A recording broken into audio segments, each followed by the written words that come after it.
I am going to hit record. I am going to turn that down to my ear. Ow.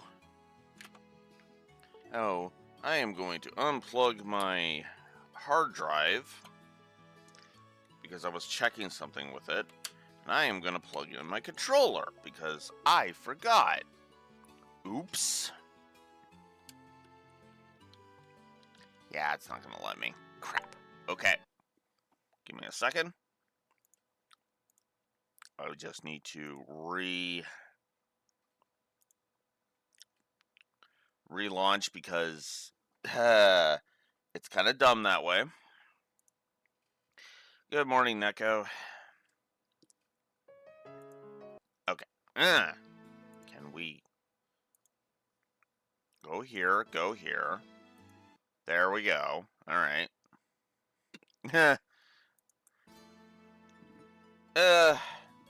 Ish.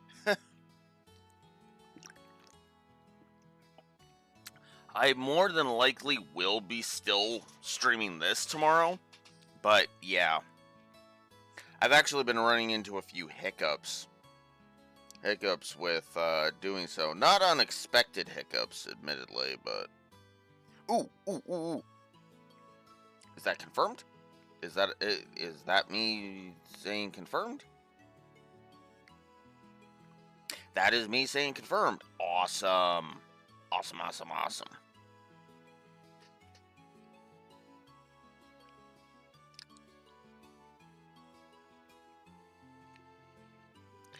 That'll be interesting. And that'll be interesting to have that, if that actually does show up tomorrow. So, yeah. Amazon is saying I should get Sky One's remake sometime tomorrow. So, we'll see how that goes. In the meantime, let's finish up Zeiss, shall we?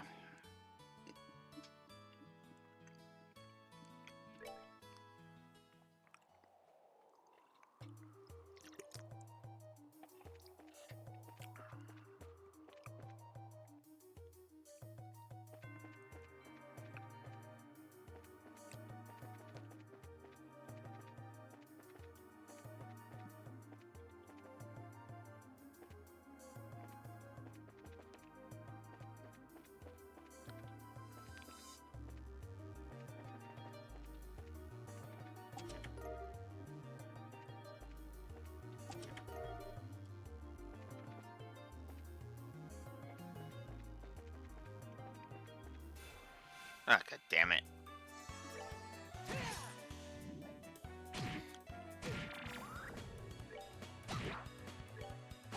Pretty sure you can do the same thing in this one. That's actually something I should test. Just at some point. On a New Game Plus run. What? Oh. She was weakened.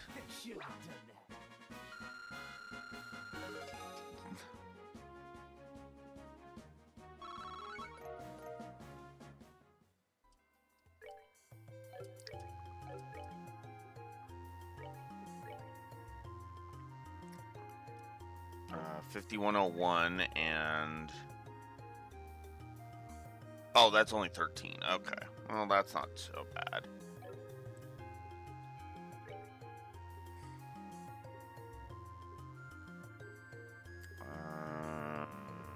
There we go.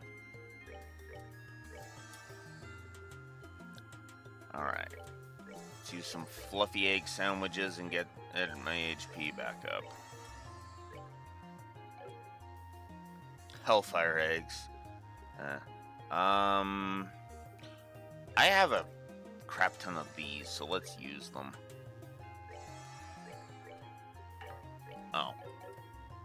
Oh. What? Huh? Are you not properly equipped yet? Oh. No, you are literally just that squishy. Okay. Cool.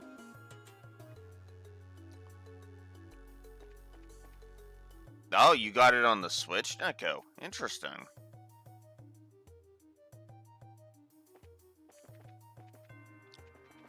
Not if she's got it in docked mode.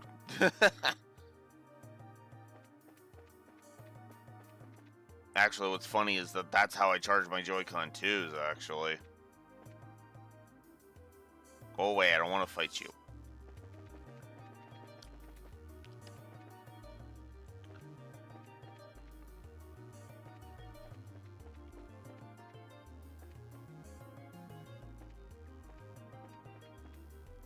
Oh, come on!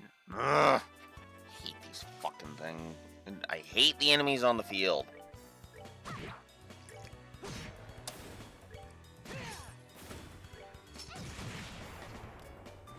Yeah. Well, honestly, that's one of the benefits the Switch has always had. Has been its nature as a hybrid between an actual console and a handheld console. It's actually one of the reasons why the Steam Deck basically has a purchasable dock. You can it has a purchasable dock for that, because effectively that was what they were chasing. They basically wanted to give, Steam players an option, What's wrong? It's nothing. Just felt a little dizzy for a sec. Maybe when you protected me earlier? That's right.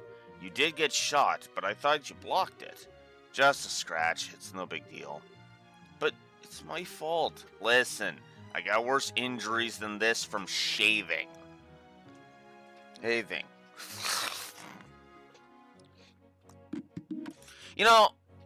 If Agate's dialogue was less of all of his other dialogue and more dialogue like this, I'd actually be like, oh yeah, fucking Agate's awesome. But no. It's all calling Tita a runt and slapping her and all this other shit, and it's like, fuck off. Now quit fussing and let's get back to Zeiss. Okay. I do like that Joshua is just like, yeah, it ain't that simple.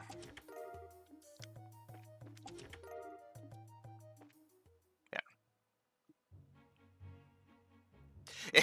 Actually, yeah, that's funny. It's funny because that the Switch really is the most aptly named console, isn't it? Console, isn't it? Because it literally tells you what it is just from the name. That's actually something I never really thought about before. But that makes perfect sense. Ugh.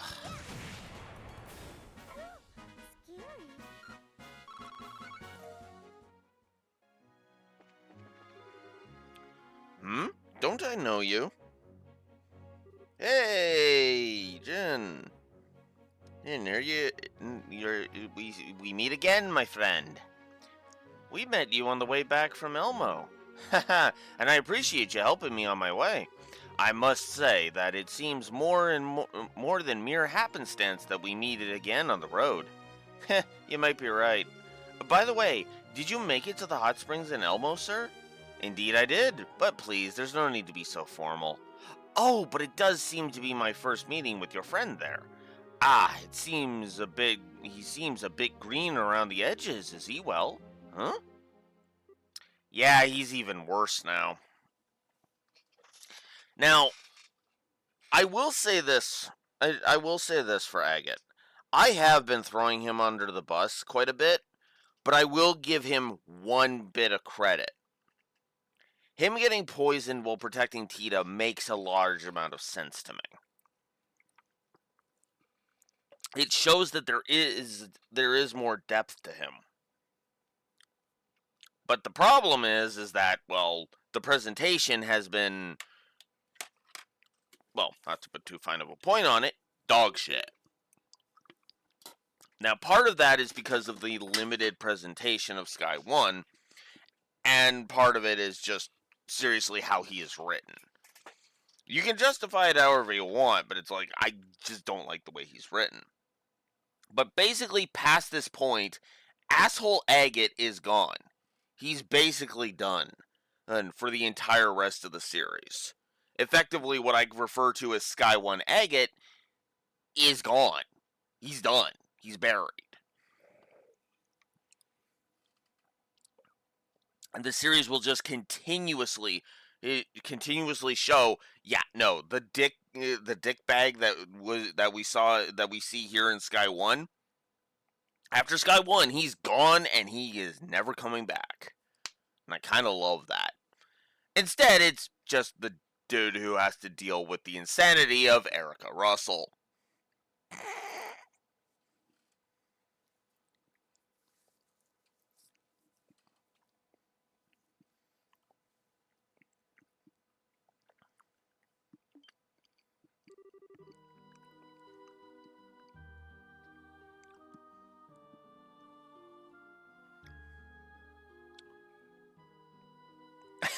True, but Erica is like, if I was to rank how wacko the Russells are, it would literally be Erica, Albert, Professor Russell, then Tita, then her dad.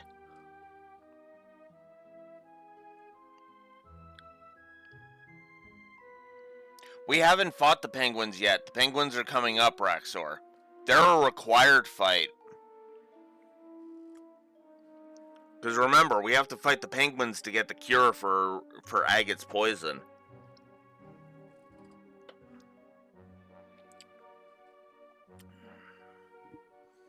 Nope. Remember, we got Jin for that fight. And Jin, we don't even know Jin's name yet.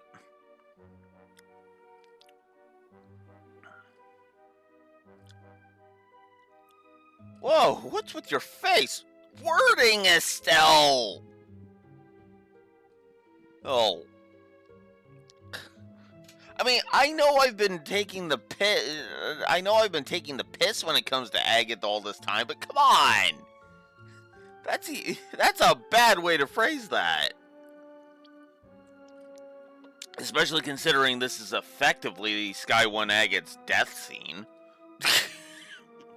Metaphorically speaking, obviously. Because he doesn't actually die here. Now, what's funny is you might say, oh, what about his outbursts in Sky 2? No, those are just his outbursts in Sky 2. Actually, what's funny is his two biggest outbursts in Sky 2 are positives for me.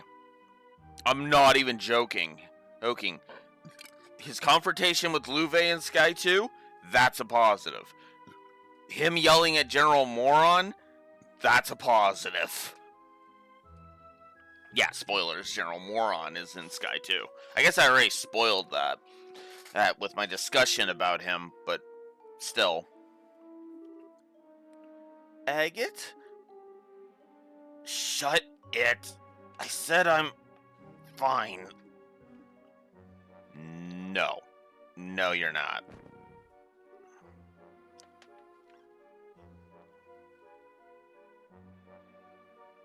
Yep. They are. It's basically one long contiguous storyline, and that's kind of what I like about it. It's one of the reasons I've actually been debating getting into Cobra Kai. Because after hearing a kind of a different take on a specific scene from the first Karate Kid movie, I actually kind of want to check out Cobra Kai now.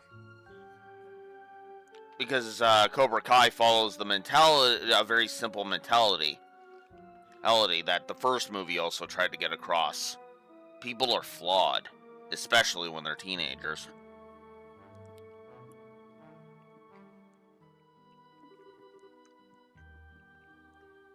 What's wrong with them? One sec.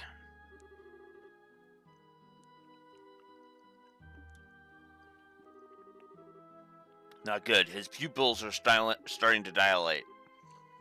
Wait, I think there may have been something in on that bullet.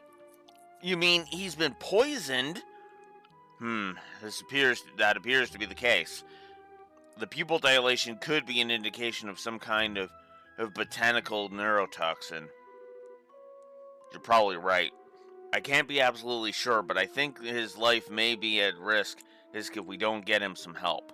No! Enough talk! Right now, we have to get him to a doctor. Doctor, Tita, is there one nearby? The Central Factory! There's a clinic on the 4th floor. Then please show me the way there. I will carry the young man.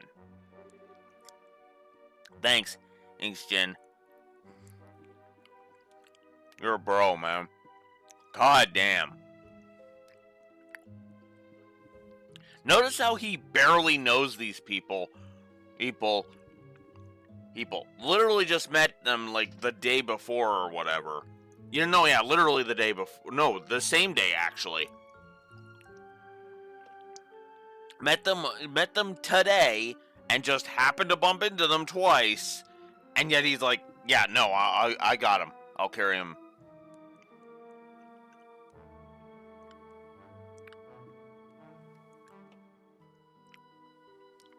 God, I love Jin.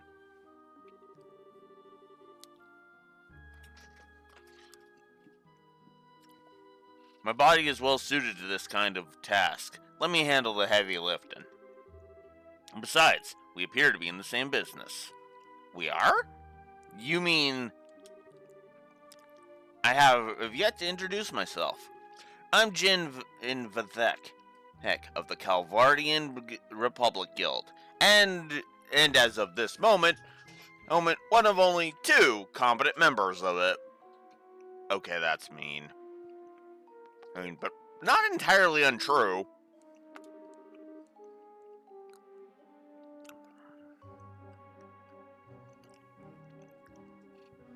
I am pleased to meet you, Bracers of Liberal.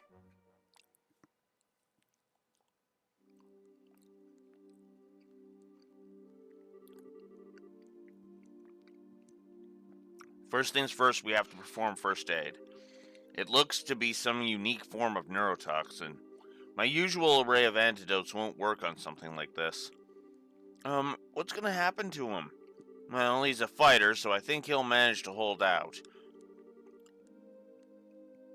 But in all likelihood, the longer he stays in this coma, the greater the risk of death. No. Joshua. Sorry it took so long. I had to report into Kilika. She passed the info on to the military, so if anything comes up, we should find out soon. Okay, thank you. Hey, where'd Jin go? Apparently he and Kilika know each other. They had a lot to discuss. I see. Well, they are both Easterners. So, how's he doing? Not so well then. I love that that's all it takes for him to just be like, yeah, I didn't think he was doing that good. It's why I like Joshua as a character. He's very observant. Hell, that's one of the things I praise about Lloyd. Because what's funny is that for as much as I piss and shit all over Zero and Azure, especially Zero, Lloyd is probably one of my favorite parts. Are parts of the SSS. And I mean that sincerely. I've said it before and I'll say it again. There are no bad protags in this series, in my opinion. Estelle's only really arguably not a great character in 1. Here in Sky 1. And Joshua's growth is amazing, especially in Sky 2. Kevin is underrated as fuck. Reen is overhated as fuck. And Van is my pick for the best Trails protag. Granted, I also consider Yuna a protag, but technically speaking, she's not. Even though that's kind of a load of crap, but whatever. Something I fix in my setting, by the way. As Yuna becomes a colored wolf.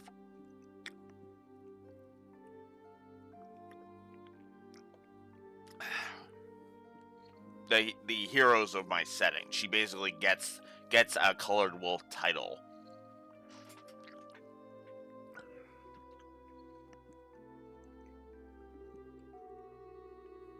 Unfortunately, I'm not so well versed in poisons that I can counteract the effects without knowing the ingredients. But Father Vixen might be able to help. Huh? Father Vixen? He's a priest in Zeiss. He's built up a substantial knowledge of medicine by tapping the Septium Church's millennium-old archives. He's practically learned in pharmacology. He may be able to devise some form of remedy to counteract the poison's effects. Ah, I get it. The priest in Roland is also really good with this stuff. It's certainly worth asking about. It's late, but let's see if going to the church will net us anything. Okay.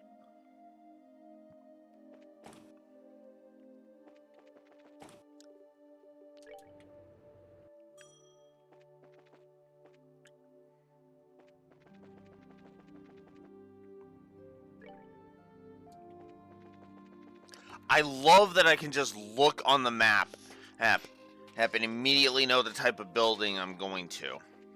Ooh, love it. Tita? What brings you here at this time of night? Oh, Father, please help us save Agate. Huh? What do you mean? Tita, calm down a second. Father, you see. Explain. I see. This is troubling. Is there anything you can do? Do you mind? Thankfully, we do have a treatment here at the church for virulent nerve toxins. It doesn't nullify the poison, but it does boost the patient's immune system so that he can better fight off the effects on its own. Sister Kira, you're familiar with the medicine I refer to?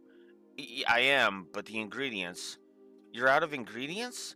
What do you need, and where can we get it? Zemuria moss is what we've called it.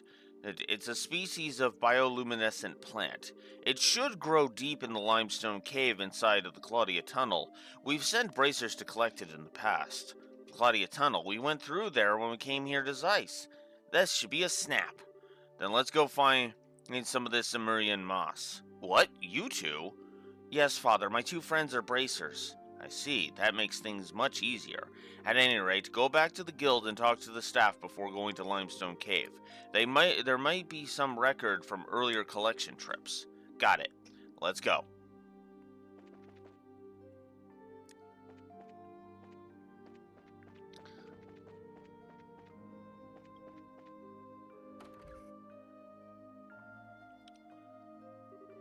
Ah, you're back. Jin, I didn't know you were still here.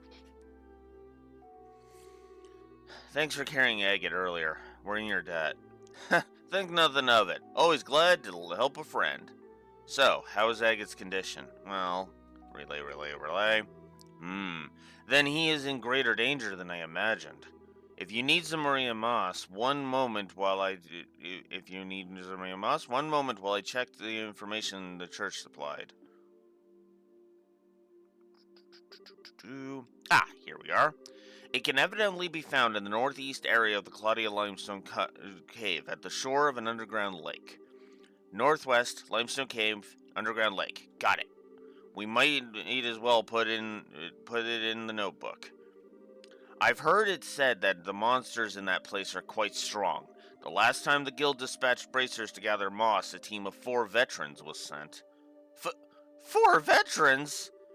Gathering the moss isn't going to be an easy task, then. In that case. As such, I suggest you take this gentleman with you. Hey, can I please finish what I was going to say? Oh, do you not wish to accompany them? No, I didn't say that. Oh, never mind. You're just as frustrating to deal with as ever.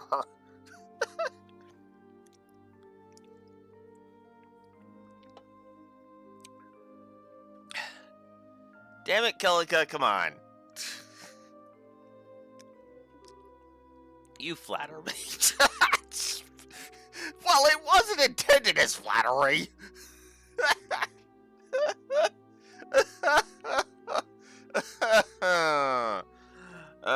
Yeah, and that's why I've always seen them as a couple. I'll be honest with you, I've always kind of just been like, yeah, no, Jin, at the one of them at the very least, is in love with the other. Are you going to come with us, Jin?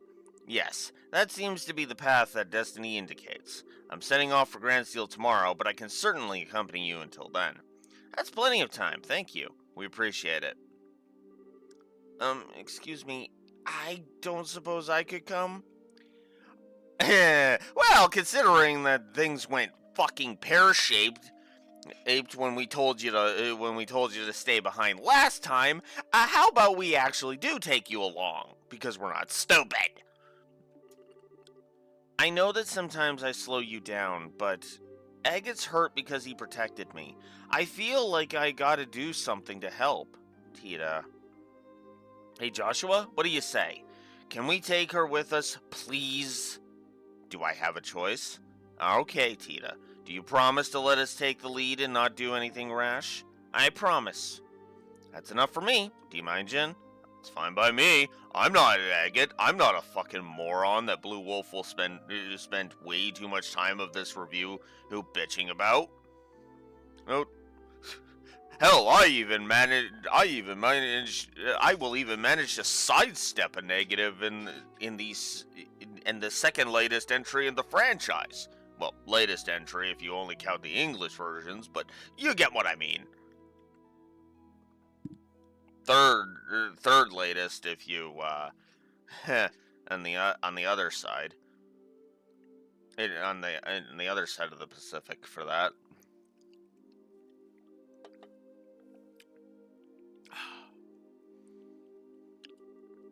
Good to have you with us, little one.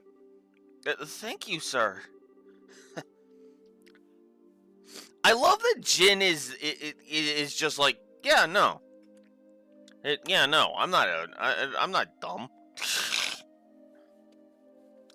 You know? So.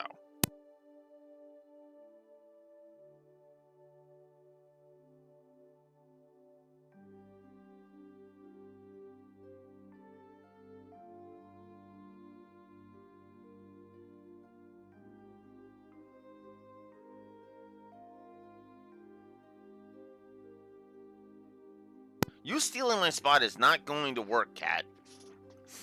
Ugh.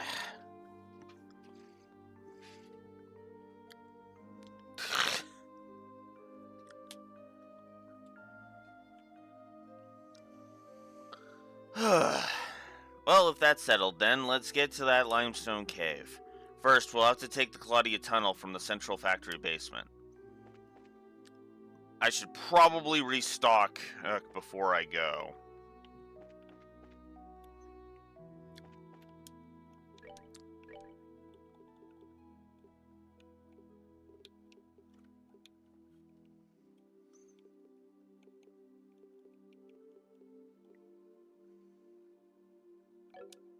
Did I not pick up a thing for her? Hang on. No, I didn't pick up anything. That's weird.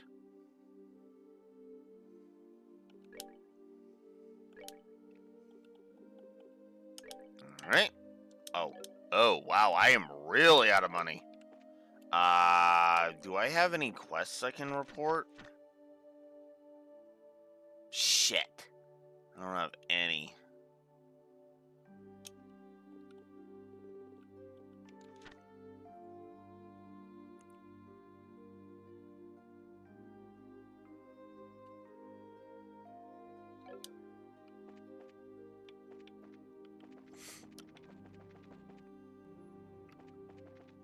Oh, I think I may have screwed this up. Hang on.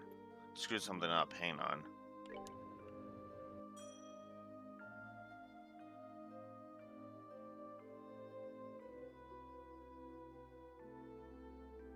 Yeah, I'll probably point that out as we go. It's probably going to be how I'll approach that.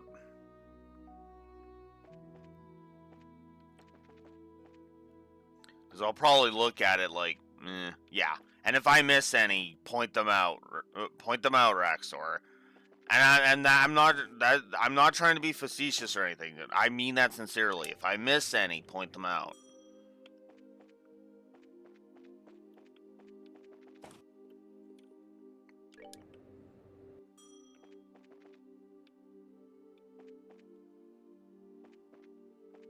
Oh, I guess we gotta wait until tomorrow for that. Okay, that's fine. That's whatever.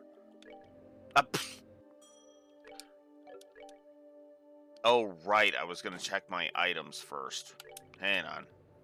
Before we do that...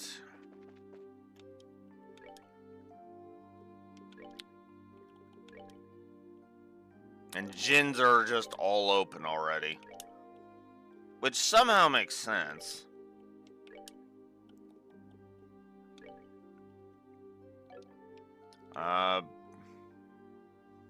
Sure, have Petrify. Mind 3. I could give you Mind 3 to give you Tira. That's not a bad idea, actually.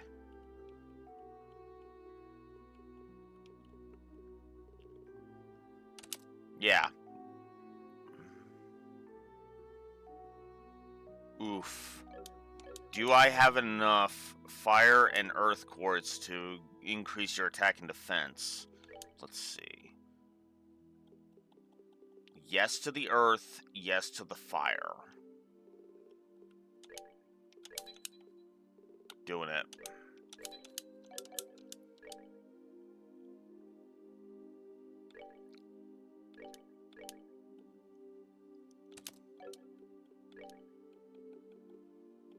Oh, I have an attack 3. Derp. Actually, do I want to use that on you?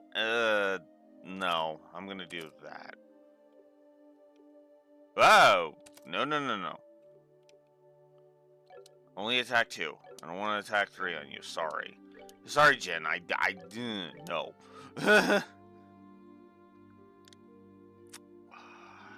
Was it Estelle or Joshua that was having the had lower strength? It was Estelle. Not by much, though. Huh.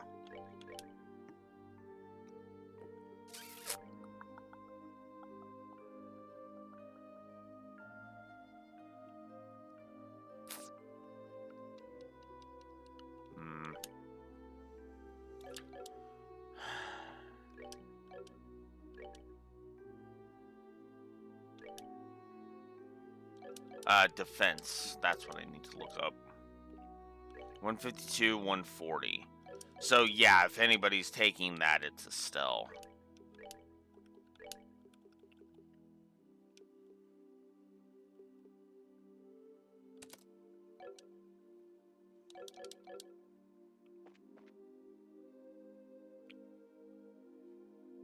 Maybe. I mean, we can take a look. Let's see. I'm guessing I got it from either that or I got it from a quest.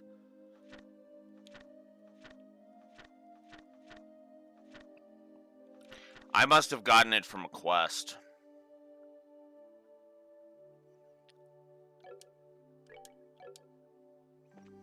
I must have gotten it from a quest or a chest. I don't even know. I don't even remember which.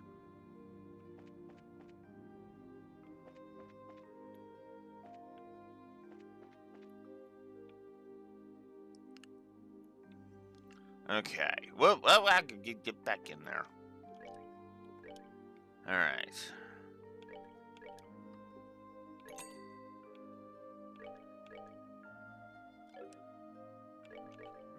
No, we are done with that.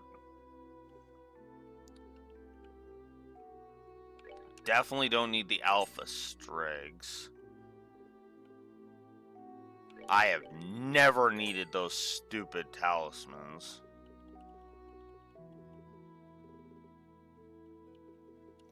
And I am going to sell my ones because 1 is dumb.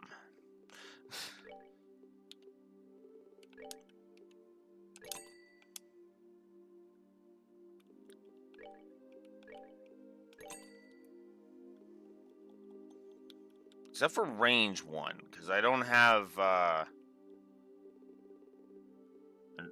because I'm pretty sure range is okay to have for now. And I'm just gonna get rid of evade too, fuck it.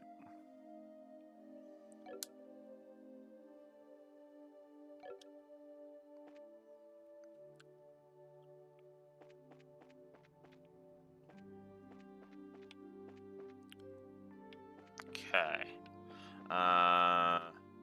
Oh, I didn't buy the thing yet. Okay.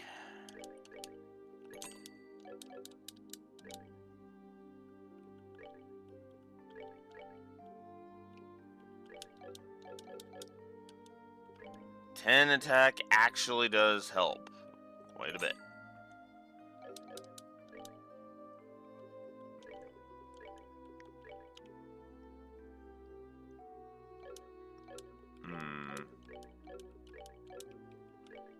Wow.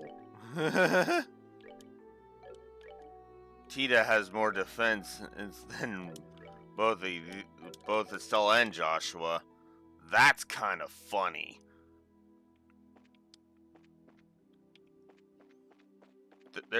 They just have more HP, which means they're less squishy.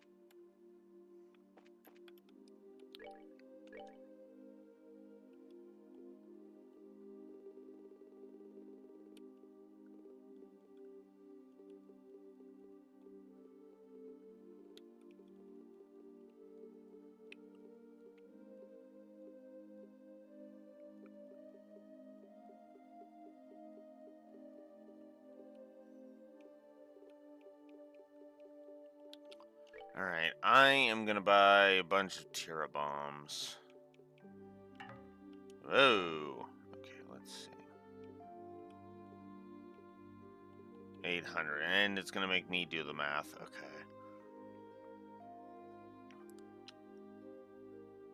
I can buy 9. Do I want to go that high?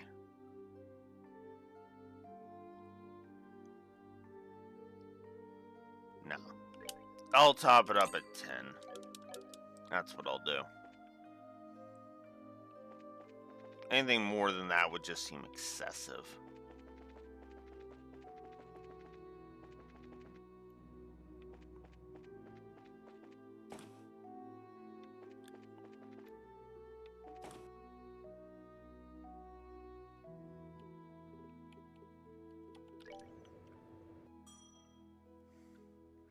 Oh yeah, I should check that, shouldn't I?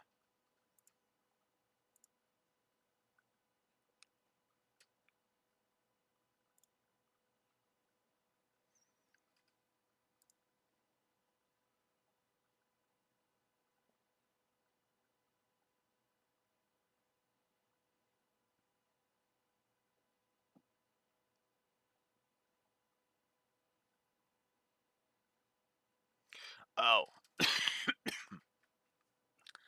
Oh, okay. So actually, I can do these as long as I don't go on to, as long as I don't go to Leston Fortress. Once I go to Leston Fortress for the story event, that's when that expires. Okay, okay, good to know. Temporary librarian, if you're wondering. I need to turn in part 2 of that. And then I'll get part 3. And then there you go.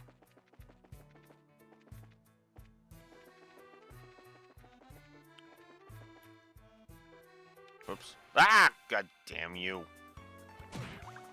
You are not a threat.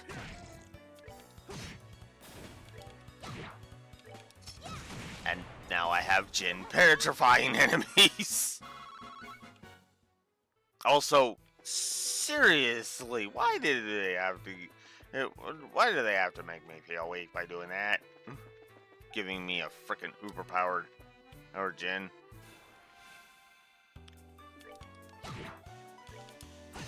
Alright.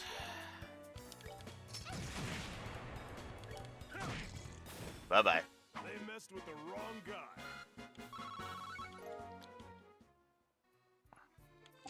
I have to admit, I'm torn on them recasting Patrick States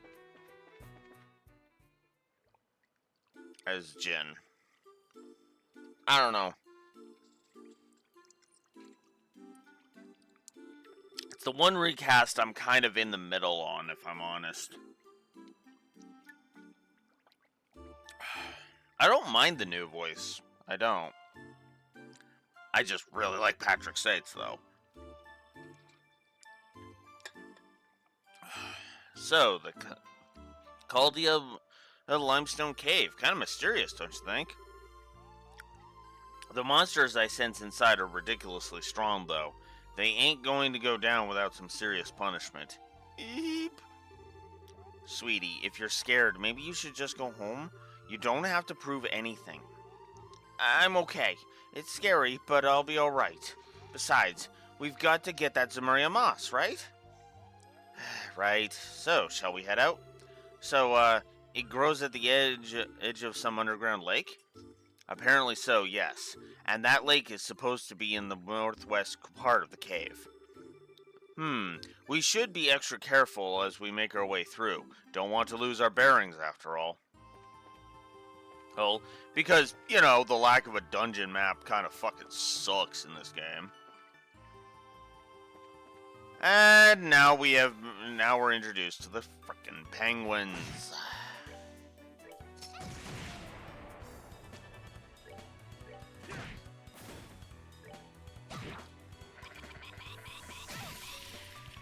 Crap.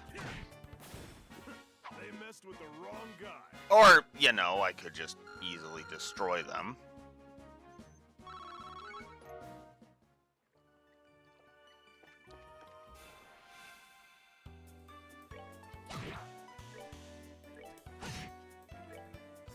Is it bad that I want to say something really mean to an Evangelion character now that you've said that, Raxor? Savor the victory. We earned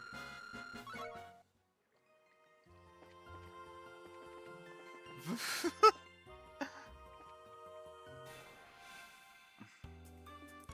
No, not to the penguin of that, but just kind of more of a borrowing a joke from SF Debris. Hey, yeah, lobbing a joke at Misato's expense, calling her Captain Penguin fucker.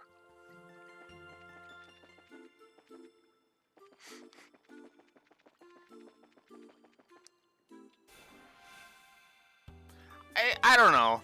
Oh, I don't hate Misato, but at the same time, I'm just like, meh, with her.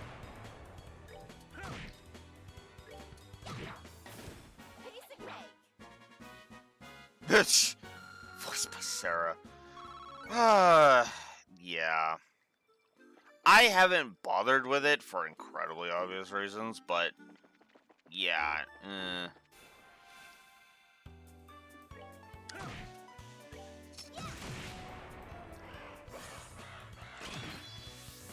Right.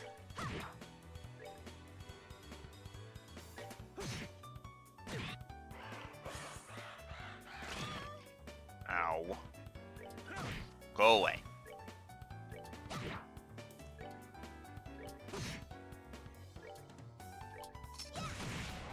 Zero?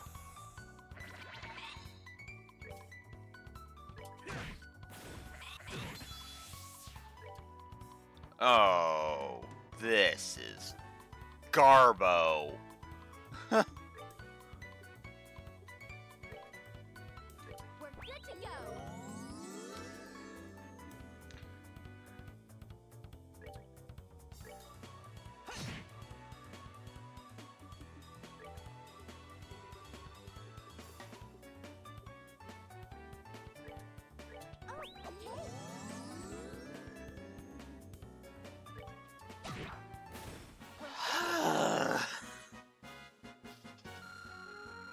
I'm starting to hate this area.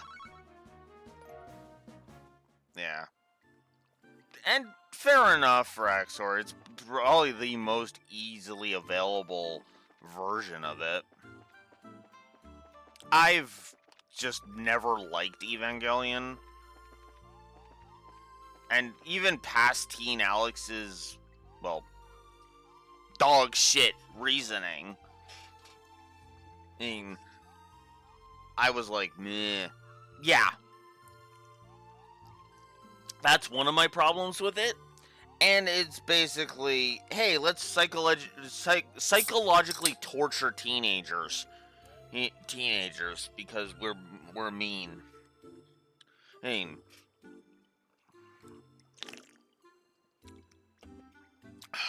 now I get the point is supposed to be a realistic depiction of what would happen if you actually put teenagers in mechs. But there's a little thing called escapism and fantasy, and that's kind of what kind of pissed me off. Yeah. I think one of the biggest problems with it, in my blunt opinion, is, well, here's the funny thing, Raxor. The only version of Evangelion I can recommend at all is the manga. And that's just because the manga actually has a freaking happy ending that actually just, allows the characters to have a good ending. Until Asuka decides to literally fuse with her machine in that continuity, but the end of the actual manga itself is actually a very happy ending. Yeah, all the other endings are shit. You either get Shinji coming to terms with himself in a void because they ran out of budget, in the TV show, or you have every other continuity where where it's literally rocks fall, everybody fucking dies. Jeez. And the creator has literally said, "Oh, I'm not creating a definitive ending for Evangelion because it's interpretive." Yeah, no. I get that the original series was made at a time when the creator wasn't exactly going through some shit, but like, no. That's the shining definition of saying that my creation is an art piece. AKA, it's an artsy-fartsy pile of vomit that needs to stop pissing me right the fuck off.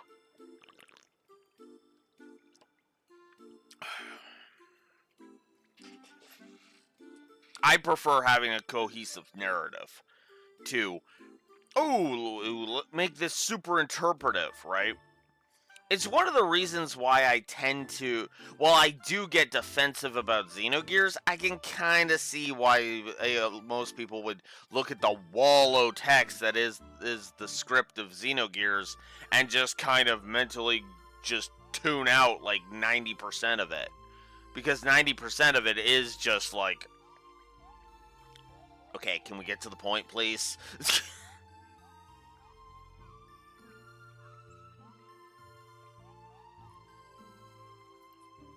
Now, some people I could see somebody trying to lob that argument at, say, one of the Cold Steels, but I don't agree with it. Agree with that analysis, because but then again, I find the lore of the Trails series fascinating. So, what the hell do I know, right?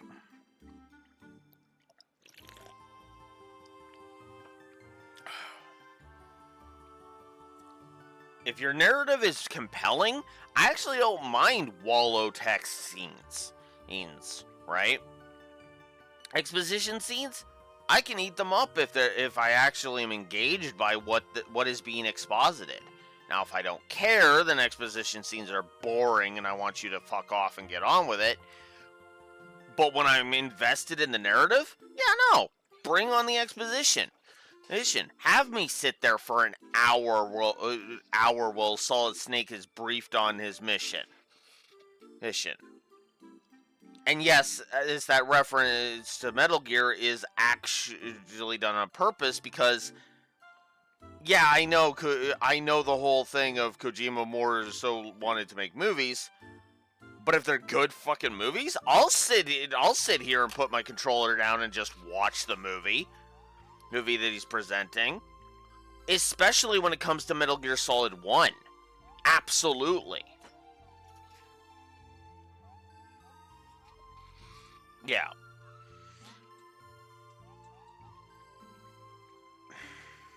I will go ahead and I will say this. It is both simultaneously is and is not an exaggeration to say that Kojima's games are more movies than games. Especially when it comes to the Metal Gear series. But again, like I said, I'm willing to watch your movie if it's a good movie. Even if you're asking me as a gamer to put down my controller and watch your movie, I will put down my controller and watch your movie. It's actually one of the reasons why the disdain for Metal Gear Solid 4 feels kind of irritating, especially considering you can basically skip, I'm pretty sure, every damn cutscene in Metal Gear Solid 4. Like, literally 100% of them. I am fairly certain you can skip them all.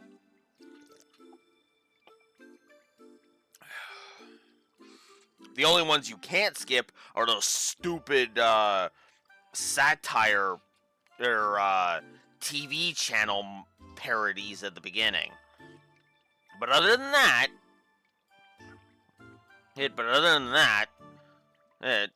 you sit through those for a few minutes and then there you go. Honestly, at this point, I should just get the Metal Gear Solid collection and just frickin' go through those games, and then probably even play Delta, the remake of Snake Eater. Although I will say this, Raxor, if you're curious about it, Delta is not a bad place to start. Because timeline-wise, that's the start of the Metal Gear Solid timeline. Right there, that game. Now, a lot of the stuff will probably go sailing right over your head. Oh, you did the one on PS1. Ah, okay, so you've done MGS1. That's also the other spot I would recommend starting, because, hell, that's where a lot of people started their Metal Gear career. I did too, for the record. I actually came back to Metal Gear on the NES. Yes, which I still say is an overhated game, but that's neither here nor there. I really need to buckle down and just order a Retron 5 at this point. But anyways, let's get on with this. As Estelle is astonished, whether by the cave or the fact that I can yap about shit it for way too long, and I'm not sure. But let's pick her jaw up off the floor for finally. It's so pretty. Excuse me. It's so pretty. Now that's a nice view. And in a cave, no less. Looks like we found the cave lake, and the Zemuria moss should grow somewhere around here. Okay, let's get cracking.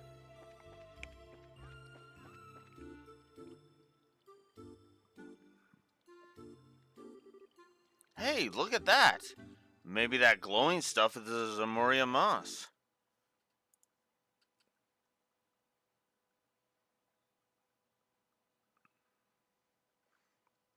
Oh, that thing. Okay. I was like, wait a minute.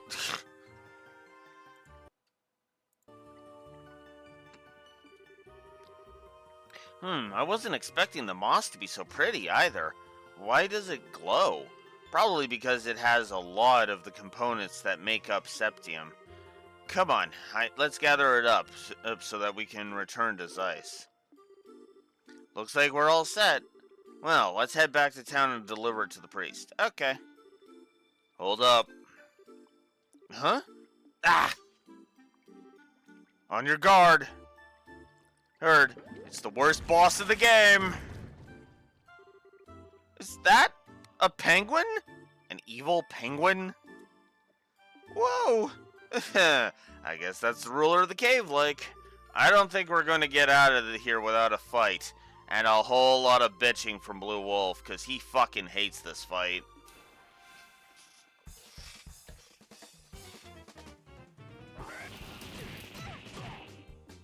So, this fight sucks. There's no two ways about it. This fight is garbo.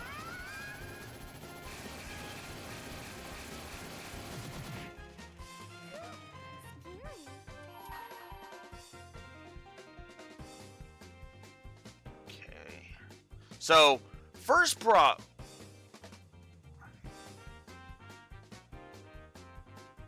I have to reword the document because one part of it was because I was on Nightmare. Wonderful, wonderful.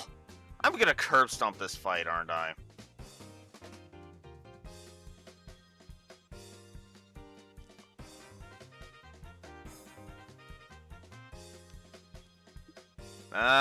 Well. This more like the potential for multiple negatives removed. I still hate this fight. I'm not apologizing for that. Because this fight still does suck. It just doesn't suck as bad as I was making it out to be. I still say this is the worst fight in the game. And it's mostly the ads that are the problem here. Because, see, the gimmick with the penguins is they do a lot of buffing. Which means you want to get rid of the buffers as fast as you can. And all while the frickin' jackass, the frickin' jackass King Penguin is really pissing you off with his bullshit, with his thunder breath. His thunder breath is what causes this to suck ass. Before she loses it.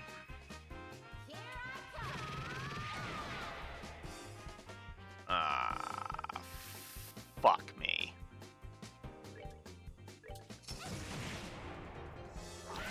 His defenses are through the fucking roof. Hoof. His strength has been enhanced by his buffer pal. Hell, and in my blend of inning, he also has way too much health. Like, it's kind of disgusting how much health he has. Just under 7,000 for a boss that has this bad of defenses? Now, to be fair, I know what you're yelling at me, and you're right.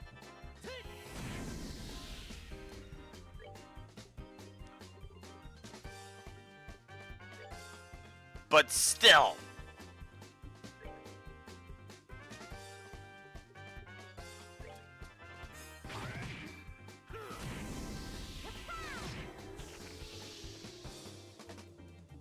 Still, 300?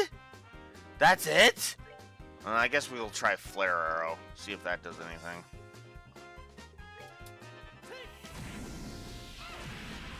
Nope, that's just 480. It's literally better to just bombard them.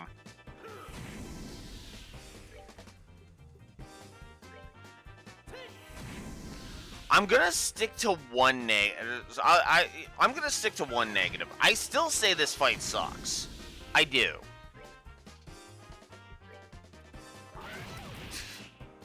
And of the I would say of the monsters you fight, of the monster bosses, this is easily the worst. Now I know what you're thinking. Wait, what about the... Oh, right, and then there's this fucking bullshit.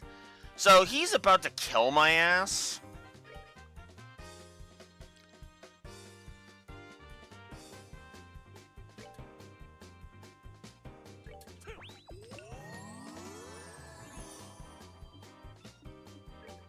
So I'm gonna see if I can survive this.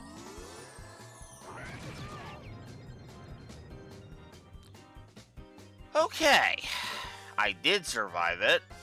Actually, that wasn't as bad as I thought it was gonna be. Huh. But yeah, he's got that stupid crap. He loves causing status effects. He loves hitting like a goddamn truck with his thunder breath. That was the wrong spell. Oh, okay. So this is a Nosferatu situation. I curb stomped that fight, but that was because I was like, "Oh fuck this fight," and I basically just unleashed hell upon him as fast as I could.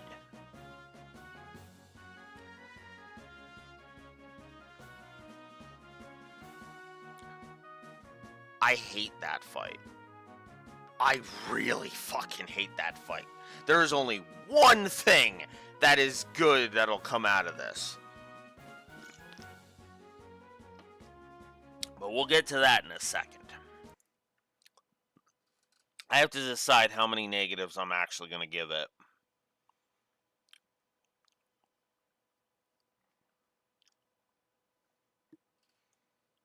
Okay. I'm also going to have to reword this.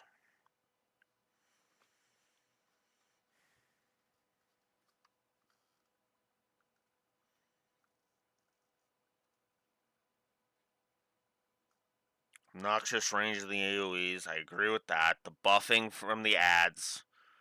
Ugh. Yeah.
You know what?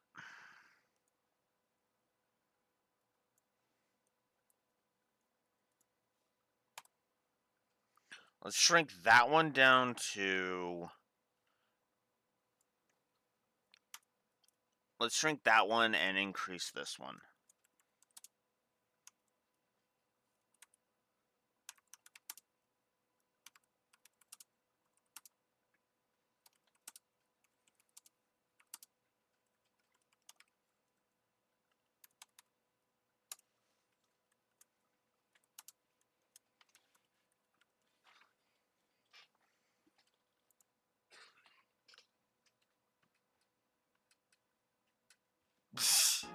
You'd give it a single positive.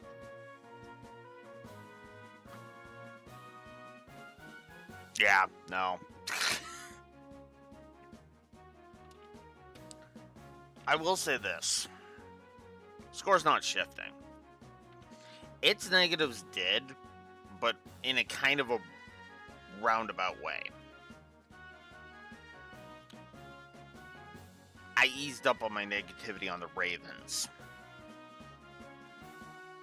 And just gave them a single negative. To give this fight as double. Because going through this again, no. If he didn't have stupid amounts of HP, even on normal, and had that obnoxious freaking thunder attack which does way too much goddamn damage, and the buffs, if it wasn't that cavalcade of just what is this? I probably would be agreeing. But in good consciousness, I just can't. I just can't. I understand your point, but that fight just was like... No. So, the score didn't move. Literally didn't move. I literally just moved... I literally just transferred one negative to attach it to a different boss fight. Because, like I said, I lowered the fight in Chapter 2, the number of negatives in Chapter 2, and extend this one to 2 negatives. I can't justify a third or negative for this fight. I can't.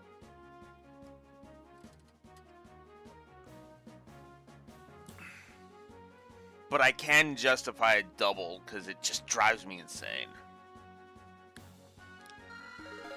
Anyways. Yay, 3 levels.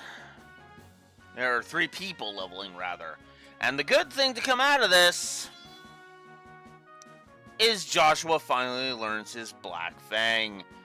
Hey, Nestcraft. You bet your ass I want to set that as his S break.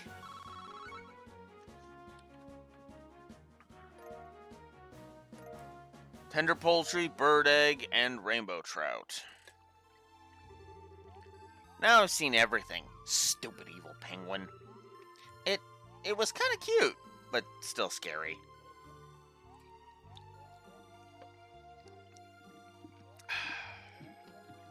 I'm not going to judge your taste in animals, Tita. I'm just going to move on. Phew, I guess we drove it off. We shouldn't waste any more time, though. Let's go before it decides to come back. It's not even dead? Ugh. Yes, that would probably be best. This moss is supposed to go to the church in town, right? Yeah, let's hurry. Wow. Well, I guess that the others did level, so...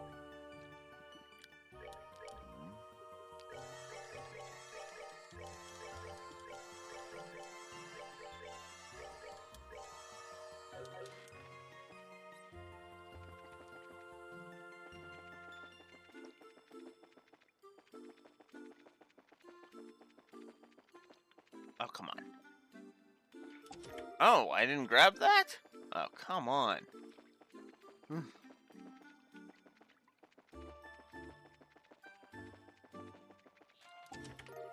Oh.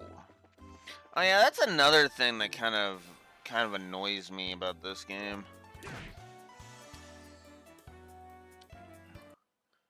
Man, I didn't realize it until Lore pointed it out.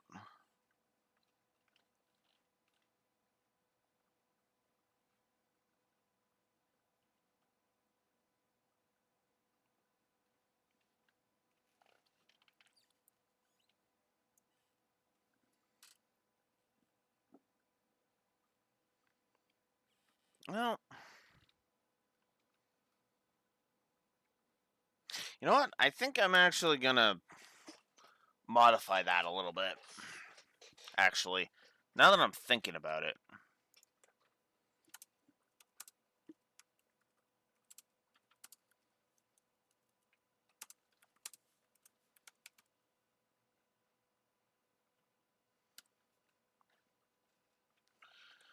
Good itemization for the shops.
So, this is gonna seem a little weird, but there is one thing I wanna complain about. You know, and it may seem a little weird, but now that I've given it some thought, and now having seen the Terra bombs, I think I'm gonna codify it. I am not taking away the itemization positive, but I'm adding an itemization negative. Let me explain. The loot from chests. 9 times out of 10, the only chests with lucrative rewards are the ones with monsters in them. I find.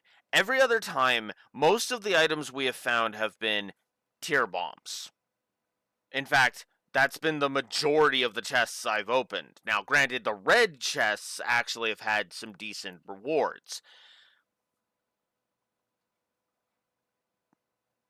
The problem that I have with that, Raxor, is that that doesn't really incline me to go and explore if it's just a tier bomb, if a brown chest just has a tier bomb.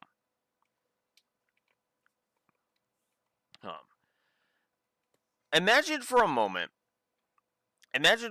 like let's say I go, let's take the towers, okay? Because this is the towers are really where this sucks the most, admittedly. Now, okay, the chest messages are good. But the thing is that you don't need to give me shit items on shit items for the chest messages. You can give me good items and the chest messages. Zeiss has actually been rampant with it. My problem is that it takes until Zeiss before we start getting Tira bombs. And the difference between a tier bomb and a Tira bomb is 5 times the healing.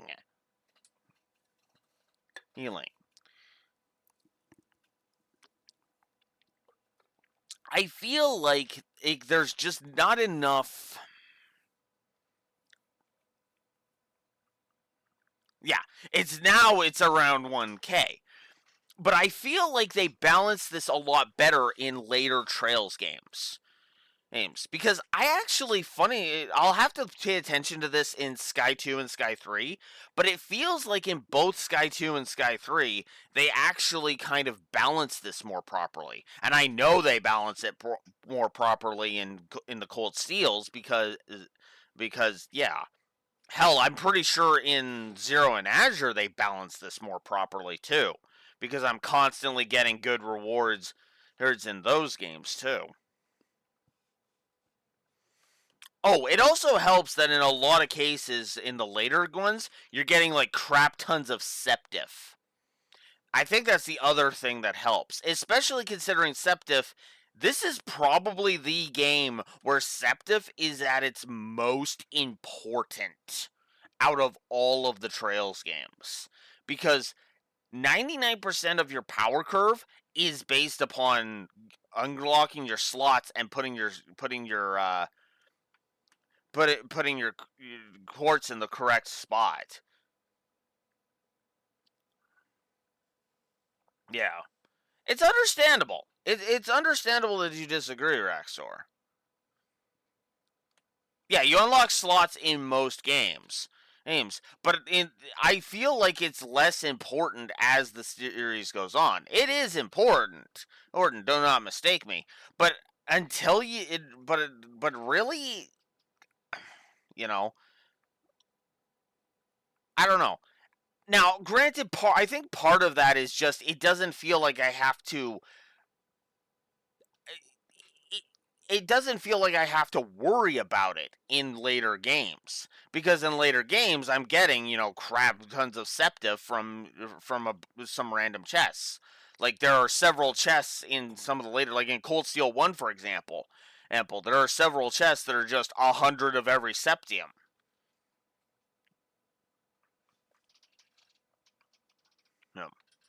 Yeah.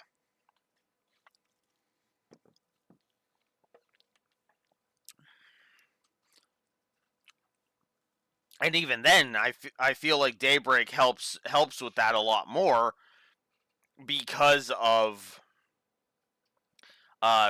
because of the thing. And again, like I said, I feel like it's only really a problem here because of the steep requirements of the septium. Because even if you run out and say Daybreak, well, there's still okay, so you have less capacity to upgrade your slots and everything. Well, here's 14 bajillion other options to curb stomp that game. Okay, I get that you're looking for attention, but I am trying to talk.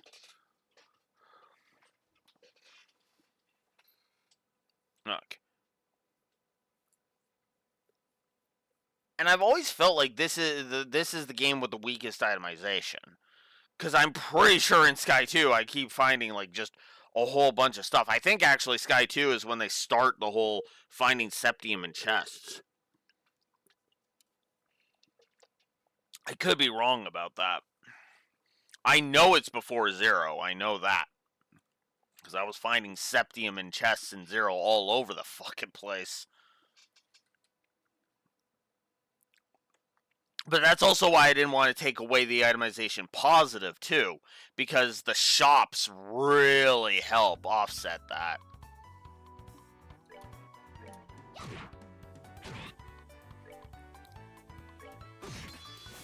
Anywho.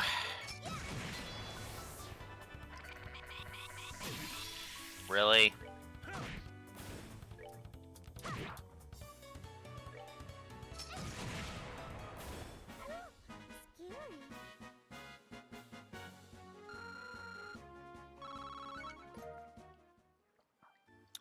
Scary. We're definitely keeping the status effect fetish on there. Oh, god damn it! I didn't even see him. Ugh.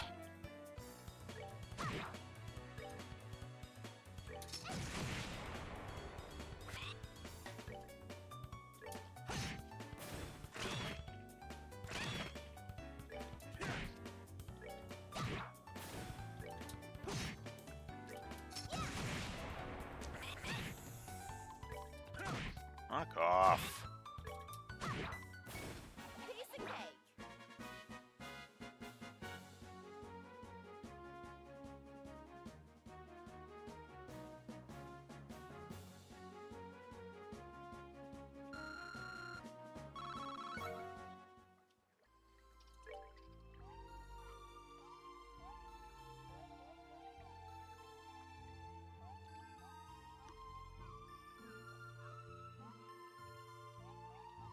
Yeah.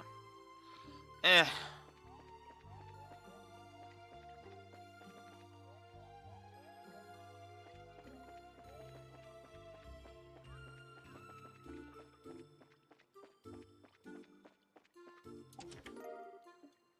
HP charge EX. As if to flip my bitching the middle finger. Piece of cake.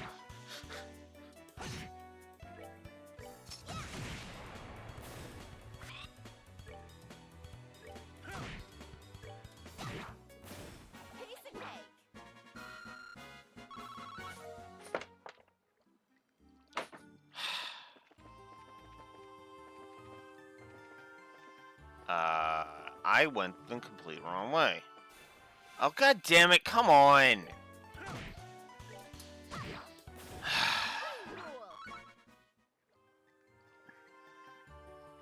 Well, no, I want to go south. Oh, fuck off!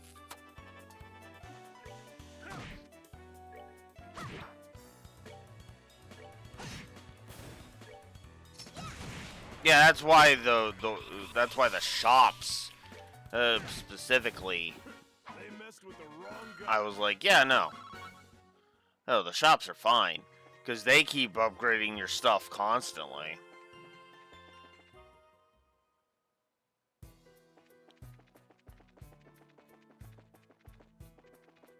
Ugh. There, I'm out of that stupid cave.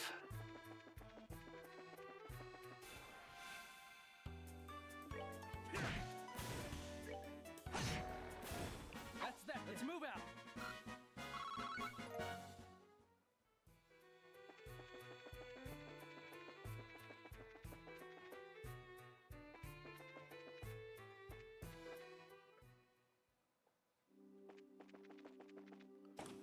Okay. There.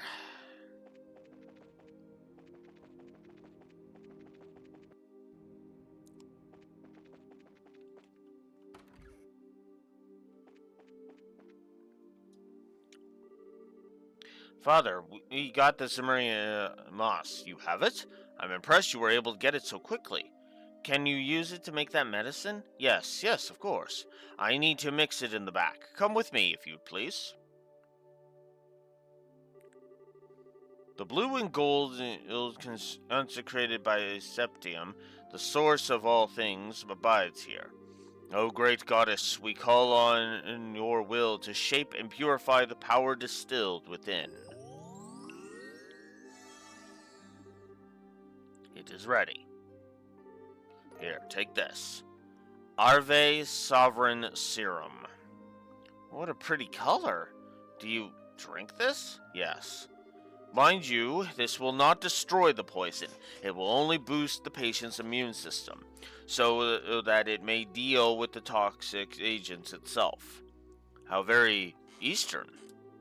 Yes, it does share some of its origin with the most esoteric cures of the East.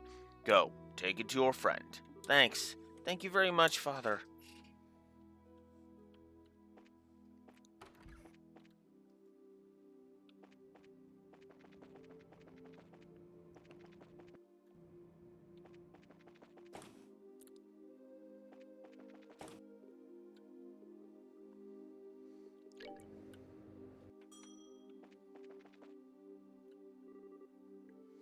We're back, Doctor. How'd it go? The priest gave us the medicine. Really? I knew he wouldn't let us down. I see. This will stimulate his natural immune response. It's worth a shot. Now, to get him to drink it.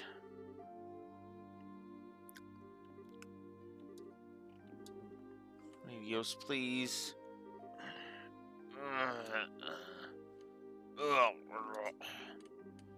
God! Ah!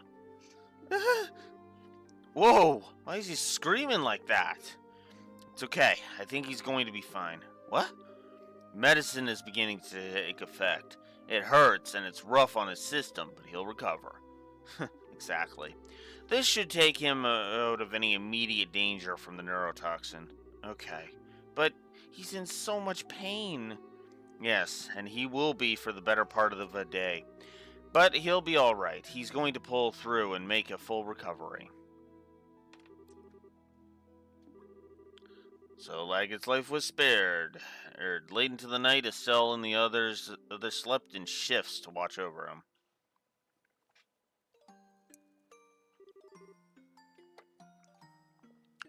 That's strange. Now, where's that spare towel? Ah!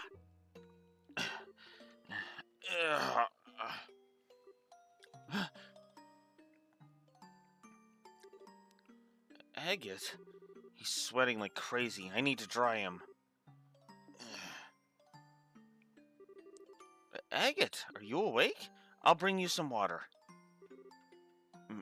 Misha? Huh? Like the goddess. There you are. I'm right here. Don't be scared. Just...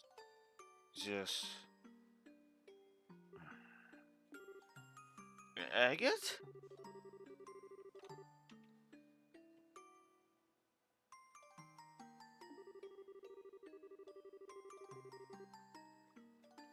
Yeah.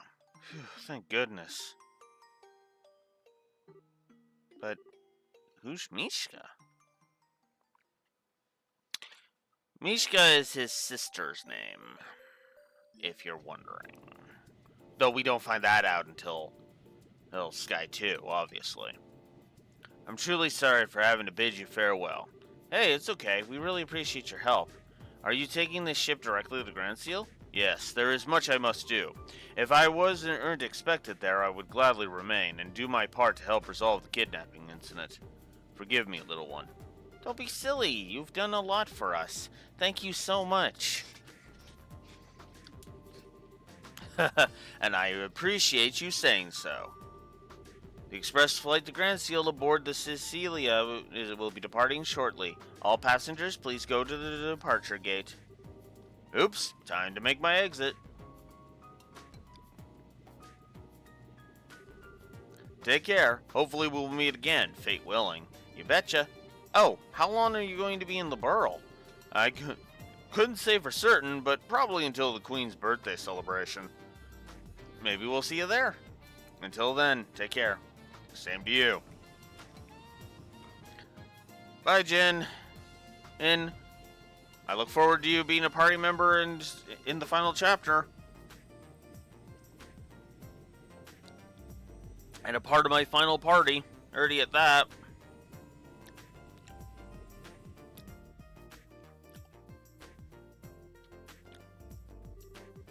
Now then, to the guild first? Maybe they've learned something about that airship from before. Yeah, they might have some intel from the Royal Armed Forces. Ursus, what are you going to do, Tita? Tell the cat to go away and quit getting in my way. For starters.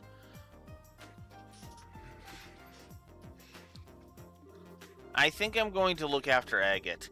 Since he hasn't woken up yet, I don't think he should be left alone. Tita, that's fine. Let us take care of finding the professor. I'm sorry, all I ever do is cause trouble for you. That's a load of crap. Would you listen to this kid? Where's that old spirit? Buck up, sweetie. We'll sort this out. I think it's a great idea for you to stay with him until he wakes up. We trust you to take care of him. Okay. That's one brave kid. She's so sweet. I'm kind of surprised that she cares so much about a guy that with absolutely no manners, though. Well, come to think of it, you two are pretty similar to each other. Fuck off with that, Joshua!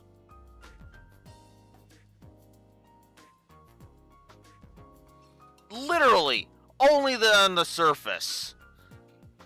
Surface.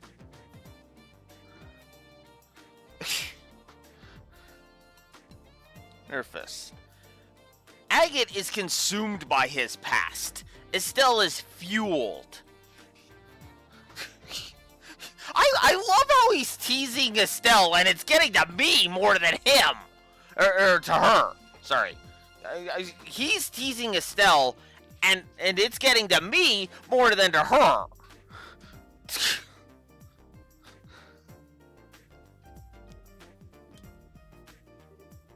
Huh? I have nothing in common with that jerk.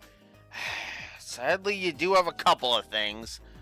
But, yeah, like I said, surface level. How about your tendency to go off half-cocked, or how soft-hearted you are? Ugh, fuck off. He is not that soft-hearted. Hearted. Okay, seriously. He's busy. Huh? What? What? What? No. Oh. Oh, yes. Didn't crash.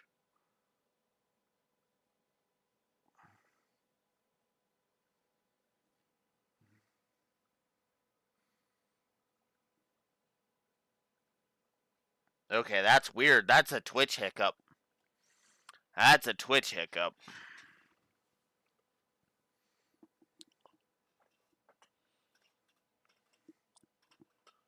Everything else is saying I'm still alive.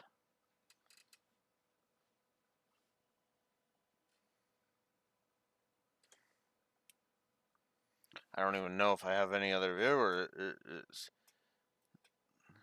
Anybody else in chat? Can you hear me? Just making sure. Get from under my feet. Huh.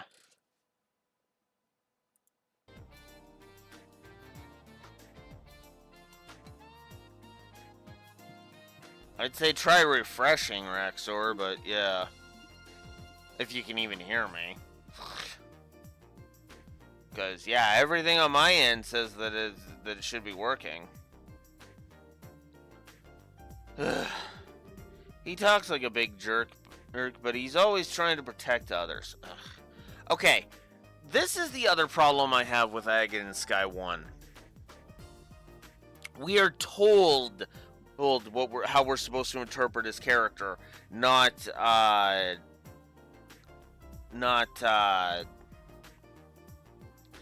shown. Enough. Ugh. If you don't stop it, I will get the frickin' spray bottle.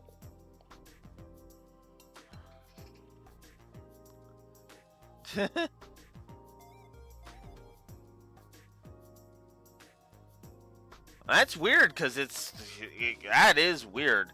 Hi, Dark Center Carly. Twitch is being really awful to Raxor.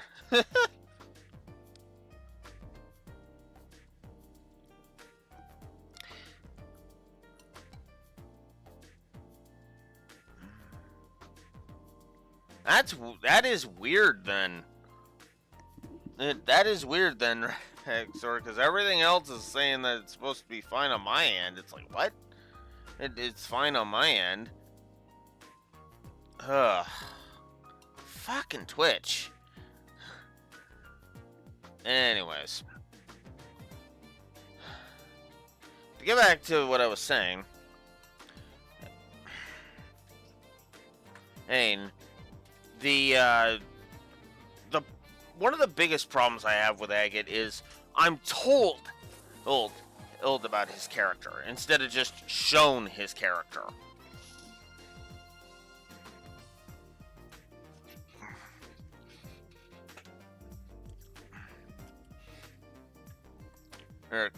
And that's kind of the problem here.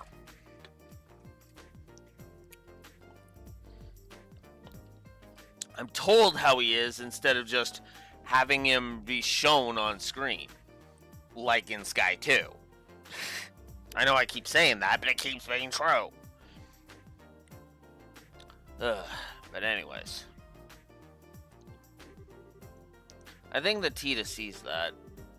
Well, I can't really argue with that. Fine, let's just go see what's up at the guild. Until Agate's up and about again, we've got plenty we can investigate. That sounds fine.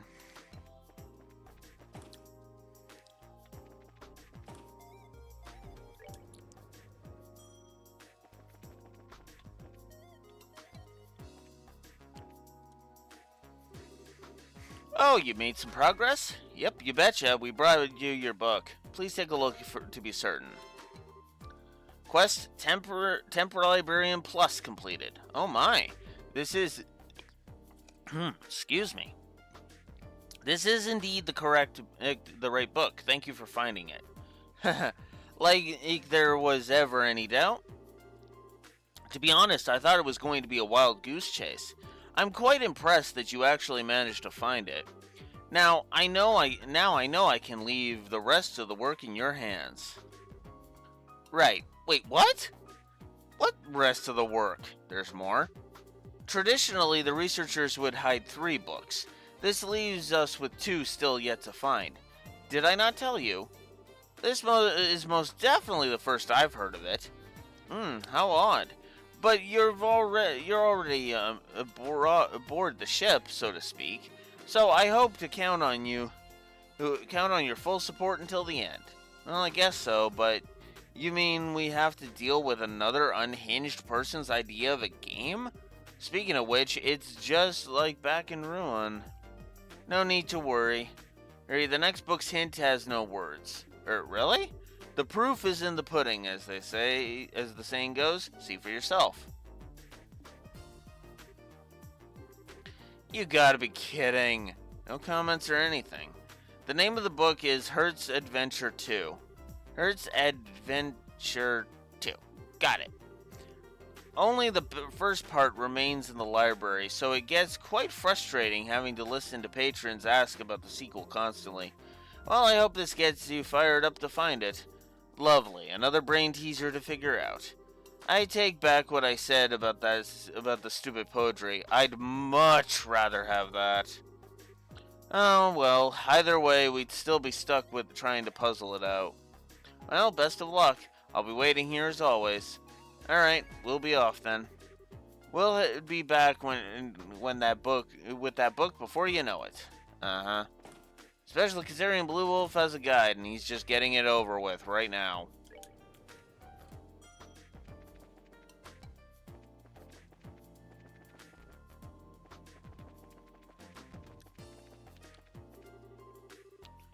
Oh, fuck off. Don't railroad me, game. Oh, whatever. Morning, Kilika. Good morning. And to you both. Has Jinori left? Yes, he took an airliner to Grand Seal some time ago. I wish you could have come to see him off. Speaking of which, do you two know each other? You two know each other somehow? Yeah, I know it doesn't do that very often. That's why I don't I don't ding it unless it starts to get really obnoxious. And it starts doing so in, like, just the most irritating ways. A little railroading is okay, but once you start freaking really pissing me off with it, it's like, fuck off. A bit. Quite some time ago.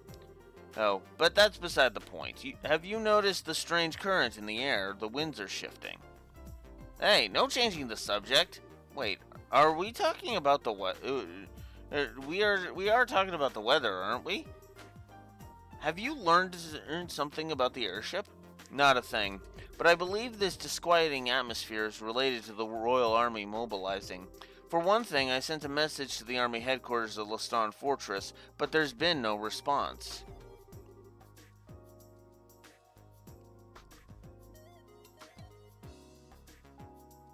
Yeah. Well, that's kind of the opposite of that. That's more gameplay story segregation at that point. I'm more talking about, hey, here's this big expensive game, but we're gonna railroad you for a good solid 2 hours with tutorials because fuck you.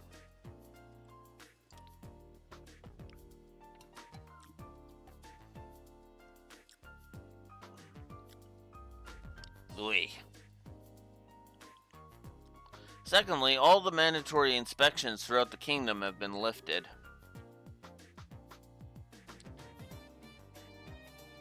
We'll see. We'll see how obnoxious they are.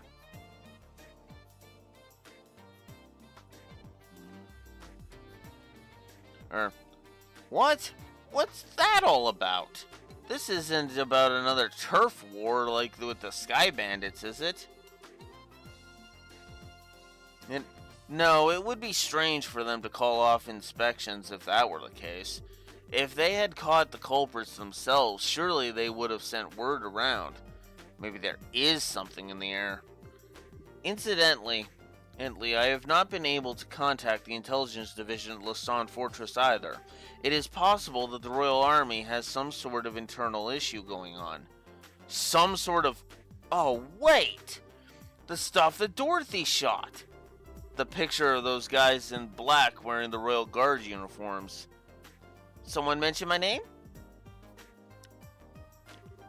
Dorothy. Speak of the devil, and yea, verily. Wow, what an ordeal. I finally got in touch with my editor's office, and Niall happened to be there. When I told him about giving up my photo quartz to the army, he just about blew his stack. Yeah, except Niall... What fucking choice did she have? It literally was either give up the photo quartz or be arrested. Oh my god, are you kidding me?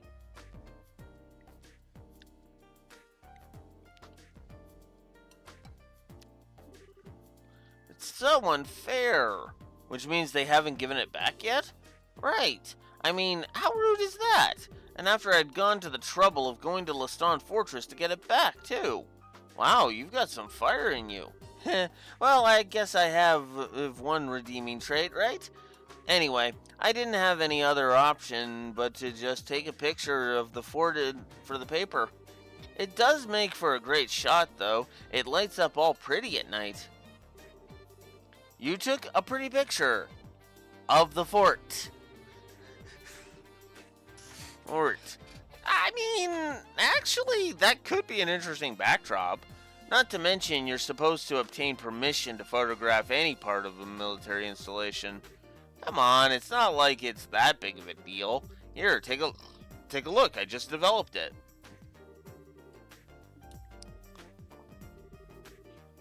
Hey, that is a pretty nice shot. So, this is Leston Fortress. Well, Dorothy, you've really got a good eye for this. Wait a sec. What's wrong, Estelle? It might be my imagination, but do you see anything there on the top right? What? You're right. It's not very clear, but there's definitely a small shadow there. You got a sharp eye, Estelle. I mean, I took the picture and I didn't notice that at all. Well, what can I say? Well, it's just a silhouette, but maybe it's an army ship? No, that's no guard ship. Yep. This is that small airship from before. Before? It's the same silhouette as the ship that the professor was taken away in. Right. Wait, what? Hold on just one sec. Heck, why would that ship be anywhere near here? This is a Royal Army installation, isn't it? Calm down, Estelle. There are plenty of possibilities to consider before jumping to conclusions. Maybe we should go straight to Lausanne Fortress and ask about what this is about. What? I see. You intend to put it to them directly, provoke a response, perhaps? Do you think that would be a bad idea? Not at all. You have my authorization. This has the potential to be a huge disaster. Whatever might be going on there, this matter must be handled delicately. Eep, you're starting to scare me, Kilika. But you're probably right. We have to handle this very carefully. Hey, Dorothy, can you have a copy of this picture? Sure. After all, you guys have done a lot for me. Thanks, I owe you one.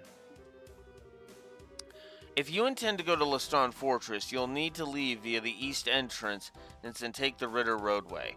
When you reach the three-way fork in the road, stay on the northern fork and you'll eventually wind up in front of the fort's main gate. Please use the utmost caution. Roger that. Acknowledged.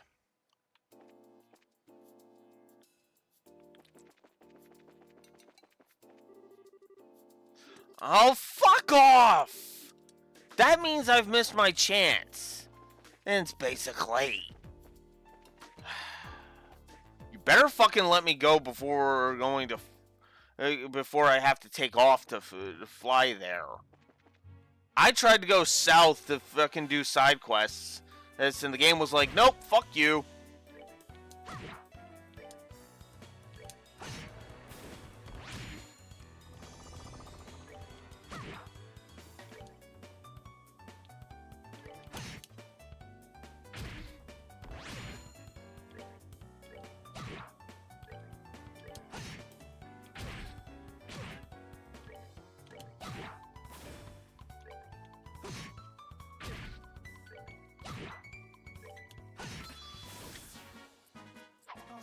We're good to go.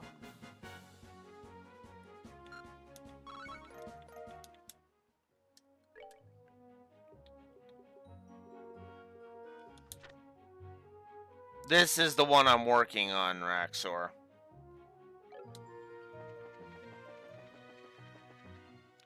Although I suppose I can report this one at least.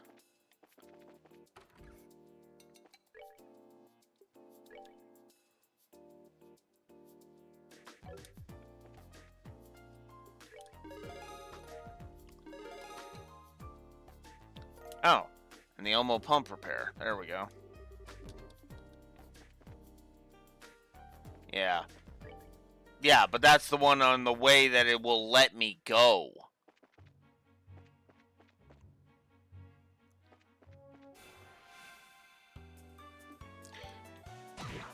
You forget? Did I say fly to the capital? I meant Leston, because we're gonna fly to Leston.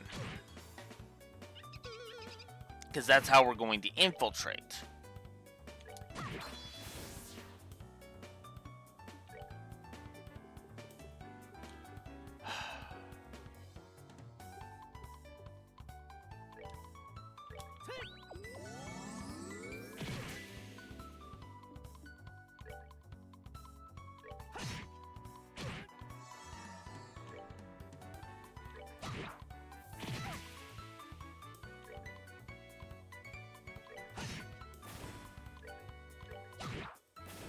Piece of cake.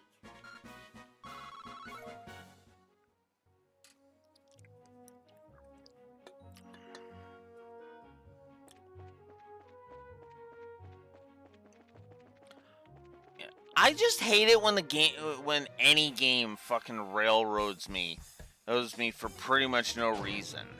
I get that they're trying to keep me on the correct path, but it's like, no.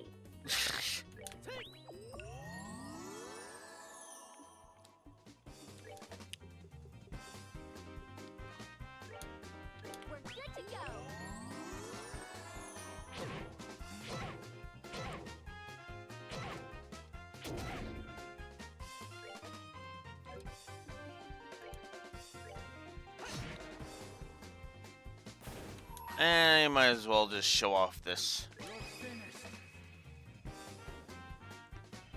So, this is Black Fang. The first actually good S-Craft. Mostly because of how many, how wide its AoE is.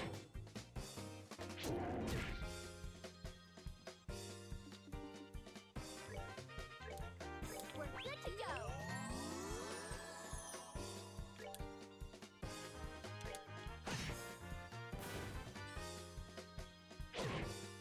Yeah.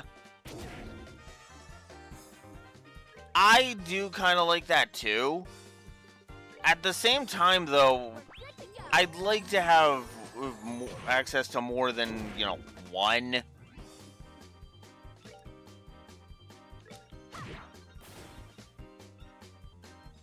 Yeah. And that is kind of the issue. It feels like, well, actually, I kind of disagree with that, if I'm honest, Raxor. Because in many ways, you could argue Cold Steel 1 is effectively, like, you know, first, right?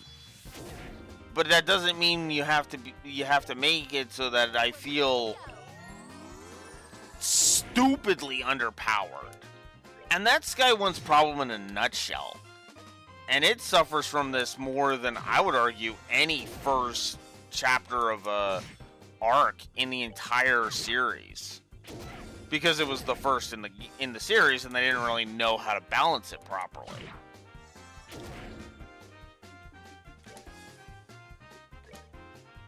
Oh my god, I hate how hard this fucker is hitting. Zero is similar, but I feel like there's still more options that offset it. And that's the thing too. If by endgame I was actually ridiculously powerful, I'd be okay with it. I am not, unfortunately.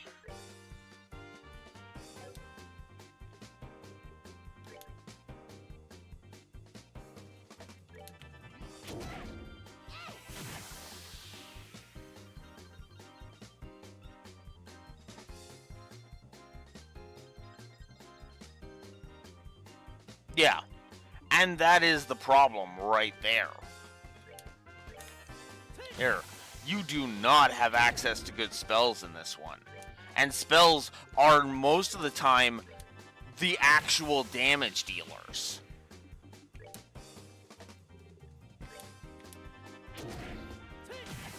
Spells and S-Crafts, those are the only two things that actually matter as far as actual damage output is concerned.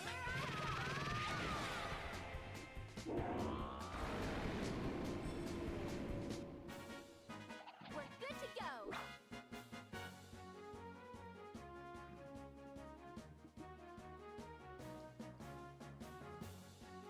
Yeah.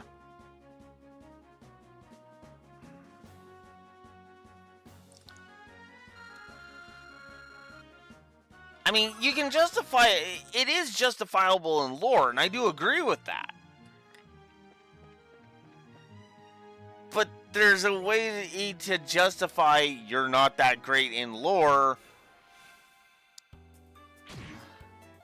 or without making me feel like a freaking pissant. And color me weird for saying this, because I have a whole bunch of other problems with its gameplay. But Trails from Zero actually pulls this off better.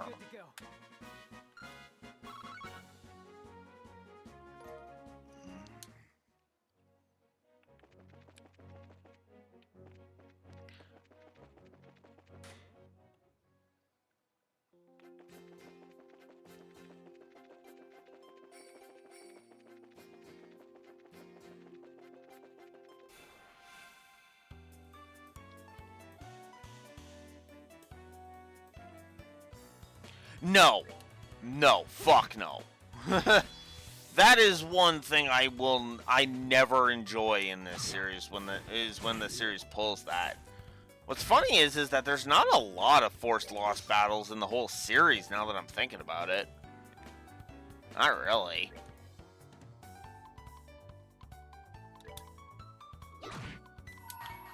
You're finished.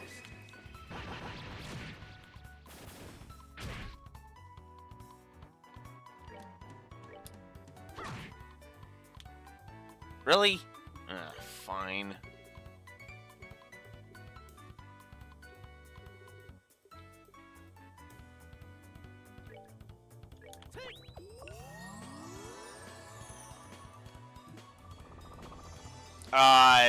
More like the end of the reunion arc.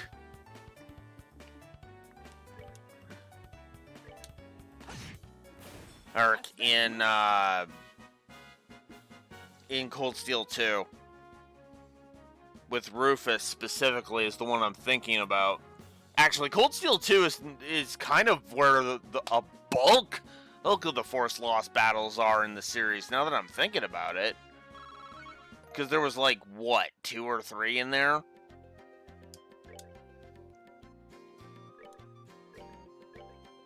I want to say it's 2. My mind's saying 2, but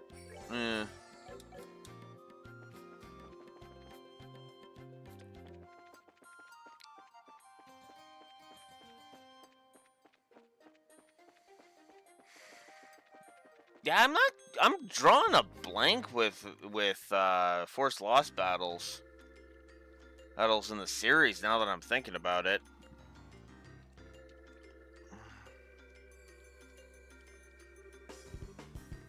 Wow, check out the size of this base. It's got to be several times as big as the Hakan Gate, don't you think? Yeah, you may be right. It was apparently the primary base of the counter-offensive in the war 10 years ago. Oh, okay. That's pretty impressive. Well, let's go inside and see if we can talk to whoever's in charge. What is it? Nothing. It's just that you are not acting like your usual timid self. You're starting to remind me of Dad. Oh, come on. It's not like I'm not nervous. But after General Morgan, how bad can it be? I guess you're right. Ugh. Also, why does that shock you? Q, that should impress, not shock. Ugh, whatever. I wonder if he's still at the Hakan Gate. I mean, that would make sense. That's his station. If you're talking about General Moron. Ugh. Anyways. Huh, there's no one here. That's strange. There's usually a gatekeeper outside at least. Identify yourselves.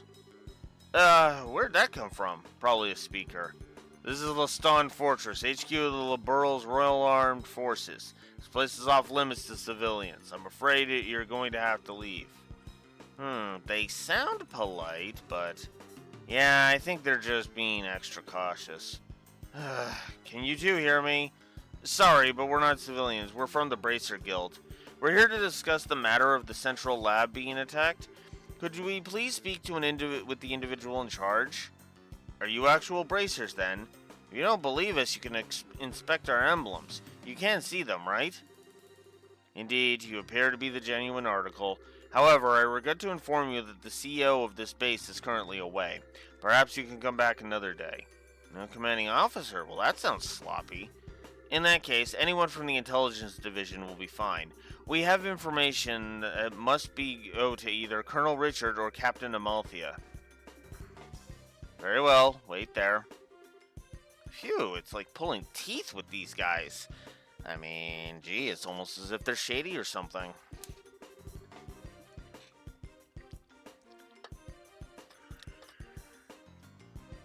Yeah, I wasn't expecting security to be quite this tight here.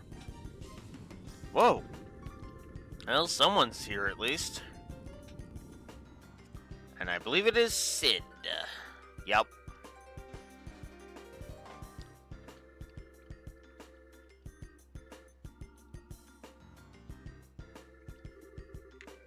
Please forgive me for making you wait. I am Major Sid, Garrison Commander of the Leston Fortress. I'm Estelle Bright of the Bracer Guild, and I'm Joshua Bright, also of the Bracer Guild. Bright? Is something wrong? Nothing. Pardon me. On to business. You mentioned the attack on the Central Labs? I'm very sorry, but no one from the Intelligence Division is currently here. If you'd have a message, I can deliver it for you. That could be a problem. Okay, time to shake things up. This Blue Wolf makes checks. That is one thing I will say I do like about these dialogue choices. There is technically no wrong answer.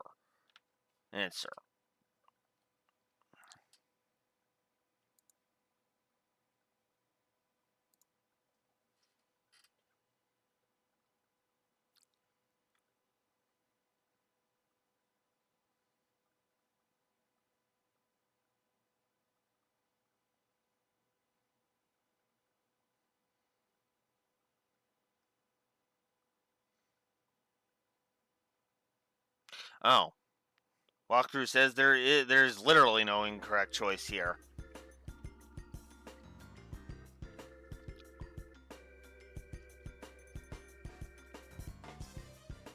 We'll just say the truth. We have a lead on an airship tied to the crime. And here we found a lead on the airship that took away the professor. You what? What? Why do you look so surprised, Major? Oh, it's nothing. We've just been searching for it, too. So what is this lead, anyway? Take a look at this. This is Leston Fortress, isn't it? How did you get this picture? Now. Oh, no need to get worked up. Look at the top right corner of that picture. Let's see. What the? That's obviously not the silhouette of a military patrol ship, is it? And it's the spitting image of the airship that took away the professor. Indeed, this is a grave matter. Thank you for your cooperation. I'll send this report to the Intelligence Division straight away. Huh?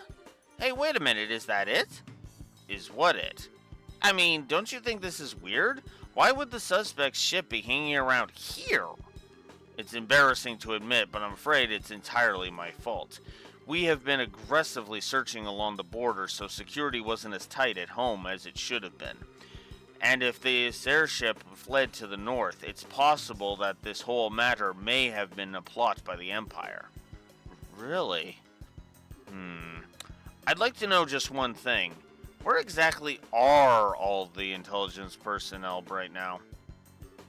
That's classified, I'm afraid. I'm sorry, I can't say more.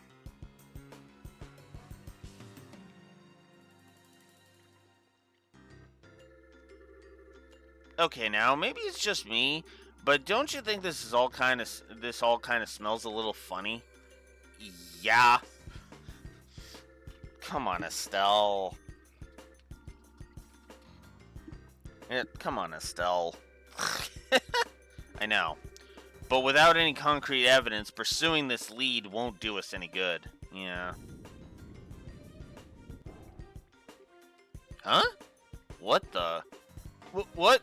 Why did it stop short? What? Did that phenomenon start up again? Joshua, that's... Yeah, I think that's exactly what we needed. It seems I've let you see the side at our worst. It looks like the gate mechanism isn't in the best of conditions. Indeed, that's a real problem. Maybe you could get some folks from the Central Labs out to repair it? I'll bet that someone like Professor Russell could have it as good as new in no time flat. Yes, I'll keep that in mind. You two maintain post here until it's back in working order. Be sure to keep any careless civilians away. Sir, yes sir. Understood, sir. That said, you two can be on your way.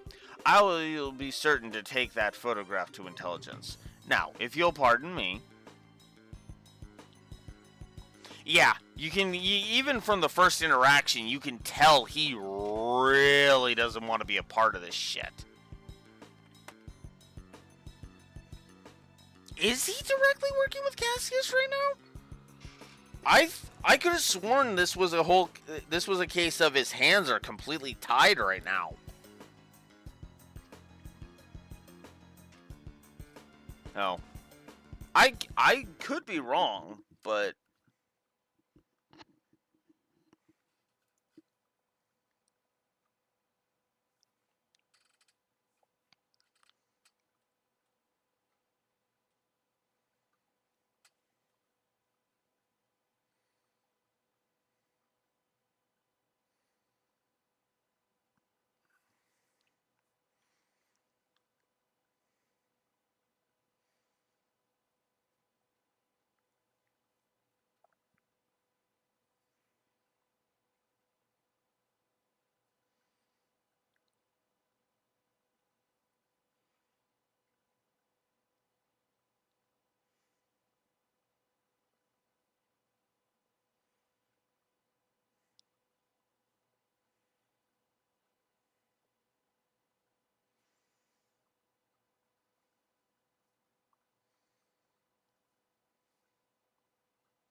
yeah, he'll get. There's a positive involving him later, but yeah. Yeah, later on, I do know Sid is directly working with Cassius, but yeah. As of right now, could have sworn. Somehow I find it hard to believe a word that guy said, especially if that little malfunction we just saw was what I think it is. Ooh, excuse me. Yes, it was probably that same phenomenon, which would mean the professor is being held prisoner inside. Shh, Estelle! This isn't the place to be discussing that. Okay. For now, let's go back to Zeiss and see what Kilika has to say. If we have the chance, we can call for the lab chief.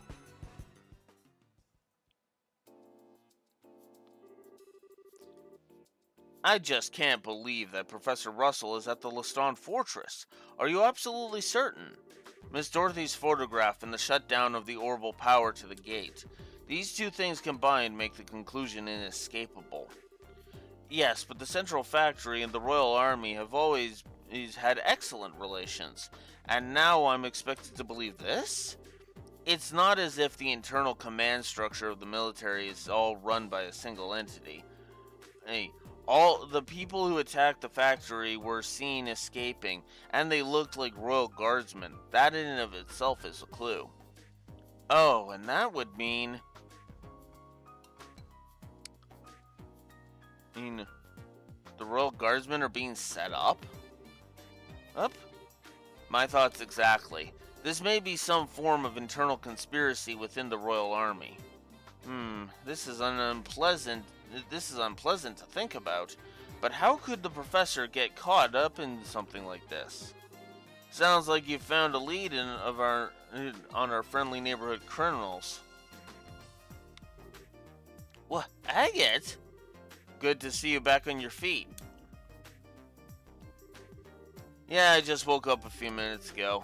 It was a little weird waking up in a strange place after being put to bed like some baby. Oh, for the love of... Everyone was worried about you, alright? Neat. Are you sure you're okay with moving around so soon? Yeah, sleeping so damn much didn't give me any other option than to recover. I'm feeling pretty much back to normal. But Agate, you should probably rest some more.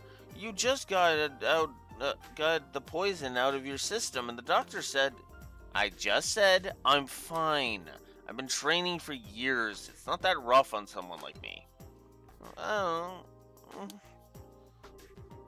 Alright, I get it. I won't overdo it or anything until I'm back to normal. That cool with you? Okay. Damn kids. Even the mighty Agate is no match for Tita.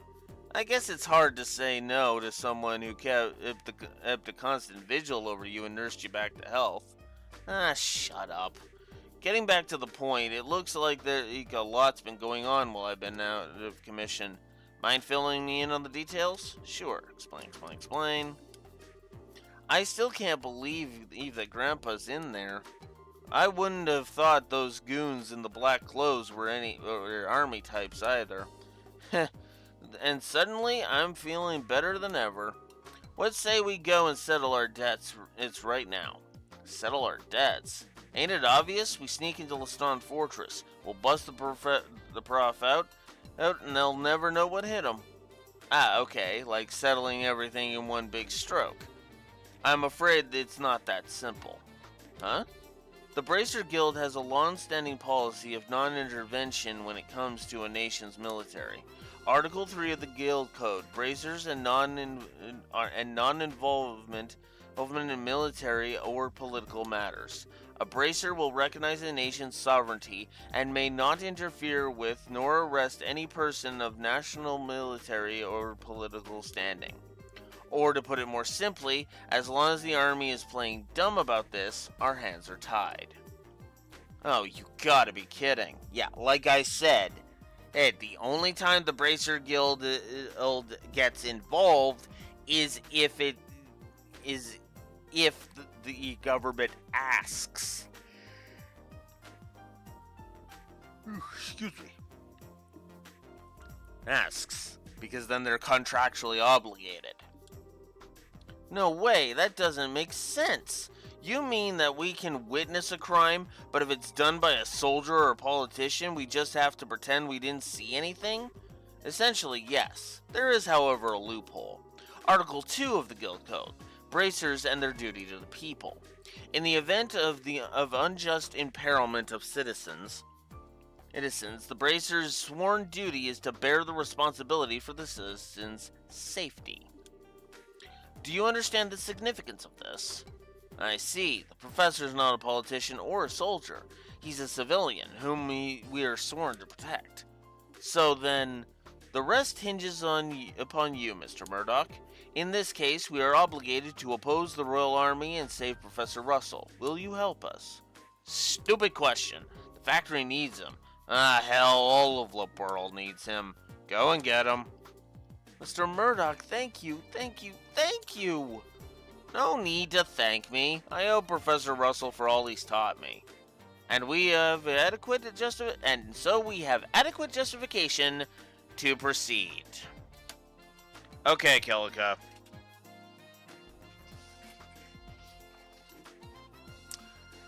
I think I've seen enough.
Positive to Kilika, justified. 1, 2, 3, 4, 5, 6, 7, 8.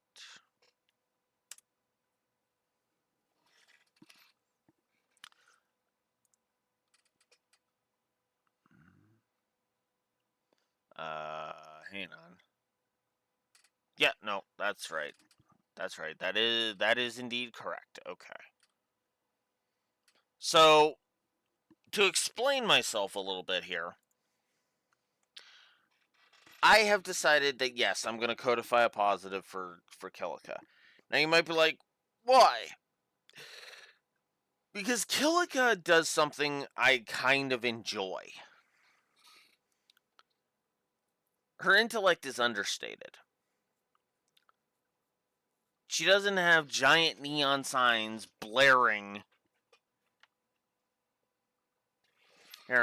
and saying that she, and telling you, hey, this is, this is my character, but it's just kind of in subtle ways. Take that entire conversation. She points out, oh, the Bracer Guild's not technically supposed to get involved in shit, right? Not supposed to get involved in affairs that involve the military or politicians.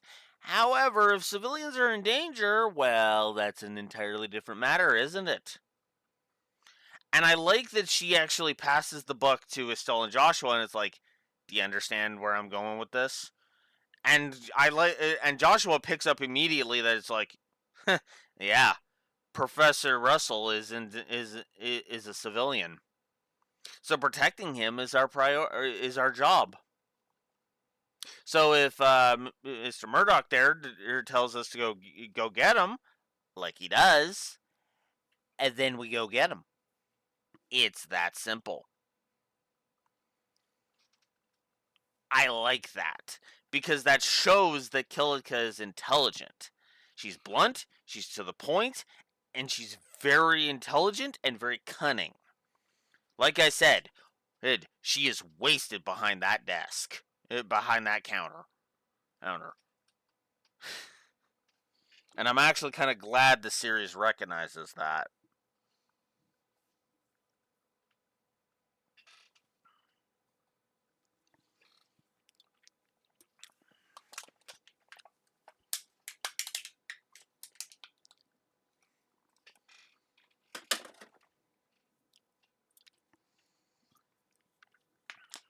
So.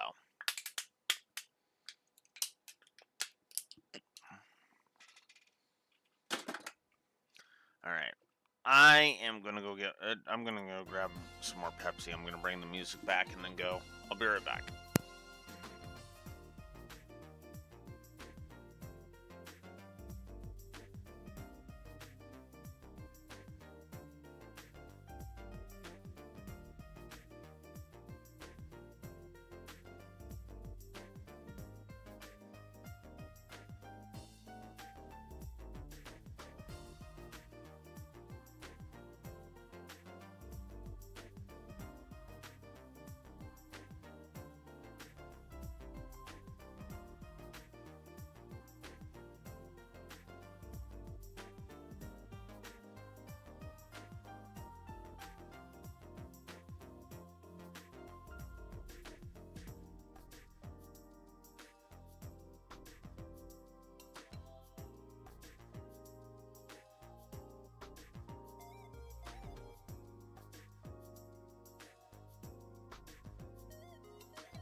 Okay.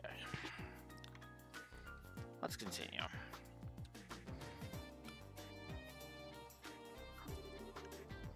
Bracers Agate, Estelle, and Joshua.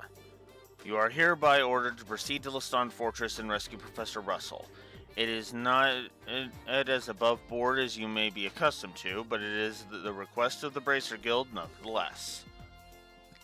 Now you're talking. Acknowledged. Heh, bring it on. If we're doing this, we have to figure out how we're getting in there. Leston Fortress is pretty damn infamous for being impossible to break into. That's true. It's easy to say that we're going to do it, but putting it into practice is going to take some serious planning. There has to be some way of getting inside. Unfortunately, the security there is nigh unto perfect. Approaching from the lake would likely be impossible, since it's monitored by the network of orbital sensors. Heh, I figured as much. And a frontal assault would be tantamount to suicide. Hey, Mr. Murdoch, you know that orange airship that goes to Leston Fortress? Yes, that's the Libnitz. It makes periodic stops to inspect the equipment at the fort to make sure it's performing properly. Is there any way we could sneak into the fortress on it? No, all of the crew members go through thorough security check as soon as they land. It would be impossible to just sneak away. Hey, how about stowing away in the cargo? No good. Each container is scanned with a biosensor for living creatures, and they check each and every one. Plus, those sensors are designed by Professor Russell himself. Oh, they can even pick up one little mouse in a huge mass of stuff. Well, damn. Oh, what is it, sweetie? Don't you remember? Grandpa's invention. From when I was showing you around. Let me think. Aha! When we were helping with the experiments on a new type of orbit, right? Yeah, it produces a force field that can disrupt biosensors. We've already tested that it works, so everything will be fine. What, really? I had no idea the professor had ever made anything like that. Where is this device then? I guess it must be right where he left it in his laboratory. Then we have no time to lose. Hurry and retrieve this device. In the meantime, I will gather and collaborate whatever data I can on the Liston Fortress. Got it, thanks. I'll leave the arrangement of delivery via the Libnitz to you, Mr. Murdoch. Alright, I'll talk to Gustav. Just come to the airfield when you're ready. Okay, you gonna let me go now? Thank you! Ooh, asshole.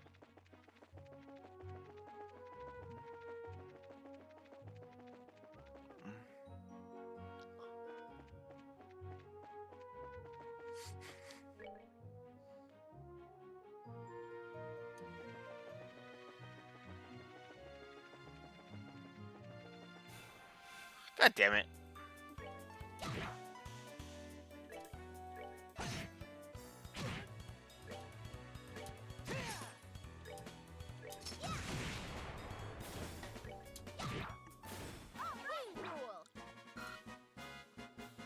I kind of like the teamwork that's on display with that.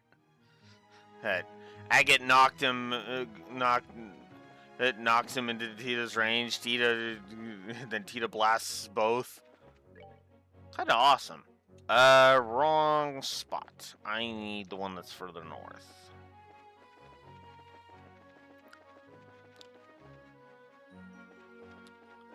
Because I need this. Alright, and then I need to head to Steckheim Gate. Alright, we're good to go. There we go.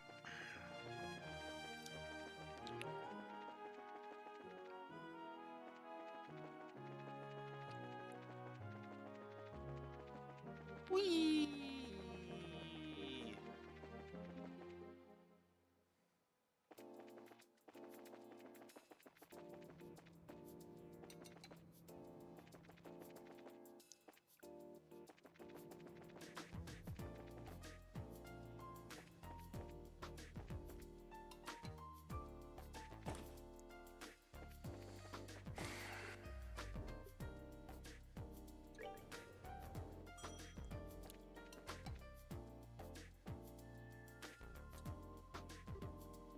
Oh, did you find the book by any chance? Indeed we have. Again, please check it over just to be certain. There's the second one done. Yes, this is the genuine article. And that leaves us with just one left. I need a break. What kind of book are we chasing down this time, anyway? I'll spare you the teasing this time. The last one is entitled 31 Cypress Trees. And here's the card. It's got more than of that usual writing on it. Ah, you 31 cypress trees nestled atop this grassy hill. Afflictions of far off lands draw nigh unto me like wine barrels, tumbling lightly down a soft incline as I drift into reverie he enveloped within the resonance of the tolling bell. Oh man, more of this gibberish. The one we're about to get, Raxor, the 31 cypress trees.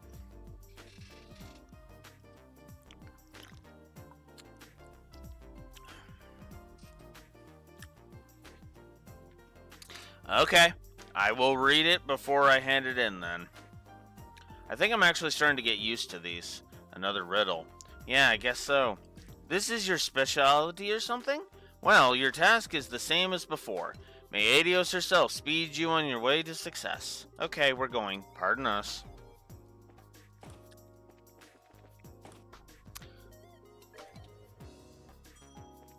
I'm gonna finish this and then I'll report all of them to the guild.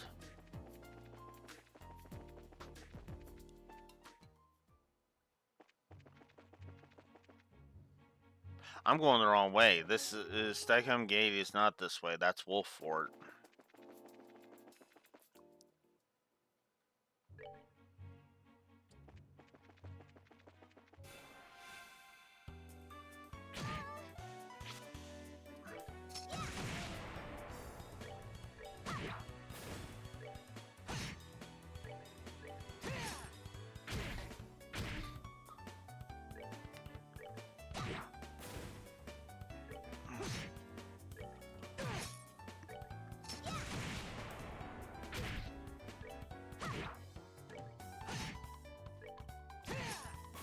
Care for a rematch?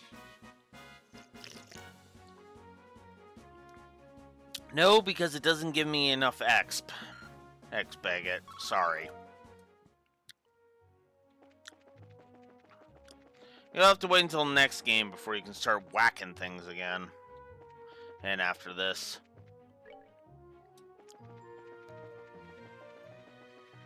Or did I say Sky 3? I meant Sky 2. I'm not gonna neglect you in Sky 2, buddy. Or I guess technically you're waiting for the remake, which will be next. What we're covering next, but that's beside the point, I guess.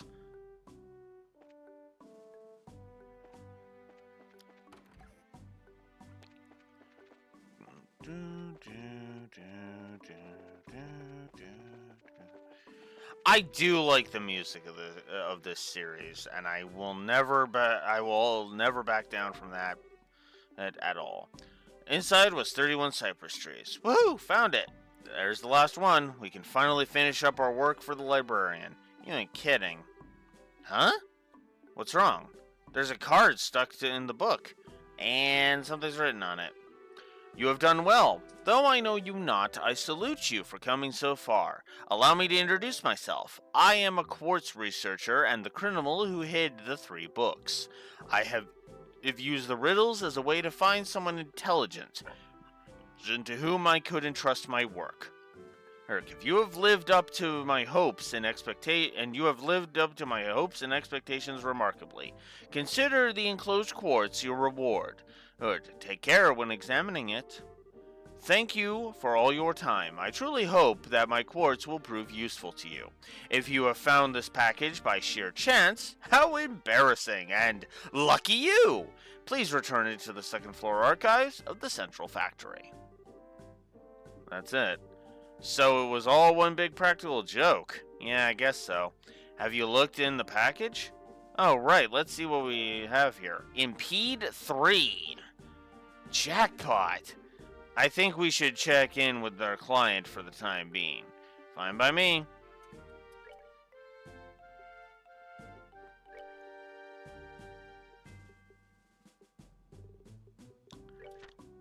"31 cypress trees. The good farmer Sheprot has planted 5 cypress trees in his garden. The good farmer Sheprot dug the earth carefully about them. The good farmer Sheprot suffered a year of pestilence.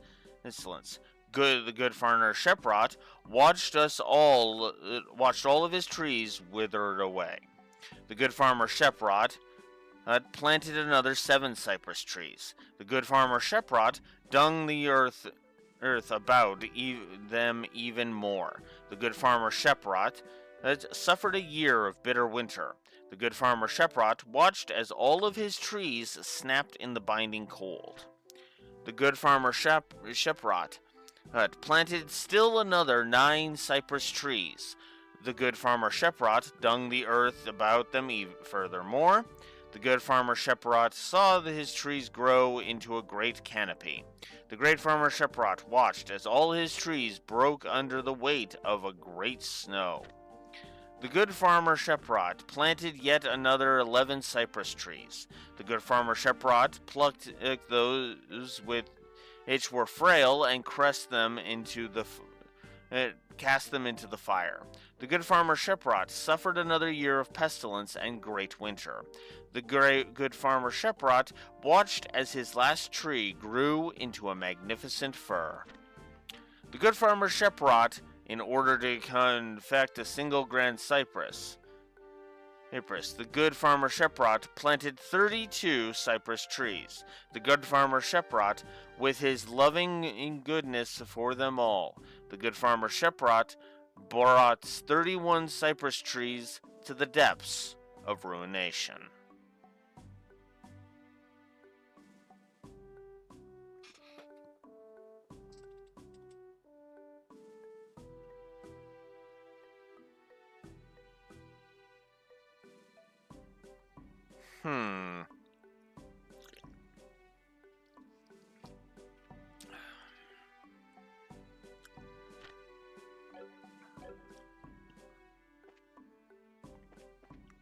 Huh.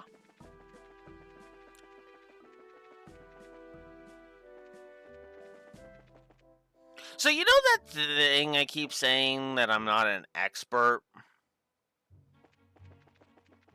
Well, guess what just flew so clear over my head it's ridiculous.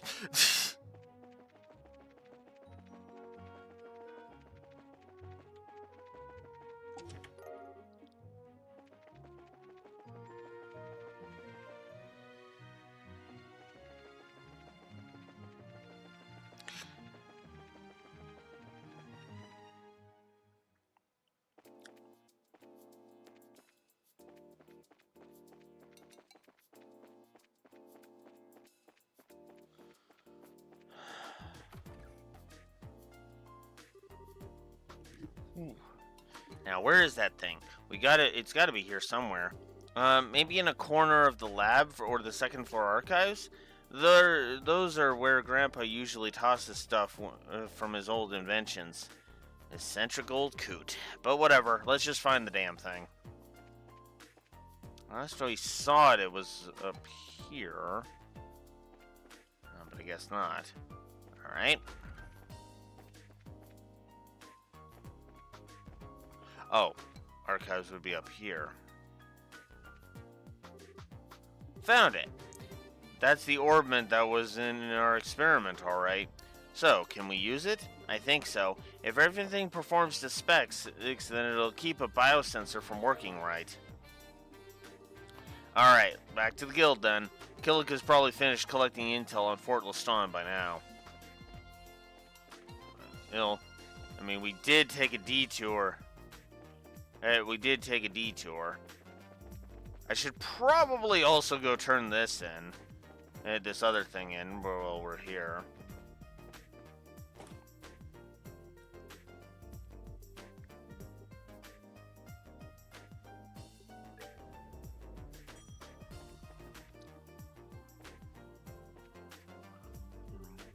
Oh, perchance have you... Yep, we have the last book. Just to be sure... Yes, this is definitely it. I'm impressed you actually found all 3 books. It just took some perseverance and patience. Oh yeah, that's not all we found. It was right in the same spot as the book. Perhaps this is a clue to his motivations. Still, regardless of the reason, you've done a great deal for me. You can keep the quartz for yourselves. In return for my having taken up so much of your time. Thank you. So, is that all you need us to do? Yes, that's the lot. Phew, that's a relief. I was afraid you were going to say you still had more work for us. No joke. You've worked so hard that there's really nothing left. I'm very grateful for your help. Now I can just relax for the time being. Yes. Yes, and I admitted that the whole thing, the significance of it flew over my head. Talked about good farmer Sephiroth,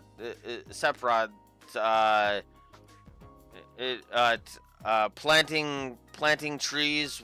He's watching them wither, enduring pestilence and harsh winters, and he still kept going, and then it ended with everything.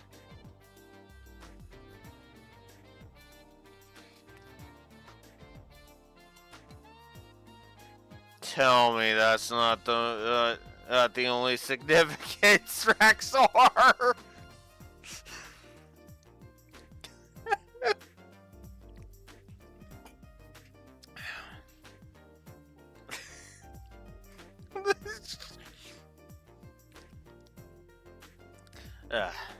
Oh, it's nothing. Thank you again. Feel free to come by anytime. Yeah. Sorry. I even mentioned after I had read it, I was like, I admitted, yeah. So, not an expert. Never claimed to be an expert. I feel like I should know what the significance of it is, but for some reason I am drawing a complete blank. So, shrug. Thank you again. Feel free to come by anytime. We will, thanks. Pleased to be of service.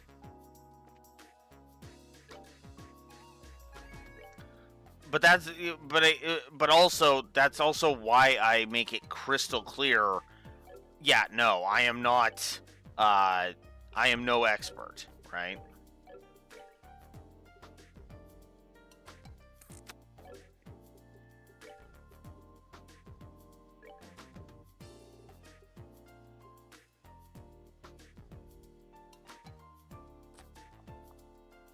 Ooh, that is tempting. It would just mean that enemies would beeline for me more often.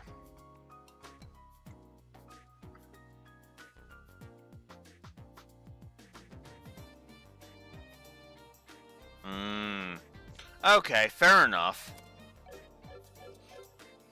It is definitely an interesting idea. The interpretation I had was the idea that it's meant to be a tail, right? No matter what, what the hell? What was that?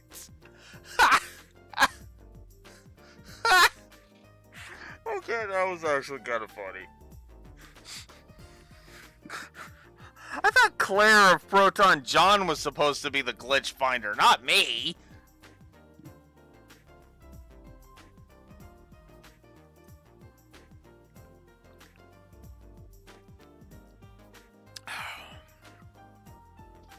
So what happened there was Estelle ran right past the screen transition flag, and I was basically wandering around out of bounds until I went back.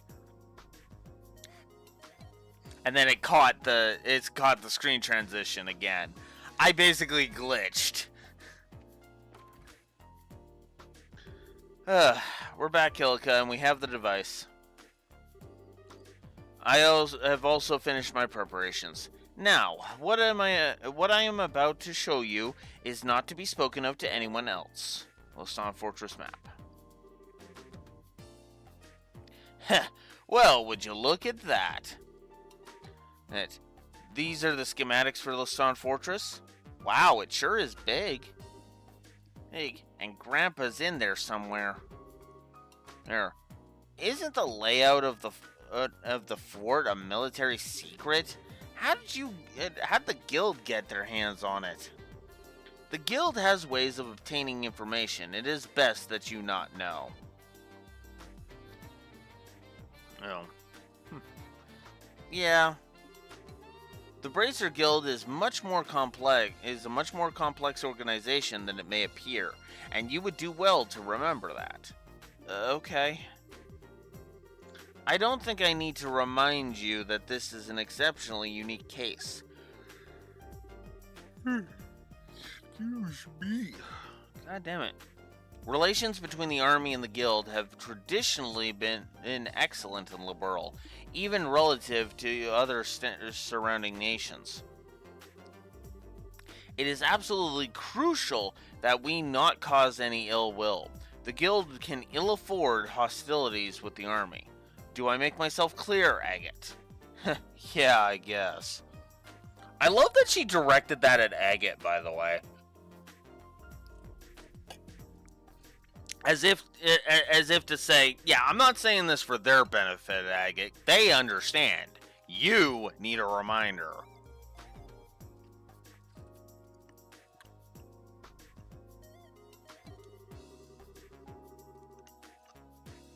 But if I see the men in black clothes, they're going to have a hot date with the business end of my sword.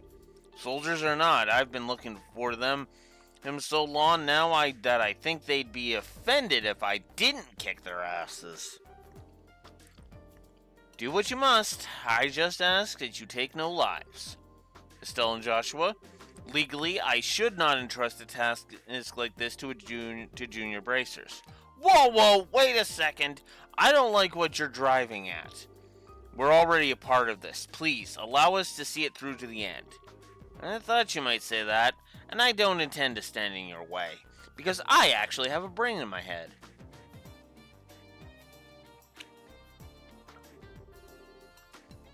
But it must be said that you answered to Zeiss.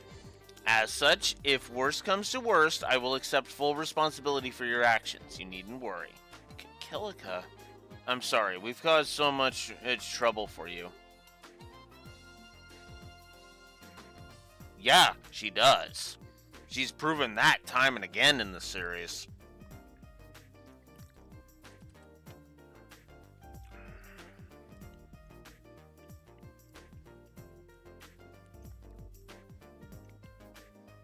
Now then, Tita. Since you're not a bracer, I have no authority over you. But are you truly set in your course? Yes, ma'am, I am. What? What's this all about? You don't mean, yeah, she's coming with. Like, I would be sitting there just like, she's coming with. Let's stop wasting time and go. And they'd be looking at me like, hey, look, you saw what happened the last time we denied her. You really want her to screw things up again?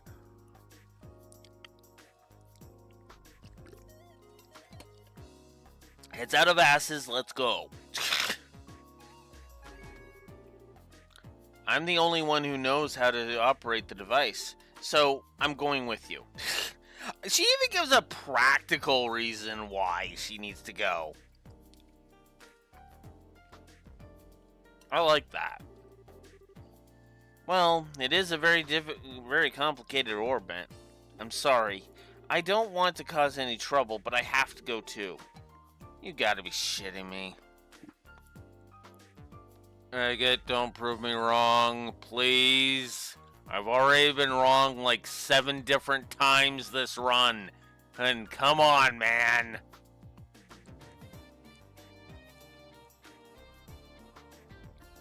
In fact, that's at a minimum.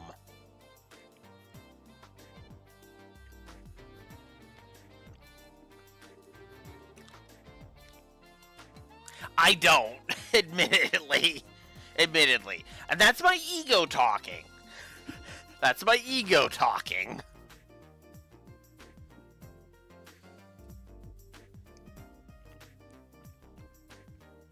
Hold it in, Alex.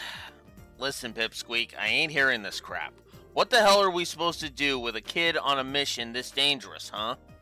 But you need me to operate the device.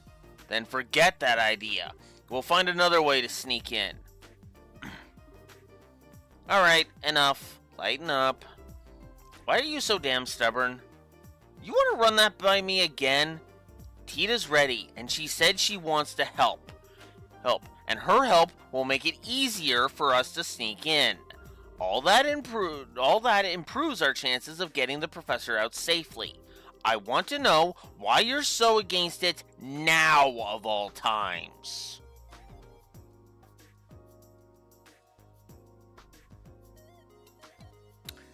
Okay. Let's tell Boot fuck that worry into the atmosphere. Cool.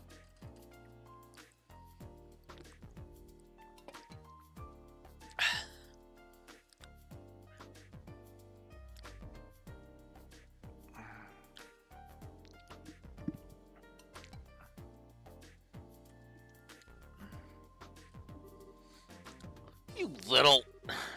Have you even thought about her being a civilian and a kid besides? And you're okay with putting her in danger? I don't like it any more than you do, but we'll keep her safe. We're bracers. That's our job.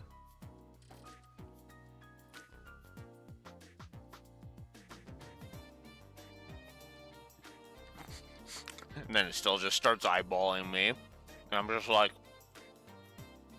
what? I agree with you.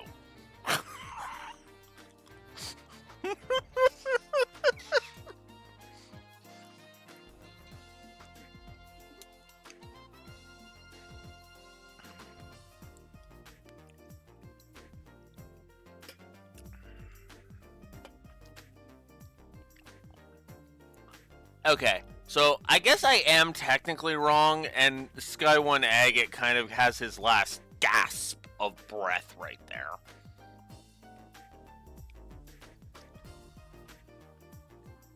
But then again, this could be him kind of shifting into actual Agate, you know?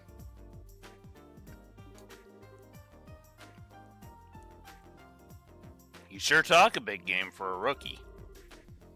And what does experience have to do with this? Bracers aren't the only ones who feel that some people are worth protecting. Isn't supporting that ideal what we're supposed to be all about?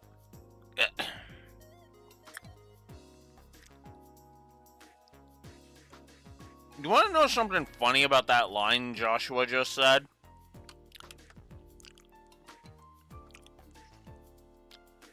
It's the perfect line to convince Agate.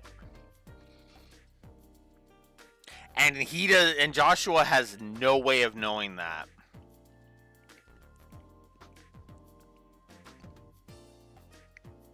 I like that.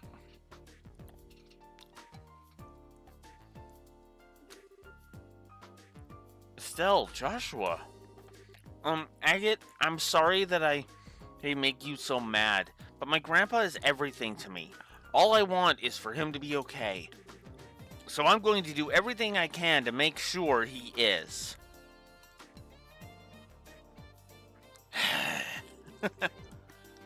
Besides, you helped me when I needed it, so let me do the same for Estelle and Joshua, and for you. I swear that I'll be good, and I'll follow orders. Please, I'm begging you. Oh, sweetie. I didn't realize you'd put so much thought into this.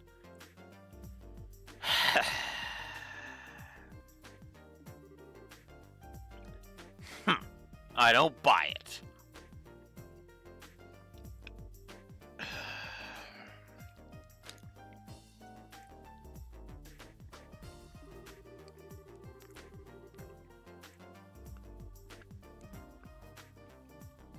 If you really want to help us that badly without getting in our way, then follow orders and stay here. You got it? But we really don't have any other way to get in there. I'd rather not do this. Truth be told, I can think of a few thousand things I'd rather do, but I'll let it slide this once. Thank you, Agate. You got no reason to thank me. You fall behind, you get left behind.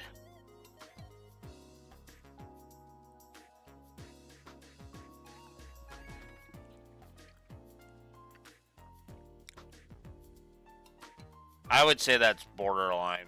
Because that is something actual Agate would say. Just usually not to Tita.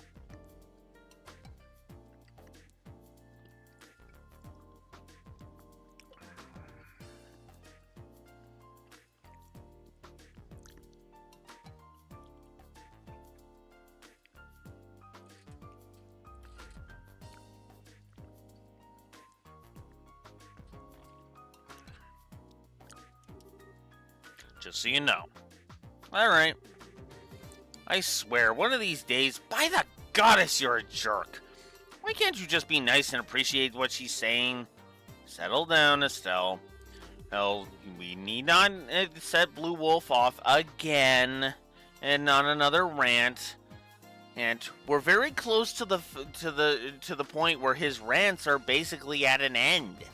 And basically, the only thing past this point is, well, the gameplay bullshit of the tournament and the final boss fights. That's it.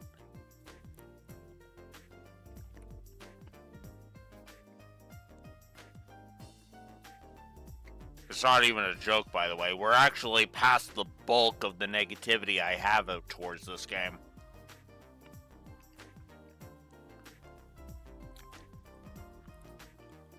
From a gameplay perspective, I kinda don't. Except for one of the rounds. There's actually one round I found very fun. And that was against Bracer Kurt's team.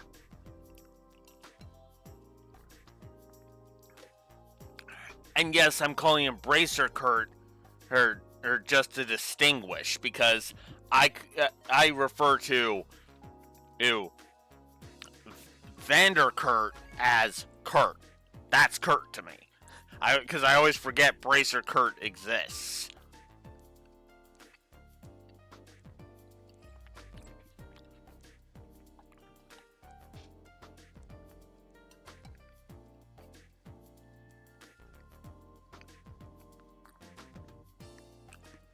Okay. Joshua.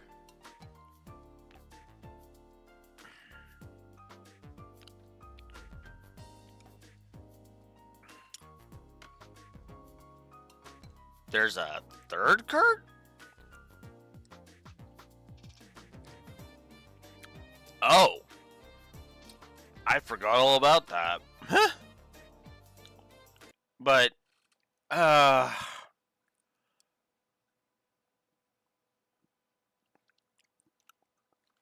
I really don't want to do it.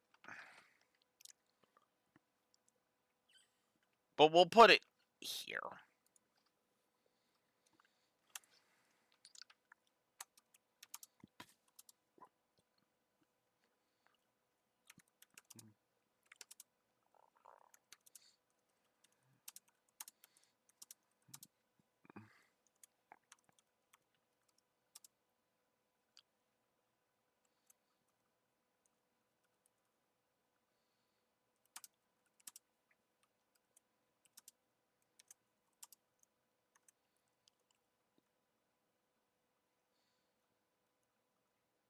No, that's not the right term.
So this might seem a little harsh and over the top, but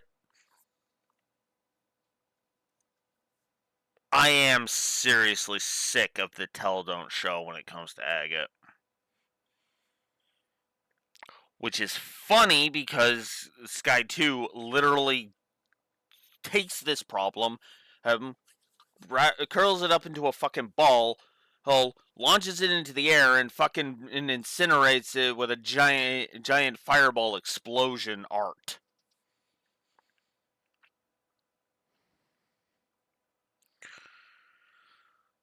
The problem I have is that it feels like throughout this game they have.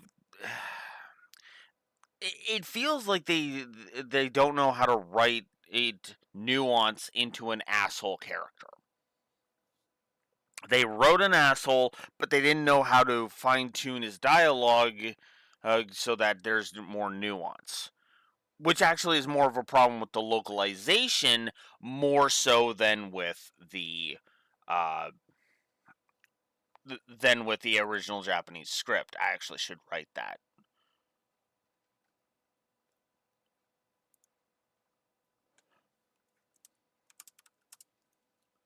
I should actually change that.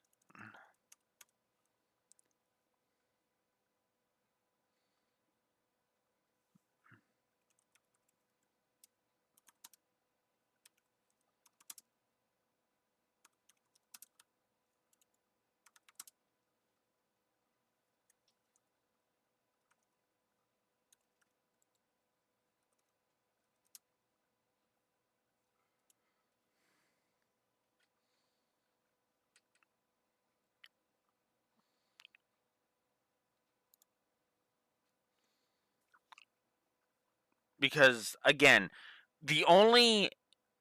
we've seen small hints that there's more to Agate than just his douchebaggery. But when it comes to him really being a nice person deep down, we just have to take Joshua's word for it. Because we haven't been shown the nuance. Which is why when I hear about, the remake not having, the stupid him yanking us off the arson case, he's being voiced. That's kind of one of the big problems, because that's the advantage of having a voice, fully voiced game, is you can throw nuance into the voice acting, because a voice actor can actually add nuance to a performance. Whereas the dialogue on the page basically, wouldn't, if you were just reading it, probably would only have as much nuance as you projected into it. Make sense?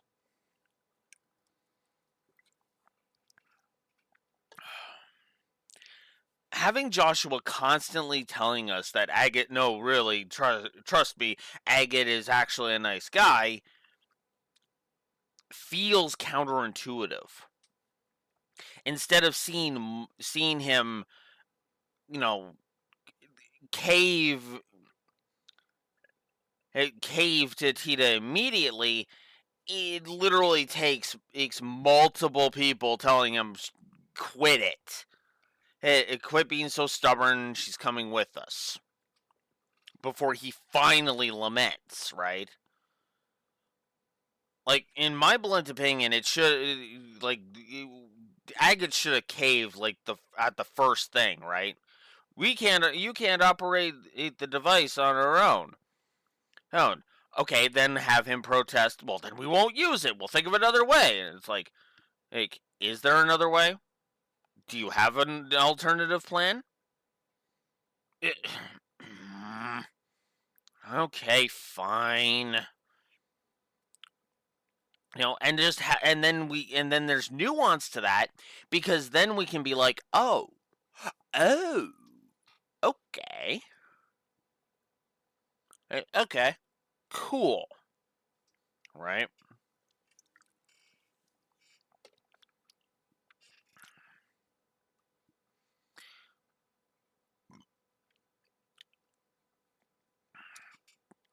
And that's always been my problem. It feels like the script needed a polishing pass. It feels like it did. Which is funny because the gameplay also feels like it could have used a polishing pass too. You could have used a couple of months in QA, as the lore runner puts it. Which I don't think they had. head, to be fair. Which is funny because they actually do learn as they go. Oh, which makes sense. Since they've been working on this damn series for so damn long, for 20 years, so.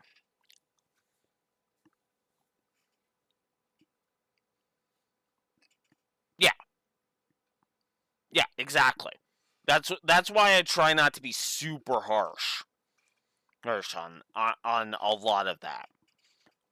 The reason why I'm okay with being super freaking harsh to say Square Enix, for example, is no. A company that fucking big with that much pedigree behind it, they should know better. Games like Dio Field are unfucking acceptable. Unfucking acceptable. Now, you could argue I was too harsh to Unicorn Overlord, to Vanillaware. I'll grant you that one.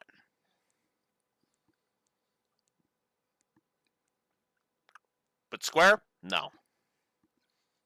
They get no mercy from me.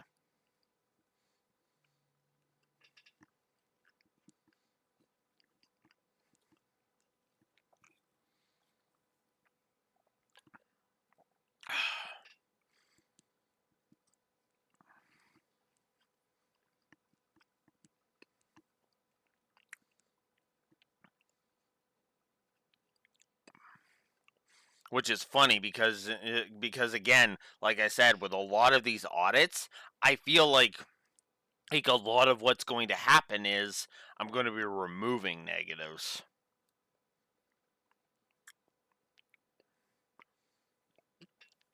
With Zero, well, I don't know about Azure, but Zero and Cold Steel 2 coming to mind immediately.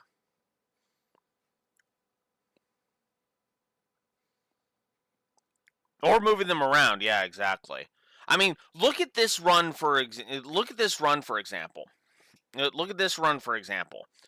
When we started this run, yes, I've added like 12 gameplay negatives. Yes. But I started this run by shaving off like what was that? Like 6 or 7. No, yeah, it was 6 gameplay negatives just immediately. Because I was reading the document, because I was reading through them as we were going, and I was like, what the fuck are you talking about, Past Alex? What the fuck am I reading here?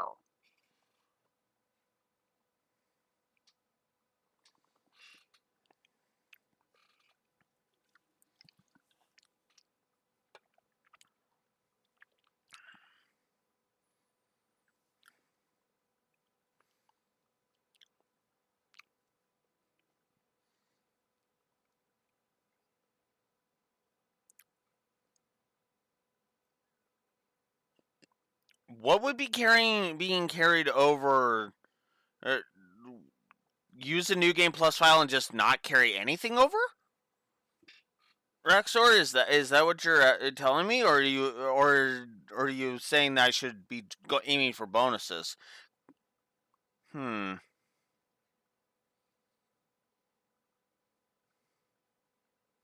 Oh, so I unlocked the new game plus content. Right. Good idea. Actually, that is a good idea, Raxor, because if I don't carry anything over, that doesn't really affect the review at all. Well, except for the new game plus content, because we'll be judging whether or not that's worth doing it on a second playthrough.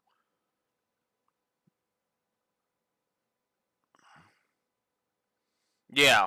Yeah, we will definitely be doing that for Cold Steel 2, because the Black Records, we have to do that. And I will be dinging the gameplay for that. I'll just go ahead and say that.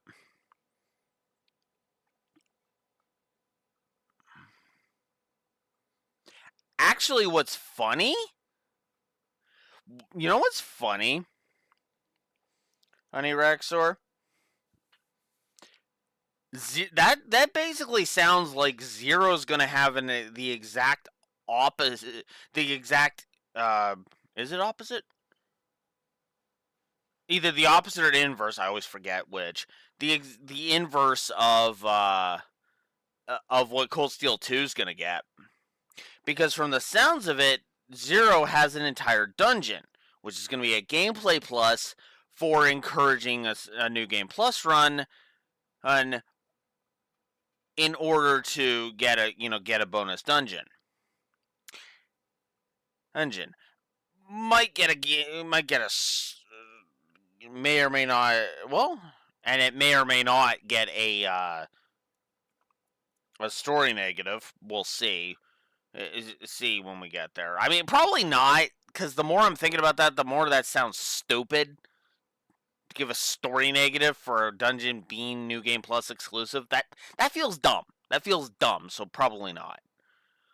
Cold Steel 2, on the other hand, is going to get a plus for the Black Record scene. I'm going to stand behind the plus for the Black Record scene, and a negative for the Black Record scene on gameplay, specifically. Because I don't really like locking content behind New Game Plus. Actually, I should look at my Cold Steel 2 review to see if, because Zero might actually get that negative too. Well, maybe.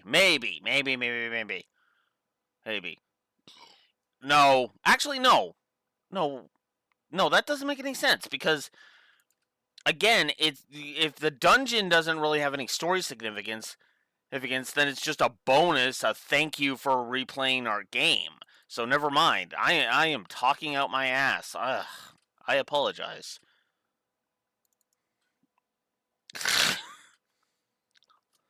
See, this is why I talk this shit out loud on stream. Oh. There will be technically one cheat I use when we do Audit Cold Steel 1 and 2.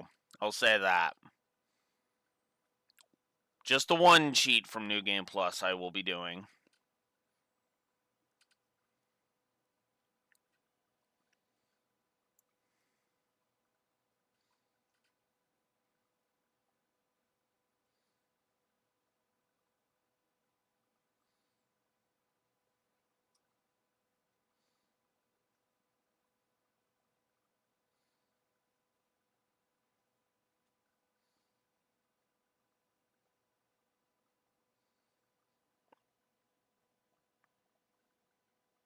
Yeah, the unlimited bond points.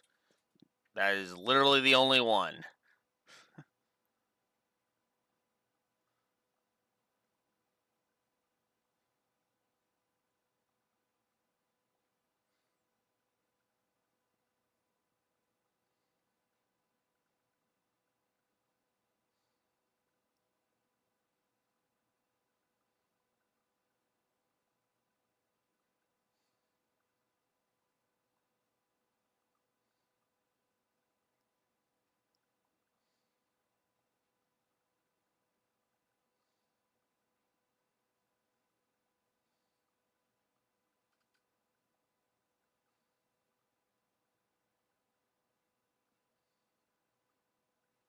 Oof.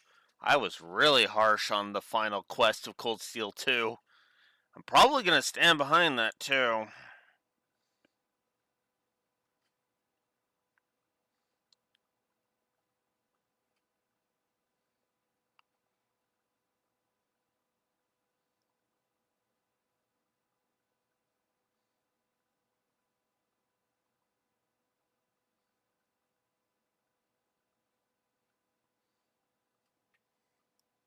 Yeah, the Anton one.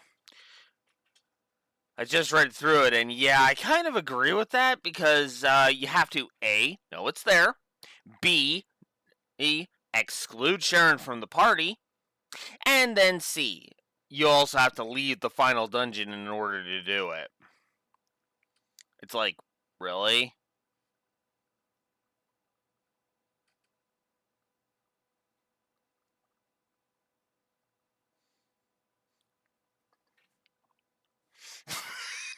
Okay, that's funny. Okay, that one's actually kind of funny.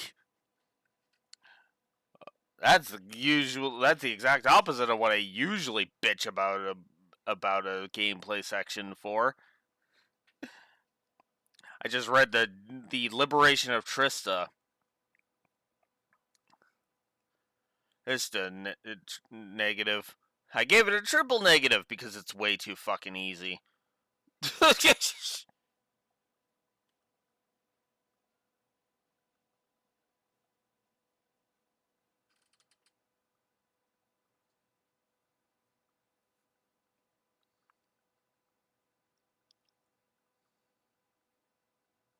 Also, you do have a point there, Araxor.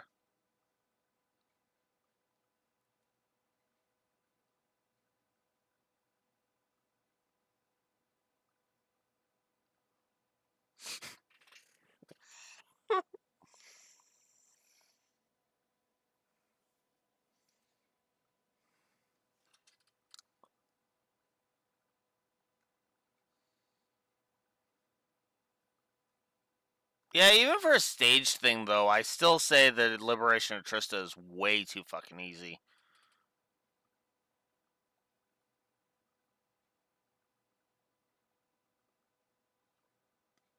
Oh, there's 3 in Cold Steel. Oh, the Force Lost Battles, there's 3 of them.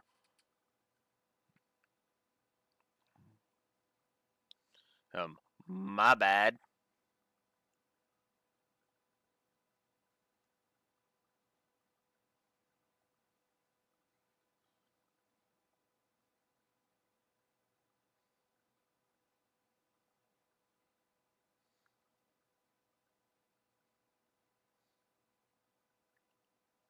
Oh. Oh. Okay, so there was an extra layer of what the fuck is this when it came to the Black Records. Okay, never mind then. Okay, yeah, no, that bonus dungeon is not getting a negative. Confirmed. Especially if it's like stupidly easy to find the damn thing. Yeah, no.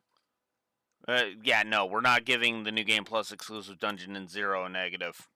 Confirmed. And if you're wondering, wait, what? Wait, why? Again, if it's easy to find, then it's just a bonus. And if it has no story relevance, then it's just a bonus.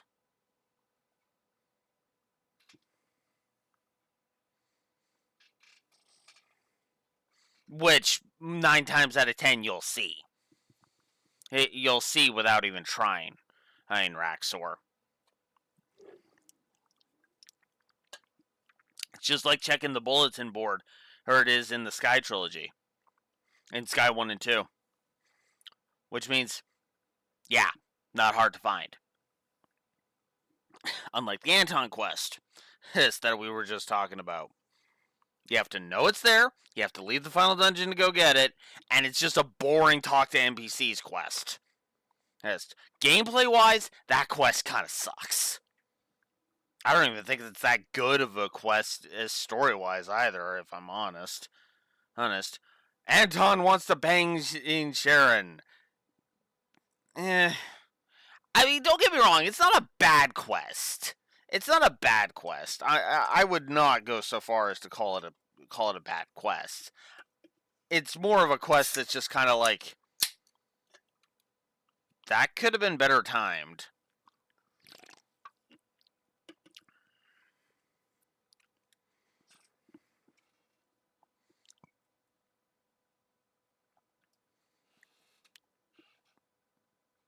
I obviously missed that in Cold Steel 4. I didn't realize it had any follow-up. Anyways, I've stalled long enough. I've stalled long enough. Both of you, shut it. Referring to Joshua and me. It's like, especially you, Blue Wolf. It's like, seriously, you went off on a freaking major-ass tangent. Come on.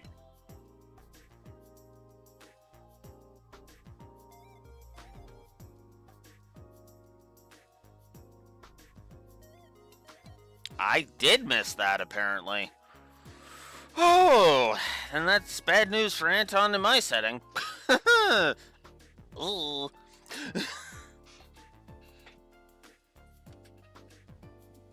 Oops. Yeah, yeah.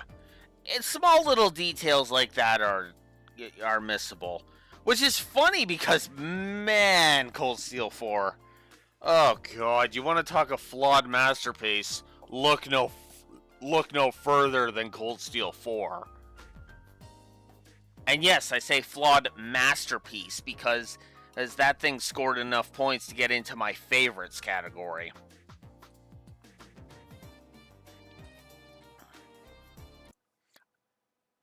Just barely, in fact, if I'm remembering correctly.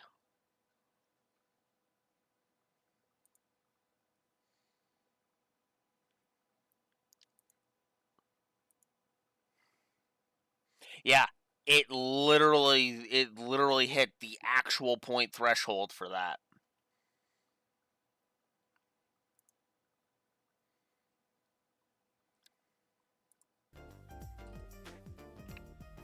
Kind of funny in that regard.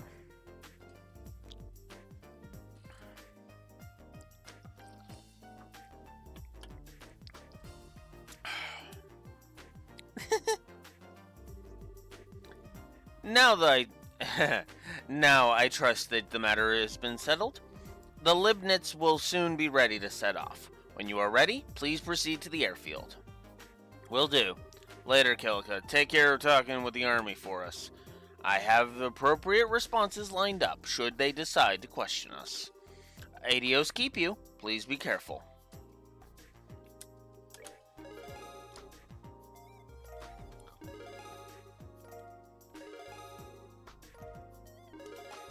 Nice. And there's second class. Yes! Grail Locket. That is an amazing item. Okay. So.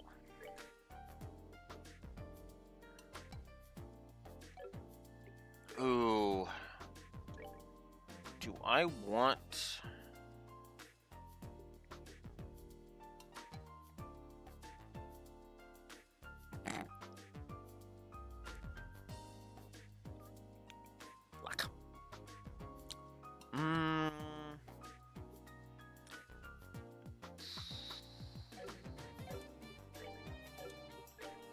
Okay, so either way, one of them is going to lose a bit of... Okay. I am going to choose Joshua. So he's going to get the Grail Locket, and I'm going to put the Gladiator headband on him.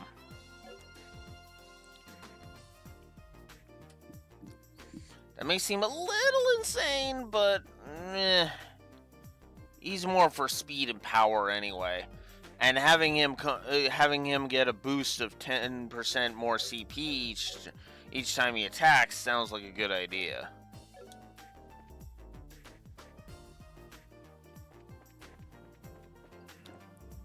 All right.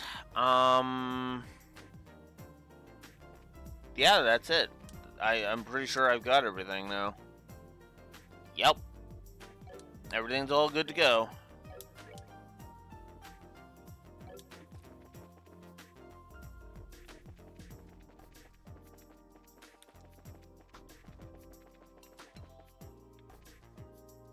There we go. I've been waiting for you. Is everybody ready? Yeah, we can go anytime.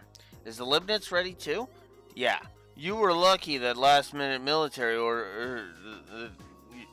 You were lucky that a last-minute military order came through like that. We were just about to head out to Lestan Fortress. We can take off at any time. Anytime? Won't it be hard to leave without, the ship? Estelle, look down. Oh. Do we have to, jump? No, we don't. What? What's happening to the flight deck? What, didn't you know? This place got enough secrets built into it to blow your mind. To be honest, Agate...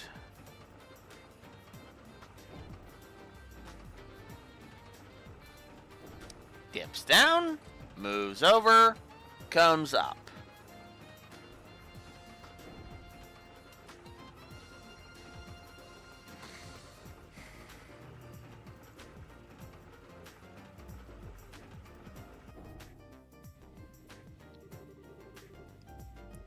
I don't know how much more mind I have left to blow. I could seriously make a joke, but I'm going to just hold off. I'm just going to ignore it. You probably have more left than I do, Stall. Damn it, Joshua, you are not helping. And all of this, I know, it's all Professor Russell's handiwork, right? Tita, your grandfather is something else. I couldn't agree more. Thanks for waiting, guys. Sir.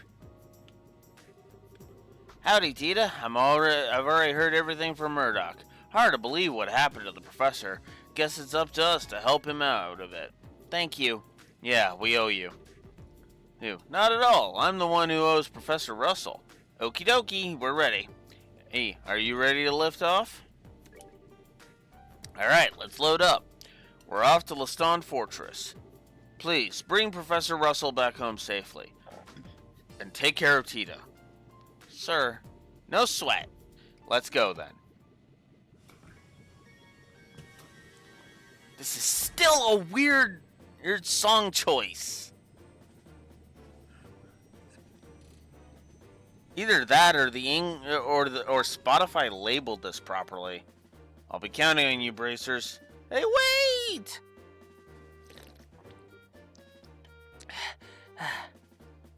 I mean, okay, the song itself is fine. It's just the English soundtrack on Spotify calls this We Are the Kapuas. As in, it effectively is the Kapuas theme song. So it's a little weird that the Zeiss Central Factory steals it.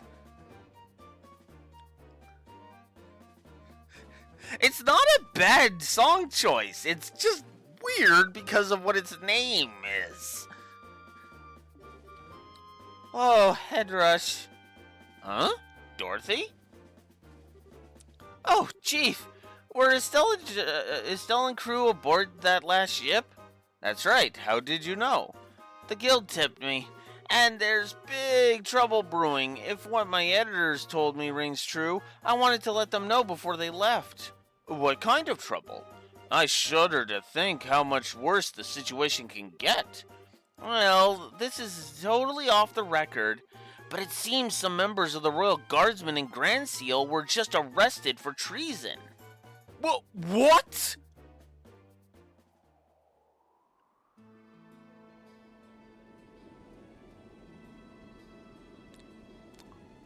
Okay, I kind of like that bombshell. Well, I'm not gonna lie. This is the container where you'll all be hiding. I hope all of you are real close friends. It's going to be a tight squeeze for 4 people. Really? Looks big enough. It's only half as big inside as it looks. It's gotta have cargo in there for the camouflage's sake. Think of yourselves as like the filling of a donut. That's not encouraging. We'll be fine. It's all a matter of how you approach the situation. We'll get the job done, but I wouldn't want to take a vacation in there. Oh, right. Say, man, you got any orbment facilities here or anything? I'm a little off kilter, so I want to change things up. We have an onboard factory of sorts. You're welcome to make use of it. I'll go too. My orbment could use a little tune-up after all it's been through. This way, Hackett. Alright. Leston Fortress is a 30-minute flight from here. It won't be too comfortable in that container, so you ought to get some rest while you can. Sure thing. Thank you.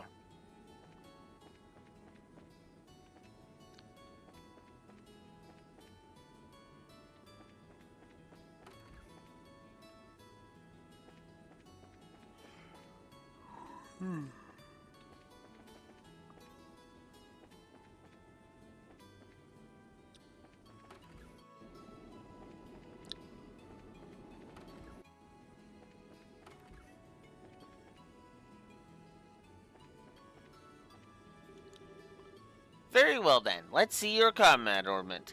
I'll just run a quick diagnostic on it. This isn't... But wow, you just light all up around some new gadget. That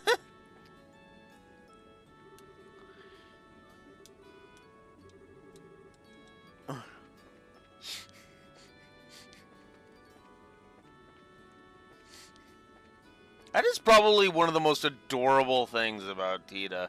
Just how much she lights up whenever you give her an engineering problem to solve. Like, the second you hand her one, it's like, yep.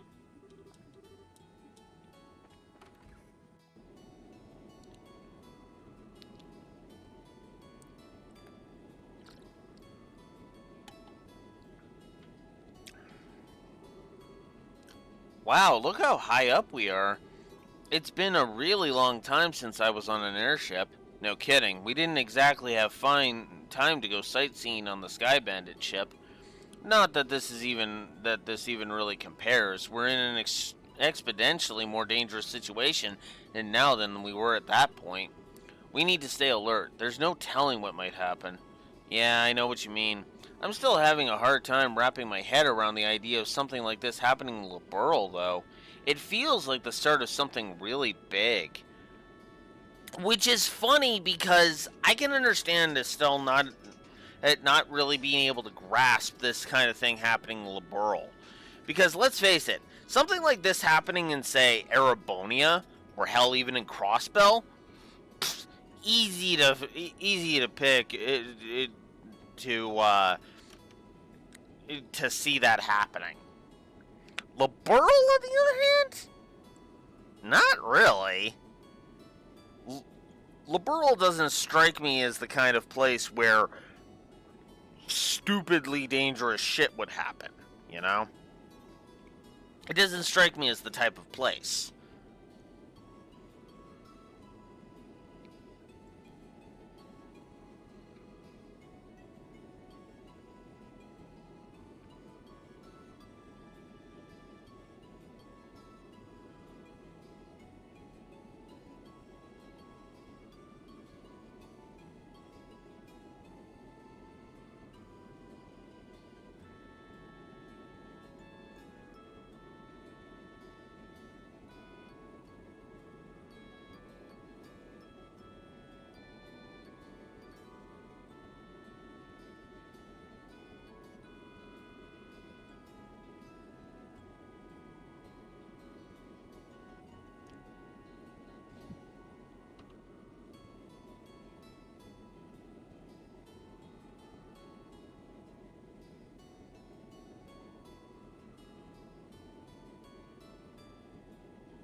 Yeah, there we go. Yeah.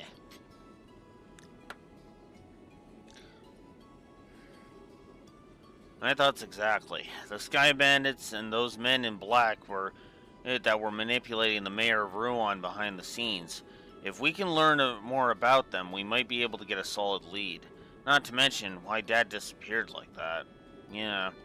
Well, while we're saving the professor, we can look around for clues.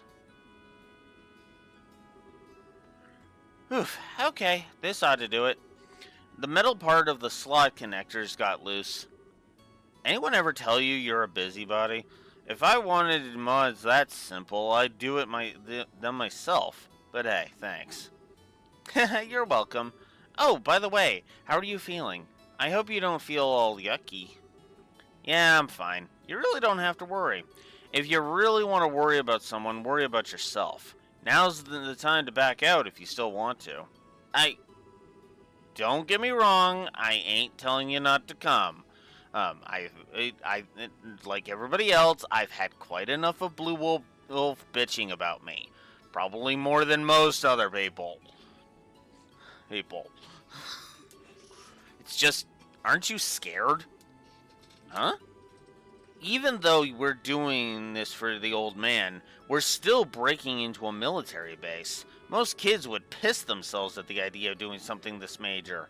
So, how come you're all carefree about it? Well, I'm really scared out of my mind, but I have Joshua and Estelle with me, and you're here too. Not being alone makes it easier, so I don't have to think about how scared I am. And you know, the funny part is that is actually good logic. It is. It's good logic.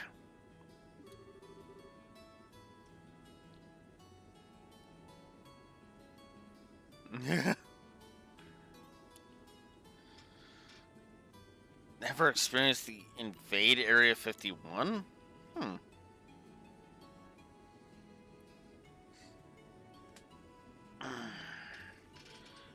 Maybe that's a little stupid. A little? Try incredibly. Anyway, worrying is just a waste of time. Sorry. Can I ask you something? Where'd this come from? I was just wondering, who's Mishka? How do you know that name? You called me that when you were poisoned. I'm sorry, I shouldn't have said anything. Nah, it's nothing I'm ashamed of. Mishka's my kid sister. Oh, wow, you're a big brother? How old is she? He older than me? Well, sort of. I guess she'd be around your age. Huh? I guess you haven't seen her in a long time? Work keeps me busy. I only go home about once a year. Oh, poor Mishka. What's that supposed to mean? I just think if I had a big brother, I'd want him with me all the time. Be with him all the time. Bet she feels the same way. Really? Well, you might be right.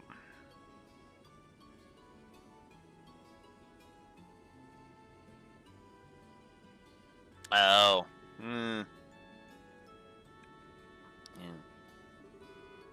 If I was more reliable, maybe I'd be with her. Huh? We'll be landing at Leston Fortress soon. All bracers to the cargo hold. Looks like it's time. Oh, here you are. Hi, Estelle. Didn't you hear the announcement? We'll be arriving soon. Yeah, I'm all done getting ready. Did you get everything you needed, sweetie? Yep, you betcha. I even tested the timing. I think I should be able to handle the biosensor, so leave that to me. Well, now, that's encouraging. We're counting on you, Tita. Right. Why don't we head down to the cargo hold?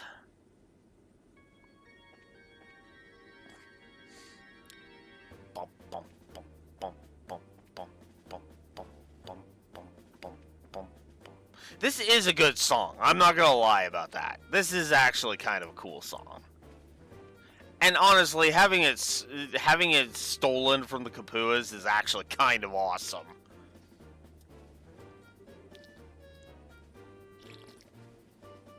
Good, you're here. Looks like we've got everything set up. I'm all done with disguising the container. If you just open it up, all you'll see are those plates that are used for fixing ship hulls. But there's another door on this side, and you can't tell it's there when it's closed. Hey, that's pretty cool. This ought to fool the biosensor and allow us to sneak in. So, all that's left is for you all to pile in. Are you folks ready for this? Of course we are. I was born ready. Okay then you'll need to get in one at a time. Once you're all inside, I'll close the hidden door. Understood. I'll go first. Man, this is cramped. If you don't get in exactly right... Huh? Estelle, are you okay? I'm fine. I totally am not thinking about... I'm totally not thinking about inappropriate shit. The blue wolf will constantly tease me over. There we go. Turn your head this way. Okay. Oh, Joshua, I don't know about holding this pose. We've just got to deal with it. Otherwise, we'll never get all four of us in here. Right. Yeah, we have to do this. I'm almost curious if they're actually going to show the pose, the pose in question in the remake. That would actually be kind of funny, I'm not going to lie.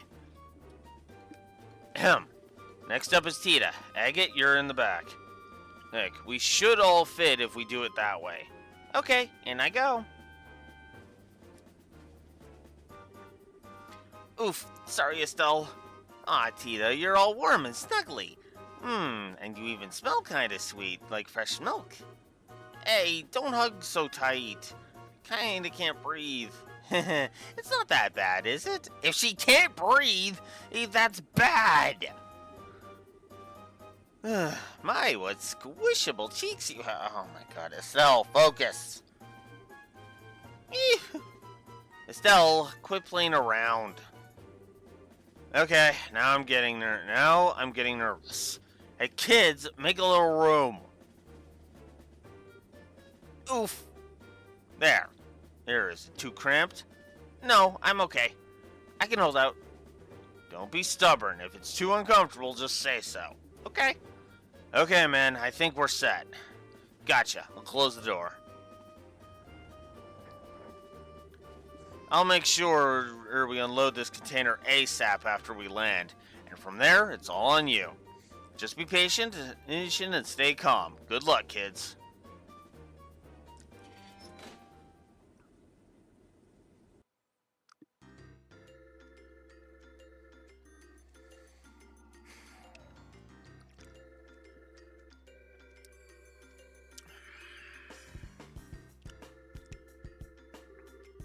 Major Sid, I'm here as per your request. Hello, Chief Gustav. I'm sorry to make you come all this way. That said, however, I'm impressed. I wasn't expecting you to get here so soon. The Royal Military is one of my best customers. You folks are always a priority. Not to mention, the order sounded pretty urgent. I'm already finished maintenance on the patrol ship. Did something happen? Oh, nothing significant. Just your usual military matters. Ah, yes, I've heard about the attack on the Central Labs. I've recently come into possession of a clue which may help us wrap this matter up within as little as a few days. Oh, that's excellent news. Professor Russell is one of my greatest inspirations and benefactors. I hope he hasn't been injured. No, you can relax on that score. Oh, how can you be so sure? It seems that the abductors are demanding a ransom for the professor's safe return. That would suggest that he's unharmed, so I don't think it's a concern. I see. Well, it looks like the Royal Armed Forces have this well under control. So, are you planning to do another container check today? I trust you, but regulations must be adhered to. Alright, grunts, get to work. Roger that, sir. Roger. Scan, nothing unusual here. Next one. This one's clear.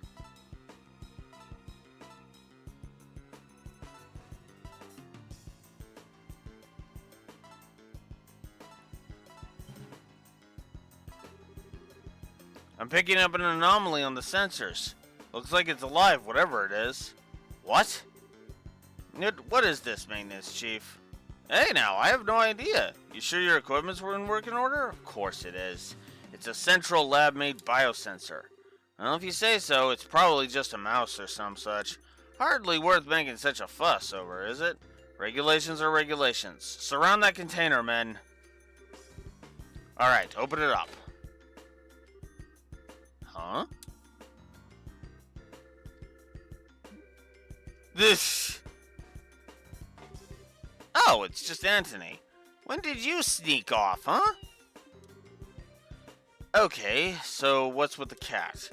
His name's Anthony. He lives at the Central Labs. I guess he snuck into Leibniz. He certainly gave me quite a shock. False alarm, I guess. Yeah? Well, I suppose that one can't blame a cat for being a cat. Hey you, if you like it here, you're welcome to stay for a while. Hey now, don't try and tempt him.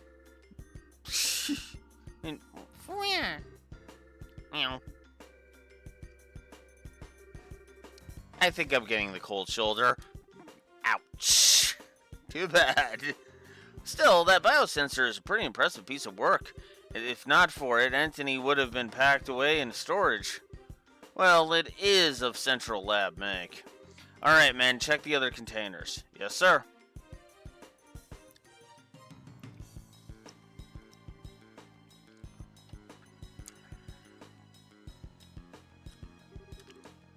I appreciate your efforts. We'll bring the containers in tomorrow, so you can return to the barracks for now.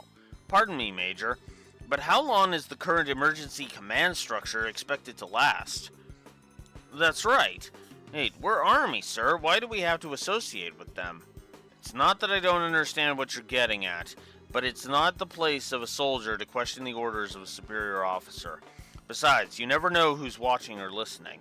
Discretion is a must at all times. Yes, sir. Understood, sir. I feel guilty.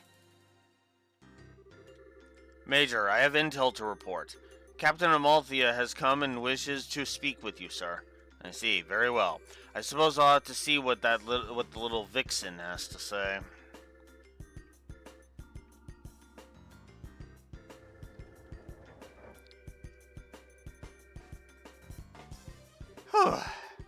Ugh, I can't feel my legs anymore. You okay, Tita? Yeah, just a little fuzzy in the head is all. But I'm glad we got the equipment to work. Yeah, nice job. It was a tight situation, literally, but you stepped up. Thank you, Agate. But Anthony showing up like that really spooked me. Yeah, he was right in the next container over. I thought we'd be discovered for sure. I think the chief put him in there on purpose. That false alarm got the soldiers to relax. He kept a cool head, though. That does sound like something the chief would do. Definitely a man not to mess with. Now, we ought to get moving. I mean, we're somewhere close to the airship port. We need a plan or else we'll never find the professor. So Estelle, check the map and tell me which way we should go. Huh? Why are you asking me? Call it a test of how observant you are. Time's short, so let's have your answer.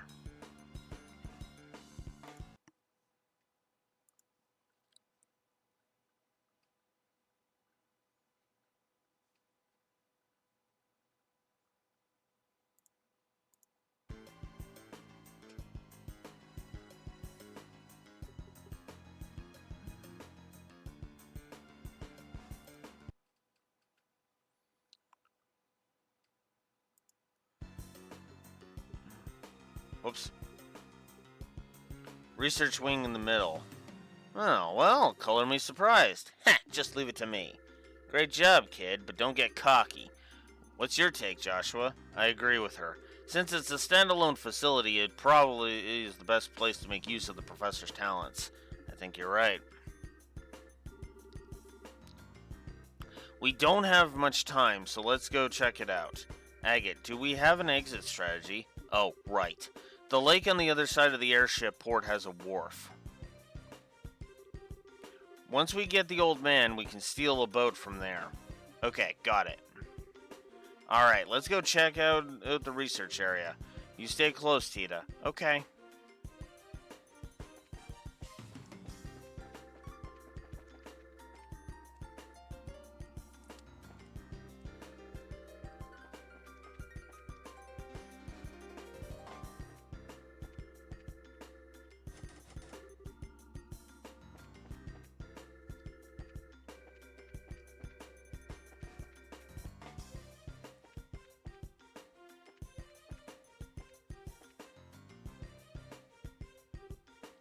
Oh, I know them.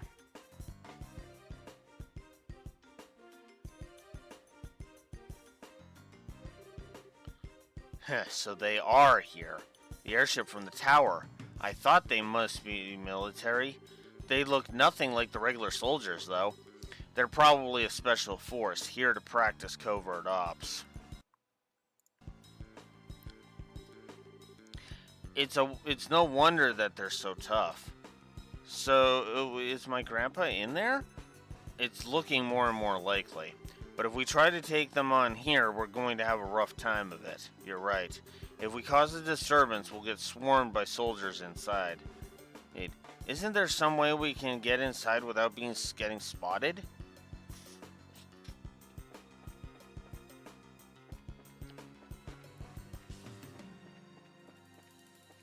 Well, there is a way we can at least peer inside. Hey, can we get in from here? No, there are iron bars over the windows. If we make any noise, this is going to get even tougher. Oh, jackpot. Huh? So, this is your official reveal. So, let's talk about this moment for a second. Because this is the reveal that Colonel Richard is heading the coup. That Colonel Richard is behind everything. Why do I like this so much? Oh, very simple. Very simple. It's not a dun dun dun. It's more of a, oh, by the way, in case you haven't figured it out, I'm the villain. In many ways, it's interesting because it kind of, well, it's the Darth Vader reveal, really. Because with the Darth Vader reveal, when you go through it the first time, assuming you don't start with the prequels, you're kind of looking at it from a specific angle. Specifically the angle of, well, he's the villain then and he's obsessed with capturing the hero.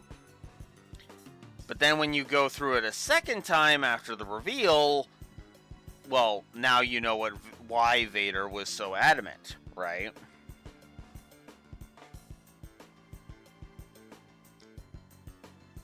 Scooch over a bit. It's almost just a little.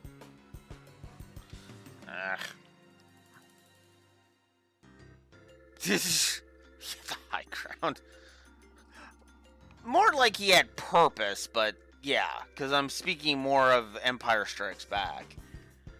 But what I like about this is that, again, it's kind of, it is a reveal twist, but it's kind of a, in case you haven't figured it out by now.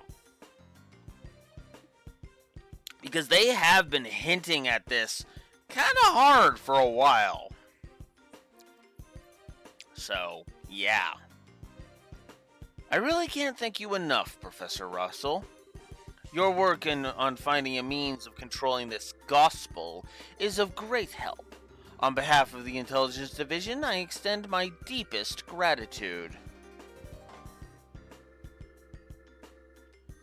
Yeah, that's true. Although, what's funny is that I try to do that just in case somebody's, in the process of introducing their kids to Star Wars. Excuse me. Because that's actually that's always kind of an experience of like seeing how a young person reacts to that twist, to that reveal twist, I should have known you were behind all this, Colonel Richard, Chief of Intelligence. Hard to believe you once served under Cassius. Oh yes, you and he were friends, and if my memory serves me correctly, we've been looking for him actually, although we've yet to pin down his exact location. If you have some idea of where to base a search, we'd be happy to have that information. I don't know. Not that I'd tell you if I did. Well, no matter. If perchance the gospel were to have been delivered into his hands, then I'm afraid it would have presented a problem. However, even if he were to show his face now, he would have no means of stopping this current. The Black Ornament, or gospel as you call it, I just want to know what you plan to do with it. Scratch that. First and foremost, I want to know where you even acquired something that bizarre. I imagine my source would rather their identity be kept a secret. Our intentions, they will become evident very soon. At that time, Professor, we'll be happy to release you. All I ask is that you wait. You're going to just let a witness to your crimes go free? I assume then that you intend to do something on a grand scale. I'll leave the particulars up to your fertile imagination. That said, come the dawn when everything is realized, you will assist our research. The invitation will bring liberal riches like none. This invention will bring liberal riches like none ever seen before. Not interested. Please, Professor, allow him to finish before you give your answer. It would truly be a pity if she were to come into some peril, and you were unable to help her. You'd threaten her to get to me! Captain Amalthea, it looks like your renowned powers of persuasion are not as eloquent as they once were. Pardon me, then. One might say that she has a unique sense of humor. I don't want any misunderstandings between us, and you must understand that we are only soldiers. You have my word that no civilians will be involved, save for you, of course. So you're doing this out of some twisted sense of patriotism? Then the Black Ornament that can shut down orbital power. I see. So that's your plan, is it? Pardon me. Hello, Lieutenant. The Colonel is presently in a meeting. He wants no interruptions. No, it's all right. Give him your report, Lieutenant. Give me your report, Lieutenant. There's been activity in Grand Seal. The White Wings were caught in the net, just as you planned. My goodness. Check and mate. Now, Professor, if you'll please excuse me. Major Sid, see to the Professor and make sure he's comfortable. Yes, sir.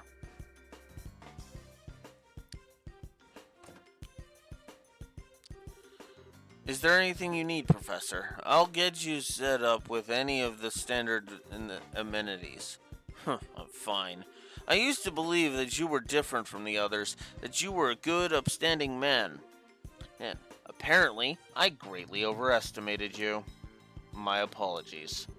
But you've been abducted by rebels, you see. The rebels against the Queen. Nameless, unknown rebels.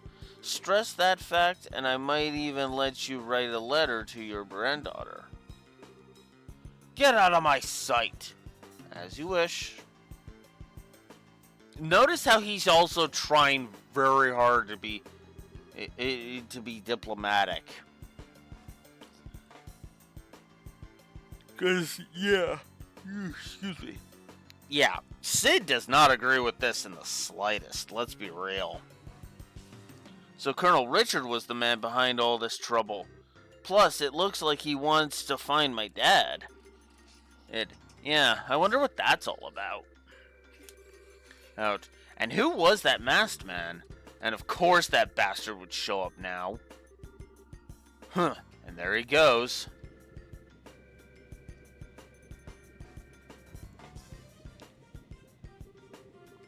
Grand plans, but what will come of them?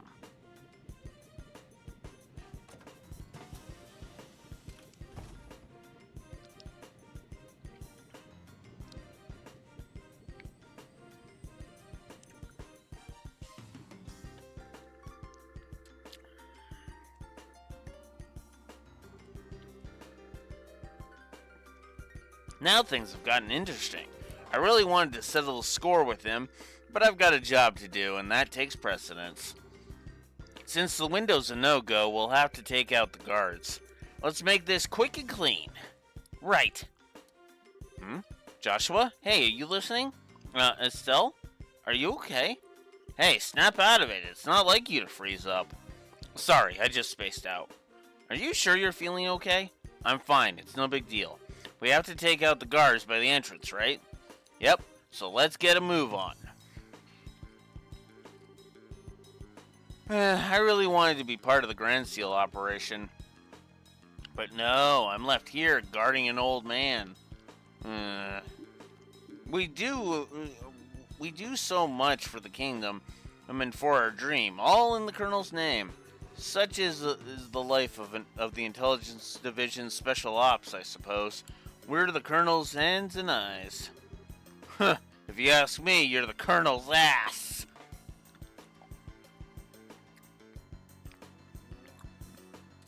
I don't think you stuck the landing with that one-liner, Agate.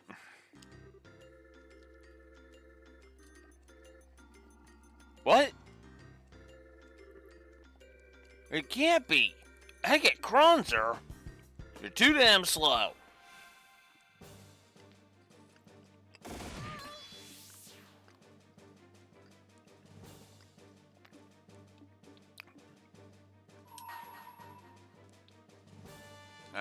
Darn it. I should have tried to have them closer.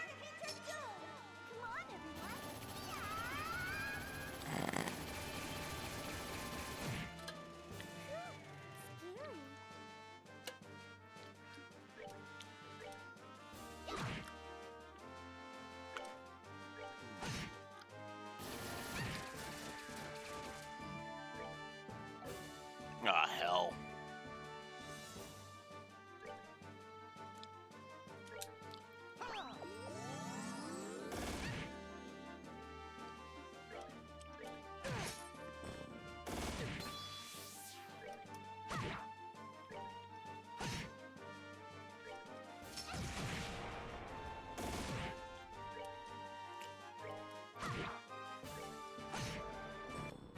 We're good to go.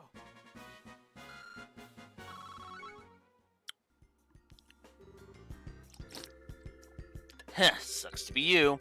It's no fun when somebody gets back at you for making a fool of them, huh? It's not good to carry that grudge, you know? Oh, pfft.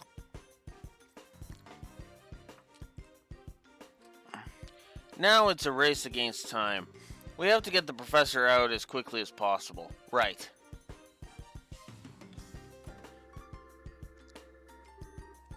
So you're back. Enough! I told you I don't want any... Grandpa? Tita? I must be dreaming. Grandpa! Thank goodness you're okay. This isn't a dream? And you lot. Hey, Professor, you don't look like you're feeling so hot. The Factory Chief Murdoch asked us to come and get you out of here. I'm impressed. You actually snuck in here? You're so much like your father. Not a lick of common sense between the two of you.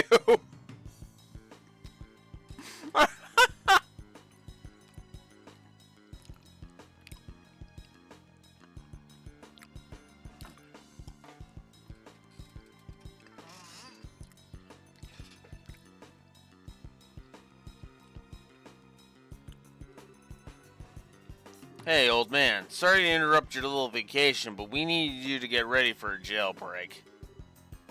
Yeah, you could talk, Russell. that's a true there. We don't have a lot of time. Who are you? You look like you came from the wrong side of the barn. Ern, I can tell I can tell that at least. At least you have a head like a chicken. A chick. Say that again, you geezer!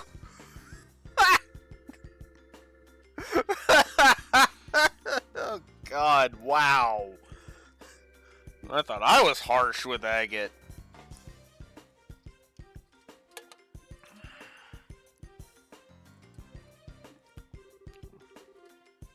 Grandpa, you shouldn't say mean things like that. This is Agate. He's a senior bracer over Estelle and Joshua. Well, now, I had no idea.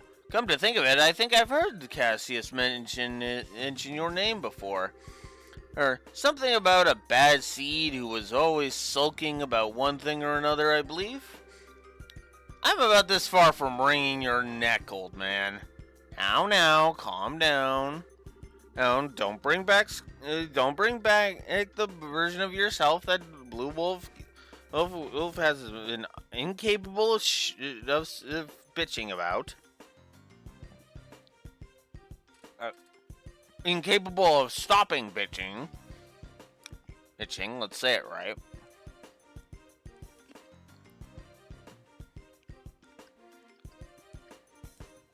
Professor, we'll have to save the explanations for later. For now, we need to get you out of here. Is there anything you want to bring with you?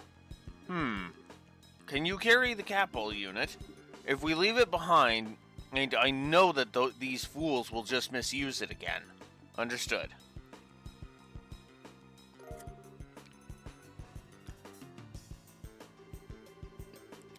I've been using that in my research to find the means of controlling the Black Orbment. I wasn't able to discern its physical composition, but I did have some success as with the control method, which means that these fools will be able to cause that phenomenon to reoccur whenever they want. Oh, I'm sorry, Estelle and Joshua. I hate that it's being so grievously misused, just after you went to all the trouble of bringing it to me. Believe me, we understand. With Tita's safety on the line, I can't imagine any of us would have done any differently. Besides, it's our fault that you two got caught up in this to begin with. For the love of Adios! We don't have time for you to give speeches. If you're all set, then we have to go. Get your asses in gear. Move as fast as the old man's slip disc will let you. Oh, very clever. I haven't let any young man in beat me yet, and I'm not about to start now. Come on, both of you.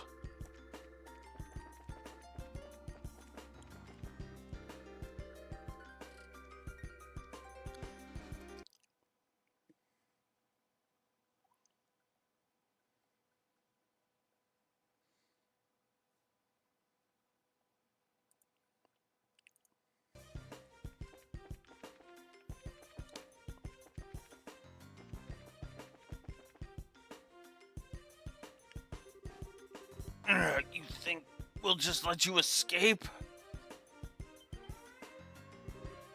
What's that? Guess the jig is up.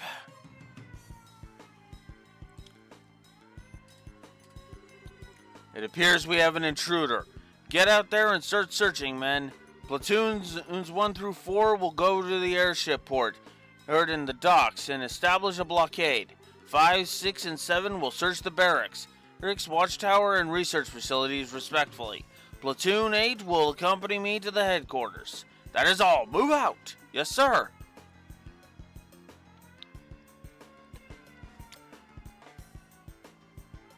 Well, shit. Crap. Yep, here come the soldiers. Looks like they're putting the squeeze on the airship port and the docks. The major knows what he's doing. Huh. What else would you expect from the CO of a Fort Defense Regiment? What should we do? Where do we go? Well, leaving by the docks is going to be tricky. We need to avoid the guards and find another way out.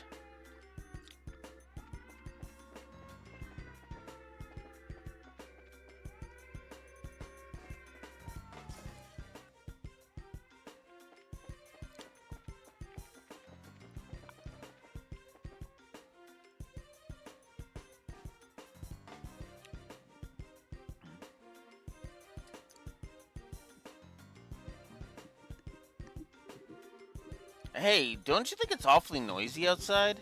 Sounds to me like someone's breaking in. Say what? Who's breaking in? Nobody's allowed to break in till we break out. Nobody! Easy, bro. You know your simple little escape plan won't ever...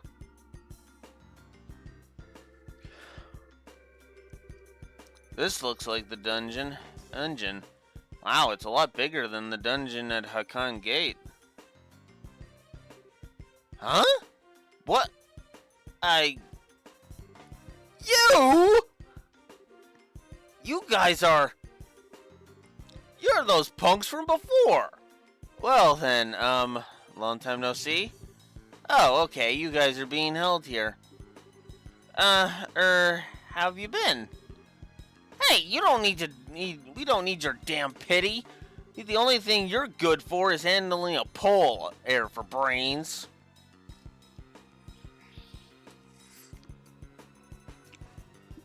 Oh, God. I hate my dirty mind sometimes.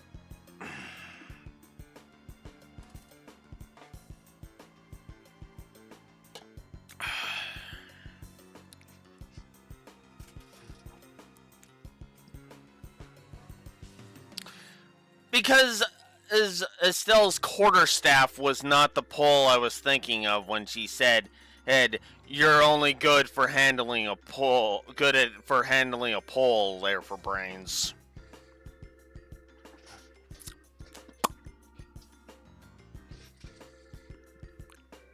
And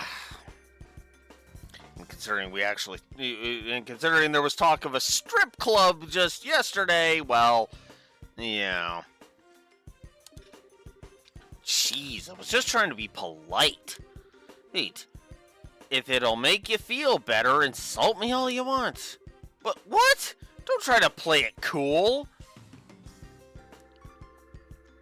Well then, how about you stop being an overly aggressive dumb bitch? God, I fucking hate Josette. I actually hate Josette more than how Agate is in this game, because honestly, in Cold Steel 3, she becomes tolerable, and it also helps that she basically does nothing for the rest of the series after that, except ferrying the Imperial picnicking front. Was that what Nadia called them? But yeah. Huh, I'm assuming you know these folks? They're the Kapua Sky Bandits. They hijacked that airliner. Ah, I've heard stories about them. They used a very high-powered airship, don't they? I've heard of its Imperial make, but I'm curious about the specs. Yeah, it's got a top speed of 2,300 Zelg per hour. Why should I have to answer your questions? I do too, admittedly. I'm not actually trying to dog the picnicking front. There's only one member of the picnicking front I hate, and that's just because Daybreak 2 fucking ruined him for me. Hey. But all three of the other ones? Fuck. Look, I love their boss. I love Nadia. She is freaking amazing. And Lapis is just, yes.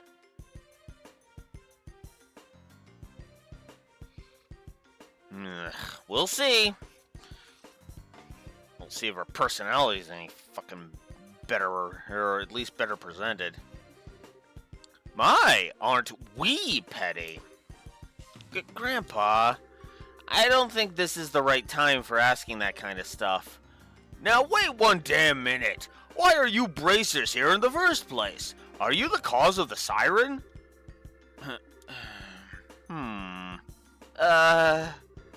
Well, sorry we intruded. Just bye-bye. No fair! You're the intruders, right? Hey, let us out of here! That was a surprise. Come to think of it, those guys have a connection to the Men in Black, right? But they got arrested by Colonel Richard, which means maybe the Colonel's trumping it up as one of his accomplishments. And maybe Mayor Delmore was used in a similar fashion. Huh. And yet I somehow just can't seem to muster up any sympathy for him.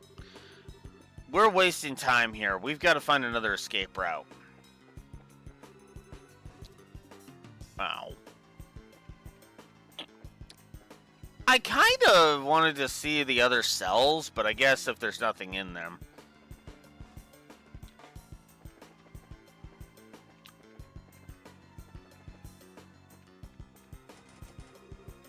Yeah, all locked.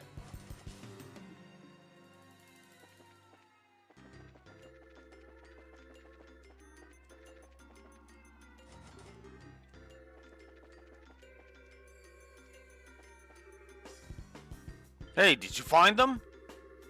No, and I've searched the barracks top to bottom. Same goes for the watchtower. All that leaves is headquarters.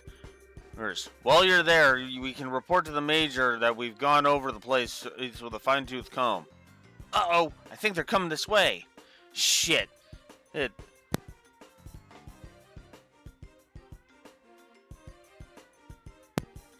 this is a blind alley, too. Come on, this way. Hey, did you hear something? Yeah, I think it said this way.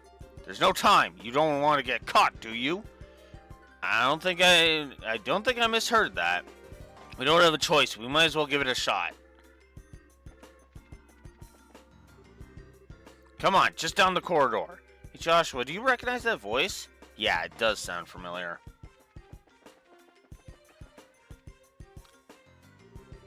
Quickly, get inside. Hey, now, this room is... Well, I don't know what he's intending, but we don't have any other choice but to keep going.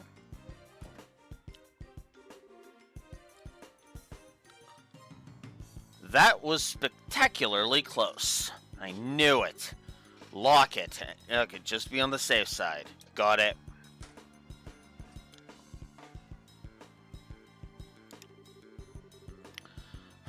What are you planning? You're the CEO of Leston Fortress. Didn't Colonel Richard order you to keep me locked up? I'm very sorry about that. He's already seized control of the Royal Armed Forces by using his position in the Intelligence Division. And the main generals were given the choice of obeying him or being imprisoned. General Morgan refused to obey him, and as such is currently imprisoned at Haikon Gate. The stubborn old man? This is getting serious. What the hell? I figured things were bad, but not that bad. When did the military structure get that fragile? Unfortunately, observance of military regs has been breaking down ever since the end of the war, particularly since the top brass haven't stopped embezzling and accepting bribes. Colonel Richard just took advantage of the situation. I see. So he was able to make use of the military's existing corruption and weakness to seize control. Precisely. With General Morgan in custody, that leaves Colonel Richard as the main man in charge of the entire Royal Armed Forces. That's horrible. What about Queen Alicia? Doesn't supreme command of the army rest with the Queen? Mysteriously enough, Queen Alicia has kept silent on the matter. The Royal Guardsmen are actually being sought for questioning on suspicion of treason. Treason? Lieutenant Schwartz, too? The attack on the Central Factory has been pinned on the Royal Guardsmen. There's even photographic evidence, as I understand it. Dorothy's pictures. That just doesn't sound right. The factory was all messed up and Grandpa was kidnapped. Agate was almost killed. You can't just go around blaming people for something like that. I really don't know what to tell you. You never disobey a direct order from a superior officer, but since I never voiced my objections, the fault still lies with me. I know this will not make up for all I have done, but I was hoping it would go some way to atoning for my actions.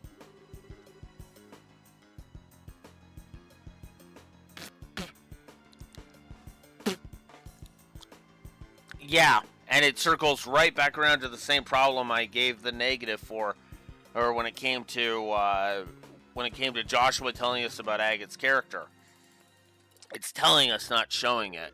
But that's not a separate negative because, well, there's only one scene that talks about Morgan's character, and it's more implied. And disconnect, apparently. Maybe. Oh, no, never mind. Yeah, he's not super important at this point. So it makes sense. And, yeah, like I said, I'm not, that's the other reason for the negative.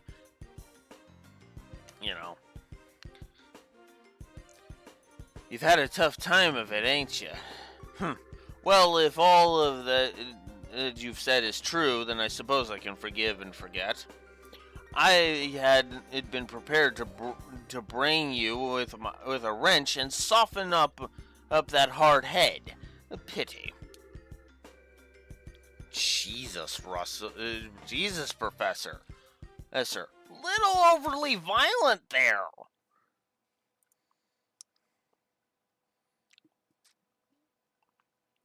But in all seriousness, I actually do like this entire scene.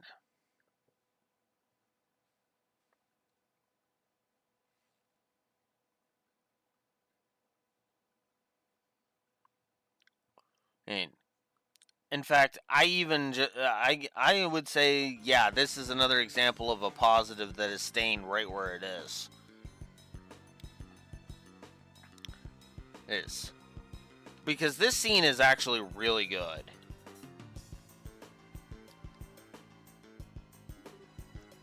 Grandpa, it was a joke, dear. Didn't sound like it to me.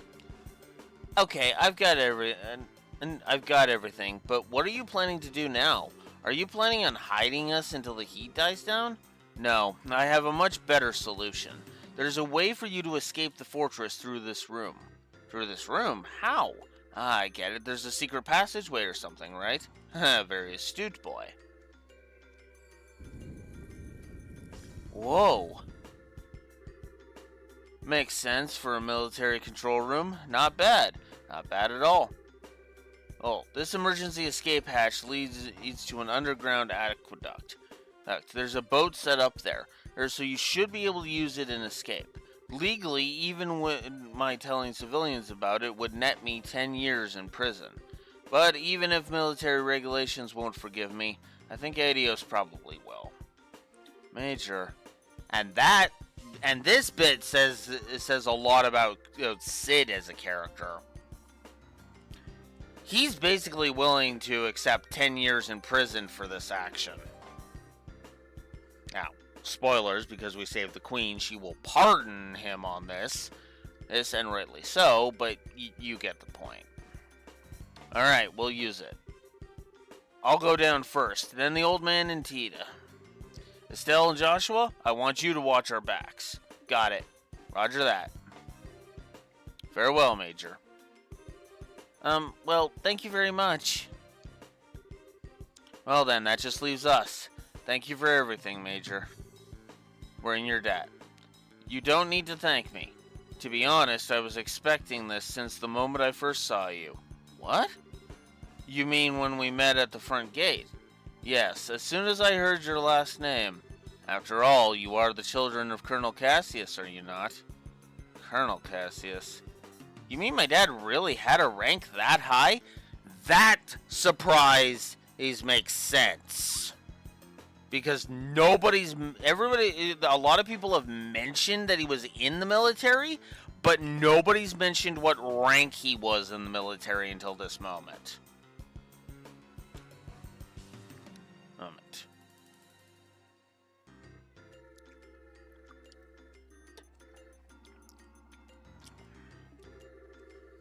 Richard may be a colonel now. Oh, but he served under your father back in those days. Your dad was a real hero, and it was thanks to his efforts that we were able to defeat Ereboni in the war 10 years ago. Being as you're his children, I'm not surprised that you have found out the truth and came to help the professor. Really? but he never said anything about being any kind of military hero. Are you okay, Major? The intruders have been spotted in the dungeon. The last likely place for them to be is in Central HQ, sir. Your orders? Crap. Acknowledged. I'll be right there. So put the facility on high alert. Come on, you need to go. Okay. Excuse us then. Eek! That scared the living daylights out of me. What's the deal with the slide? Looks like some kind of secret waterway. Come on, let's catch up. Oh, you're here. This way. You're late. What took you so long? Sorry. We just got into a conversation about my dad. Sorry for the holdup. You can go ahead and take off. Alright. Hey, hang on to your hats.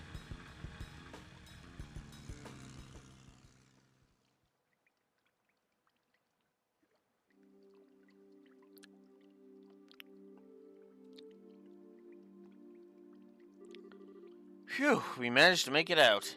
Looks like they haven't started patrolling over here yet. Major Sid may be keeping them busy. But if we waste any time here, we're probably going to have to deal with the pursuit force. We've got to get the professor somewhere safe or else. Estelle, Joshua? Oh, it's okay. No need to worry. I promise. We'll be here to protect both of you. No. You two fall back. What? What do you mean? The Intelligence Division knows my face all too well by now. Same goes for Tita and the old man. But they've got no idea you two are involved. Unless old Sid blabs. So, I'm getting out of here and taking them with me. We'll lay low a while until somewhere safe. I get. I understand. The fewer people implicated in this, the better. In fact, I never wanted Tita to get wrapped up in this in the first place. When I think about them taking hostages to force cooperation, it makes the most sense for us to get out of here. Grandpa. Whoa, wait just a damn minute. How can you ask us to turn our backs on you, just to keep ourselves safe? That's totally bonkers. We could never agree to that.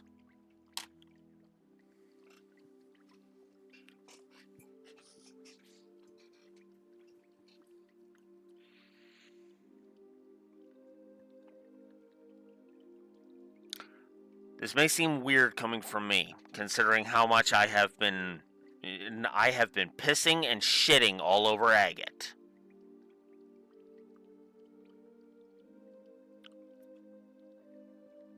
I understand Estelle's point, but she's missing Agate's point. This is not bad writing. Not by any stretch of the imagination. This is actually really damn good writing. Estelle is operating on emotion. She is saying, how the hell are you expecting me to just ditch you? Especially now. That's why I pointed out that this is good writing, Raxor. Because again, this is Estelle's inexperience poking through. Estelle Hill is for all intents and purposes, in a way, she is correct from a moral perspective. In her mind, it would be selfish and wrong to let Agate and the Russells take the fall for this. But what they're missing is what Agate is doing with this action. He's taking a bullet for them, just like he did for Tita. And this is why I say that Sky 1 Agate effectively is gone as of this point. Think about the earlier chapters and how Agate has been portrayed up to that point. Think about how he's portrayed up to his poisoning. I don't see that Agate making this play.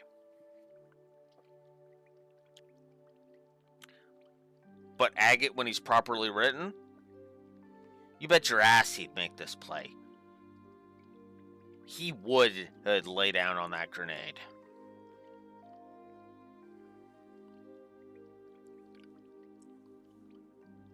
Whether he knows it or not.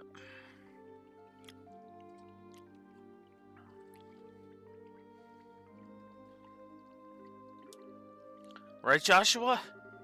Actually, I agree with Agate's assessment. Yeah, again, he's not saying this, he's not saying, because, and that's the other thing that Estelle is missing. Agate is not saying this, he goes, it's kind of funny because, as, you know, I talked about during the telling Tita to stay behind scene, I was like, he's saying that out of cruelty. This is actually not cruelty, this is kindness. Kindness. This is not Agate saying, you suck.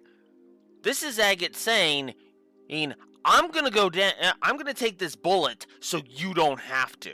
So you can just keep going on to Grand Seal, so that you can keep moving forward.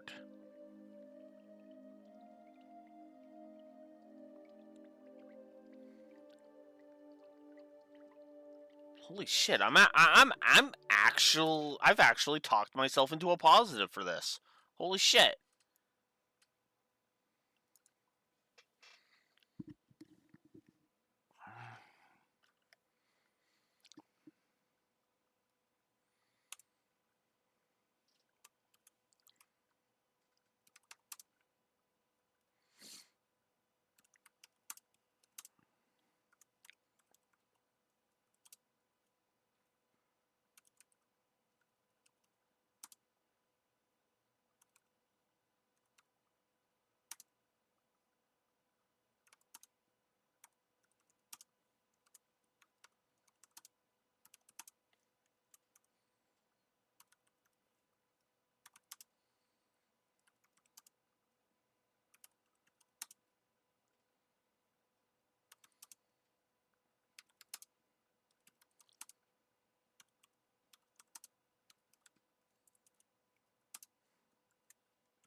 I do agree. It is. It is. It's absolutely good. I'm just kind of surprised that I actually managed to talk myself into it. Because again, as I'm talking this out, I'm looking at this scene going, this is the shining definition of a positive story. Like, straight up.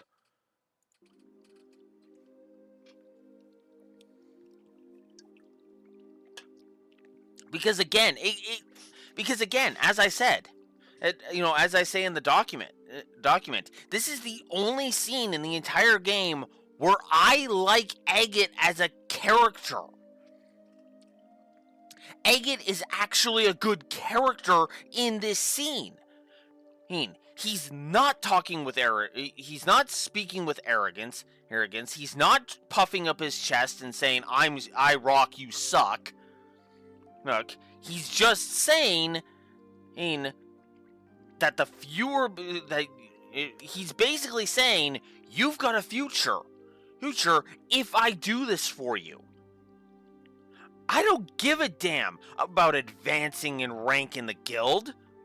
I'm willing to take this. And I'm willing to take this bullet for you. Except that I am taking this bullet for you. Yeah, he's already improving as a character, which actually goes to show the brilliance of the Trail series' writing. I think the reason why I've always mentally considered Agate up to this point and dubbed it Sky 1 Agate is not only the fact that the way he is because of the way he is for the majority of Sky 1, but also because, well, I'm not thinking of this scene, which is effectively his last scene. Aside from an optional scene, which actually, I should take a look at that thingy you linked me yesterday.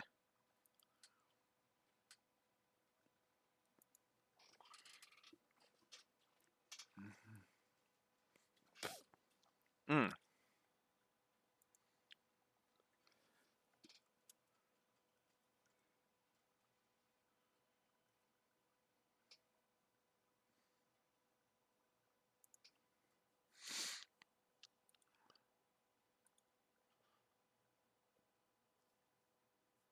And search. Oh.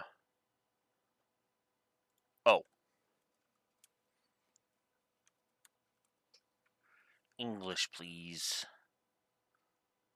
Oh. No, never mind. That was not what that was asking me. Okay. Oh. Oh, there we go.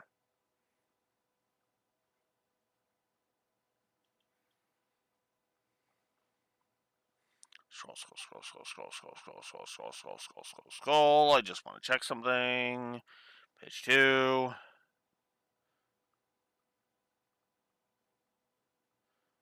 Page 3. There we go.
Yeah.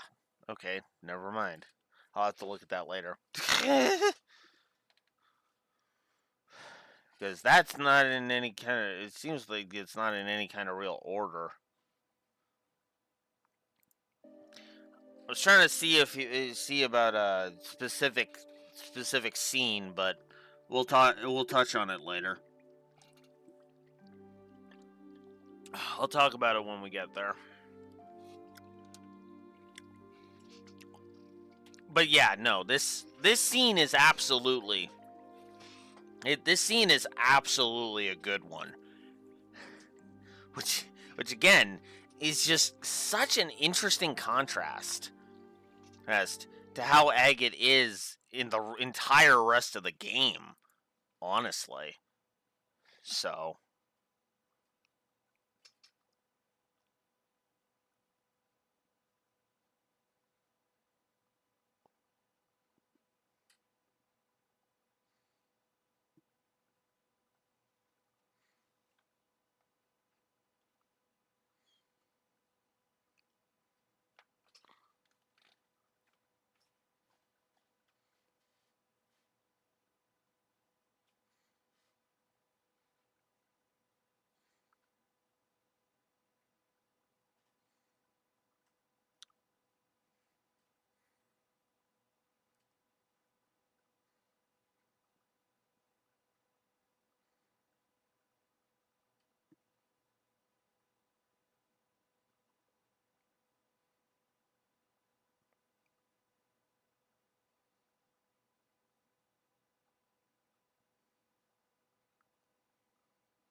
okay.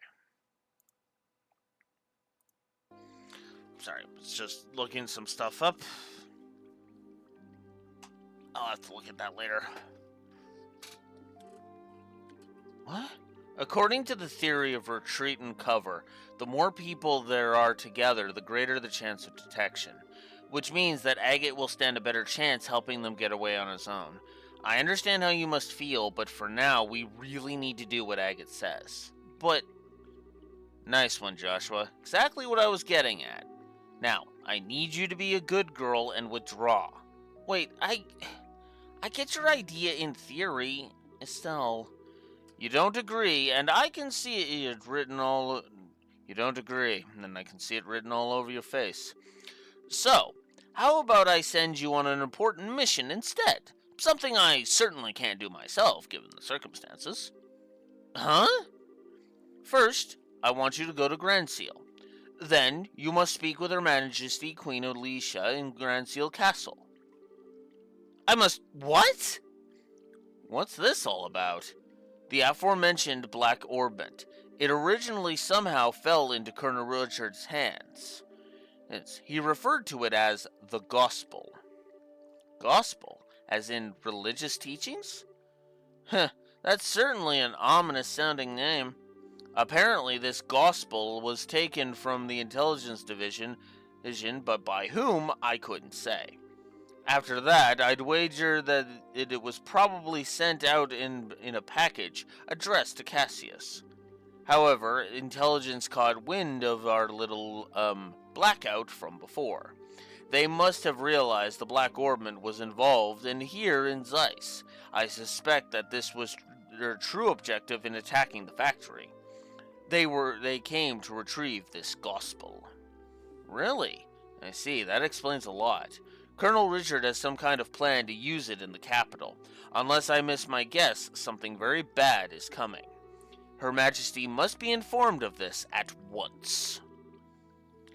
You mean the shutdown of orbital power? No, perhaps, if it's used. I'm sorry, anything more I say would be pure conjecture. Regardless, the Queen must be made aware of this Gospel as soon as possible. I'm more concerned with that than my own escape.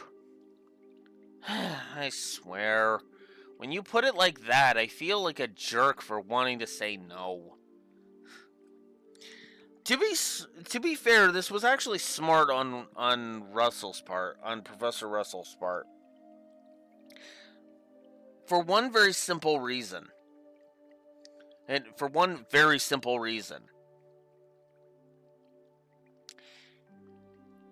He sees that Estelle is hesitating and will not take no for an answer here. So he just effectively uses something to try and convince her, hey, no, there is more important shit you need to go do. Here, I'm going to give you this task, go do this task. I actually really like that. If you'll allow us, we'll accept your request. I appreciate it. Estelle, Joshua, we've got to part ways for a little bit, Tita. I'm sorry. I had hoped that we could stay together. No, you don't have to apologize. You've just helped me so much, and you've treated me like a little sister. Tita, thanks for helping my grandpa, and thank you for being my friend. I love you both. Oh, I love you too, sweetie. I wish we could take you with us. Thank you so much. You know, I want to say why can't we, but that has like that has like a good dozen or so risks to it. So, parting is such sweet sorrow and all that, but we have no choice. Maybe you can save the tears for when we see each other again, you know? You could be a real jerk. Actually, that was the most compassionate way he could have said that. That Estelle. I get that emotions are high right now, but like, come on.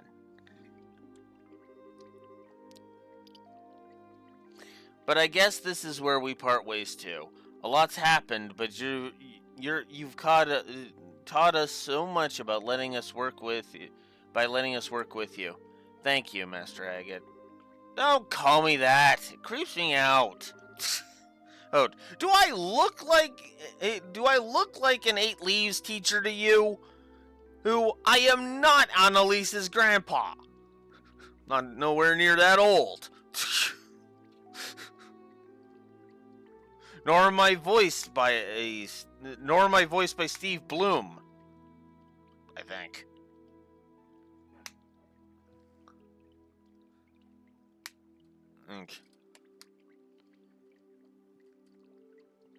Look who's embarrassed.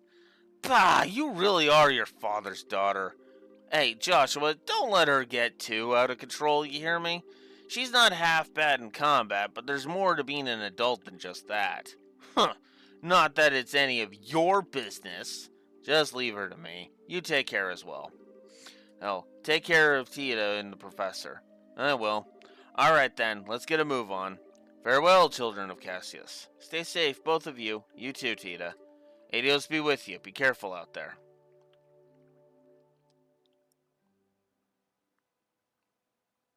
And with that, Chapter 3 is done.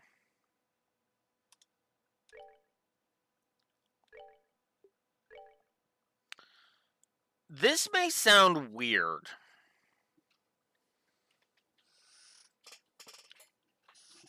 But I want to speak to this first for a moment if I can. Because there's something interesting about Chapter 3. Chapter 3 is the source of most of my negatives. I think we can safely say that most of my negatives are centered on Chapter 3, because Chapter 3 is where, well, most of Agate's bullshit really comes to a head, which kind of affects the issues.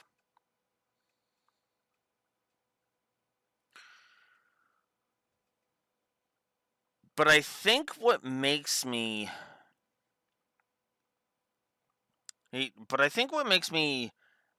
accept how do I phrase this? I think what makes God damn it. I think what makes me say that Chapter 3 I honestly do believe that Chapter 3 is my favorite chapter of Sky 1. Easily. In fact, if I was to rank them, I'd probably go ahead and say my least favorite chapter.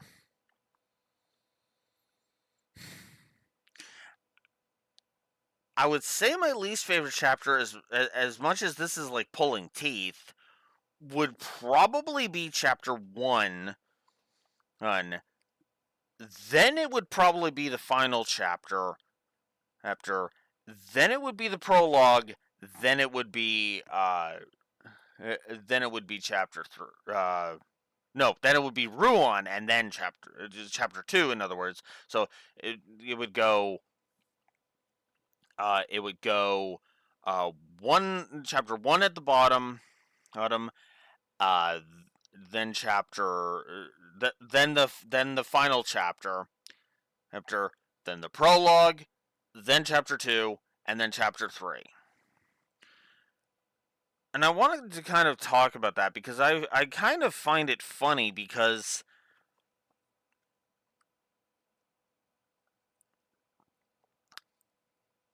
there is a reason for that. There's a reason why I find it to be so interesting of a chapter. Namely, I find it's the chapter where I care the most.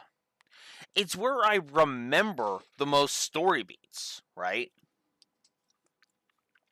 Finding out Richard's behind everything.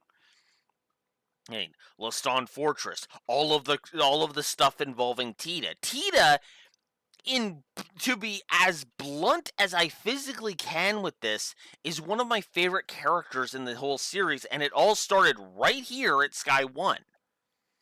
I have adored Tita from the word go. And I have adored Tita from the word go. Because as Tita has always he's been one of my personal favorite characters in the whole series. And that still is true to this very day. There's just something inherently engaging about Tita's character in that adorable cinnamon roll, right? I've always liked I've always liked the kid character that can be turned into a death machine, which I admit happens more often in Fire Emblem of all series than it does here, right? Although it happens a few times here too, where and only one of them actually happens in lore, and the rest are mostly in gameplay.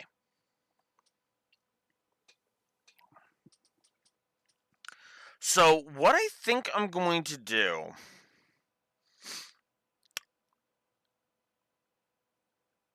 is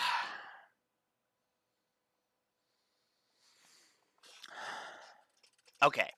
Having now gone through it and thought about it, I think I'm going to go ahead and I'm actually going to add a couple of more positives to the board.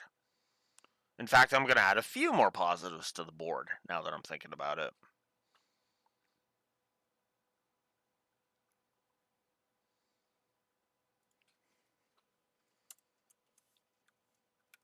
And then I'll go through them each.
Let's see.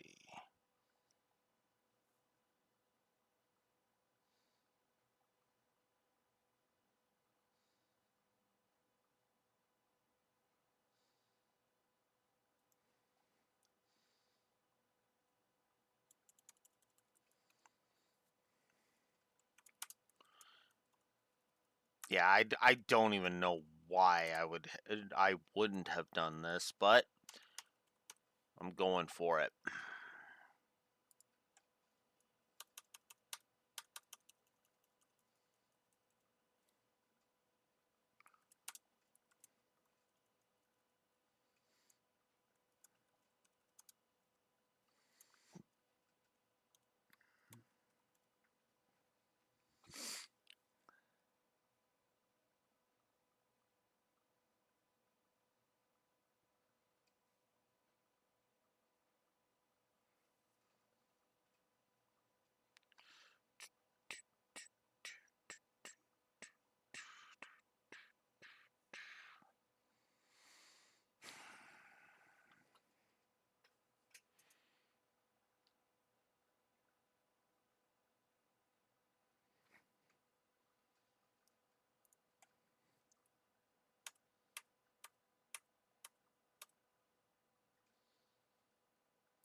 No, I think 2 for each of them is actually warranted. Let's make sure that's still 13 of that.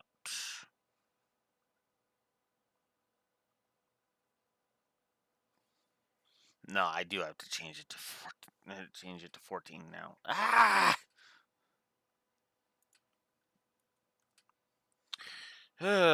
Making sure I'm accurate is annoying. Okay. And that's going to put us at... So, I am upping Tita and Professor Russell up to 3 positives each, and I'm giving a positive for both chapters 2 and chapter 3 because I do think they are actually good. They are actually good story baits, good story wise. So, yeah, no, I'm just gonna go ahead and do it, and I'll go ahead and be honest. Those are the only 2 that I think deserve a positive, if I'm honest. That having been said, however, I gotta be honest with myself here.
If you're wondering about the 4 new story positives, Professor Russell, Tita, and then chapters 2 and 3. because I chewed on it a little bit more, and I was like, you know what? Yeah. The chapter positives are both new, and I have and I'm and the Tita and Professor Russell ones are basically just, yeah. I'm just debating some stuff over on the gameplay negative front. Because honestly, that just never bugs me. So I'm actually going to just, the whole stat thing, I'm going to just nuke off the board. And instead,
so,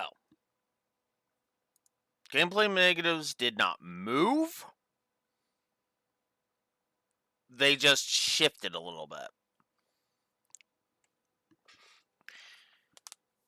I removed the stat negative.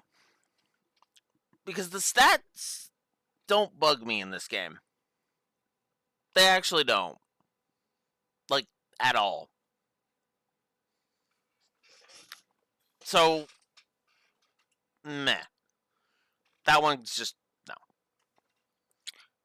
However, what does bug me is Chapter 3 from a gameplay perspective.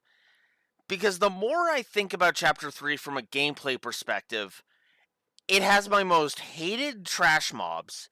I hate the quest monsters with a burning passion in this chapter. With what was the Chrono set? Well, with those stupid wolves. Oh, that last one with the stupid wolves being the worst example of them. Example of it. Hate those freaking wolves. And it basically has some of the more irritating fights outside of the tournament. Which again, I have to go through the tournament again to really figure out, okay, do I actually think the tournament is badly designed, or was that just Nightmare being a fucking asshole?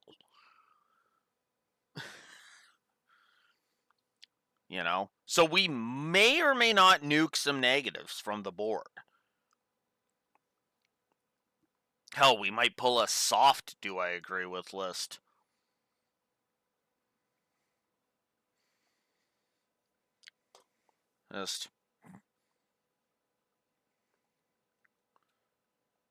But don't know yet.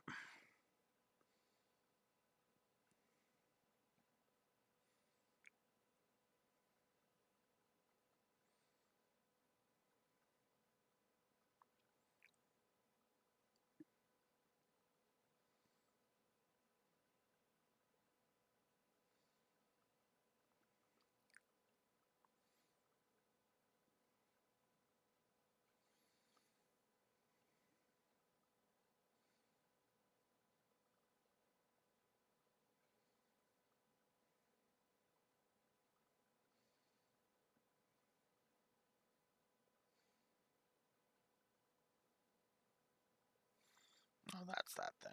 Okay.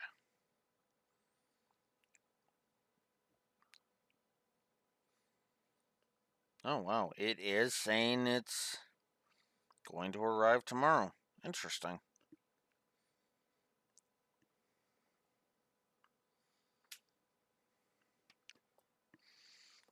But yeah, sorry. Where was I? Right, chapter 3. Yeah, the first is arriving tomorrow. It just seemed a little weird because usually it takes like an extra. Usually it takes like an extra day, but shrug, I guess. That could just be because of my Prime membership. I didn't look. Anyways, point is, chapter 3. I almost said Sky 3. Chapter 3 has from a gameplay perspective, I don't like it. I don't like it. Which is hilarious because it's my favorite chapter story wise, and I stand behind that. There's a lot of gameplay decisions that are in this chapter that I'm just like, what? So all I can do is shrug. We'll see how we do with the final dungeon because I don't remember the final dungeon very good. That's true. That is true. It can be my favorite without scoring all that great. Hey. Hey.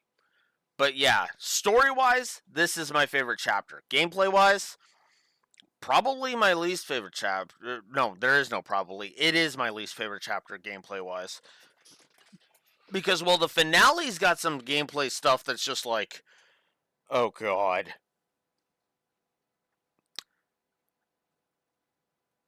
Yeah, chapter 3 was just kind of like a, eh. It also didn't help that if you do everything, there's a lot of superfluous running around. My favorite example is the product testing mission, right? Never mind the fact that this is also the chapter with what I would argue to be the most walkthrough ADC side quest in the entire game, which is of course the temporary librarian quests.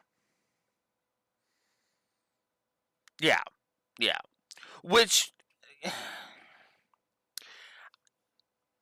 that's also why it's only one negative. Hence why the negatives haven't shifted around. It only shifted, not really increased, right? Because to be blunt,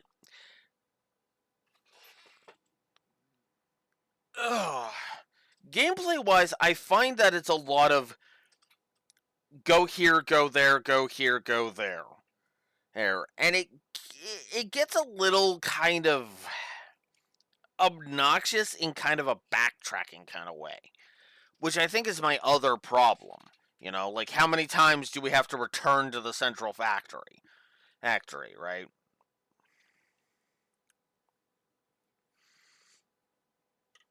Especially if we go to do everything. Just to name one example.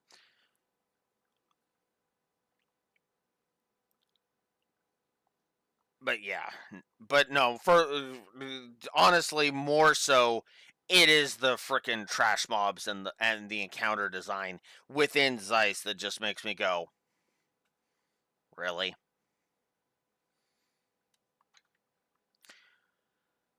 But I suppose that is neither here nor there. I'm gonna AFK briefly for a bio break.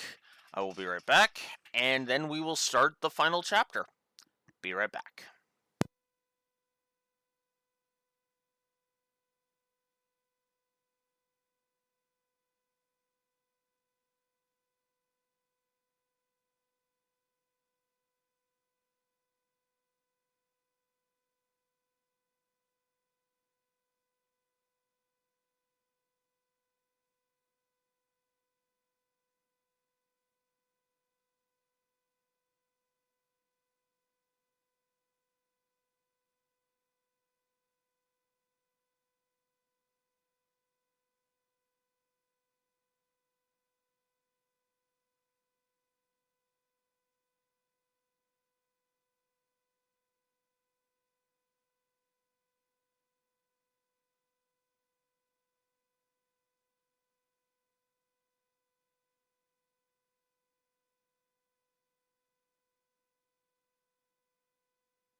All right.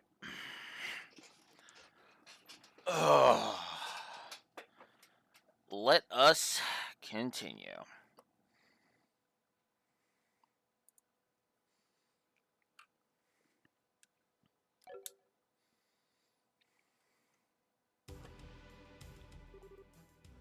Chloe, this way.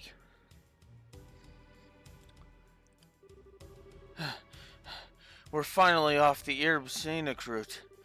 What should we do now? Please, exit onto the Royal Avenue from here and head to Grand Seal. My men are causing enough of a diversion that security should be stretched pretty thin.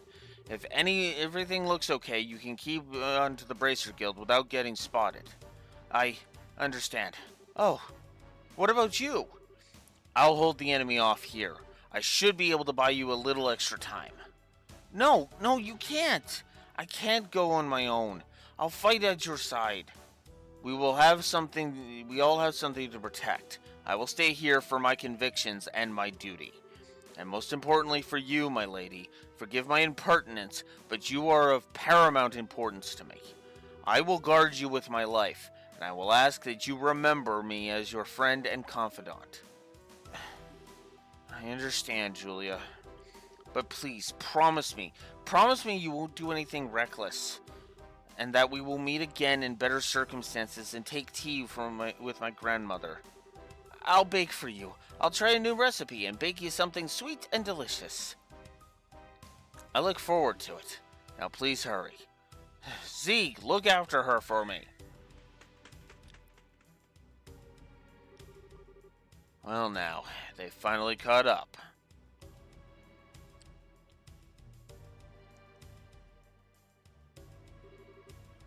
Three men and 5 dogs. Huh. I think you underestimate me. As he taught me how to wield a blade, the time to truly use it has come. I, Julius Schwartz, commander of the Royal Guardsmen, will not yield.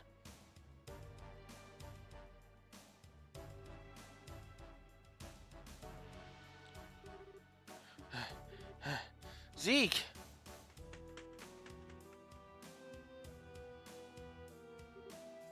Scree? I'll be alright. I want you to go back to see to Julia. I can't bear to just leave her. Scree! Thank you.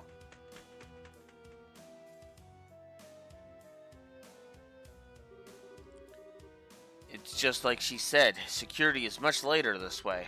I have to get to the Bracer Guild quickly. Rain. Isn't now around when Estelle and Joshua were supposed to arrive in town? Can't be.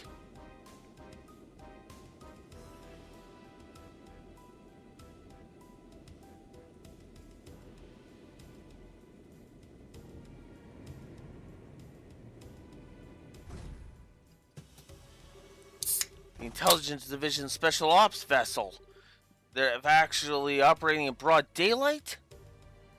Ugh.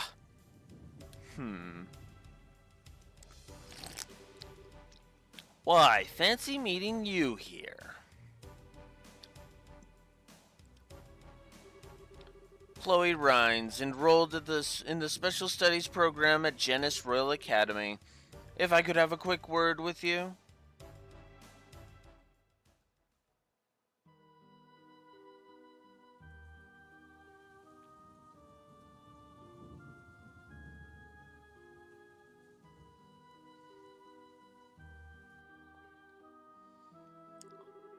Hey, Olivier, we haven't seen you since chapter 1.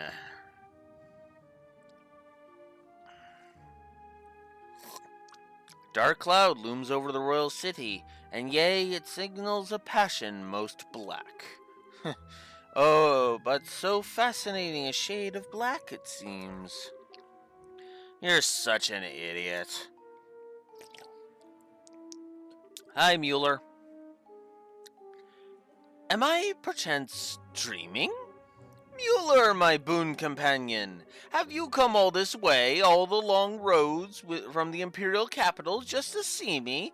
How delicious! On what wind did you fly hither? Wind? What are you talking about? I'm here because I have had to follow your stupid ass all over Adios' damn creation.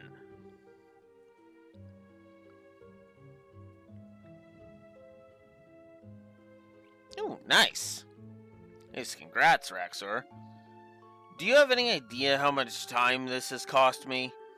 Please, my dear, don't hide behind such profanities. Base profanities. Your lips spit venom, but the fire in your eyes shows the depths of worry that drove you onward to my side. Love, it is truly blind. That doesn't even make... No more words, dear Mueller. Fly, fly to my embrace. Oh, God. If you ever wonder what... I'm honestly curious if they intended it in Olivier to be some kind of queer-coded. Because I'm pretty sure it's one of two things. It's either bisexual or pansexual. Actually, could be both, actually. Because I just remembered a friend of mine. I came here because I'm trying to bring you information that you asked for. But I'm guessing you'd rather hug than talk. Lo, I am hoist with my own petard. Very well, let us talk. Yes, like sane people. As you wish. Ahem. What news, my lord? What news for your humble Olivier? No? No. Alright, no clowning then. Don't play like that, brother. Give a man some information. Sorry. Don't play like that, brother. Give a man some information. I hope this scene is voiced. At least in the remake. Like, we have to hear Matt Mercer performing this. This scene. We have to.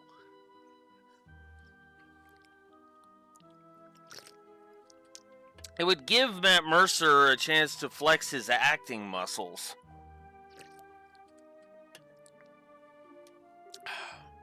Lay it on me, man. You're making me stupid just by being around you.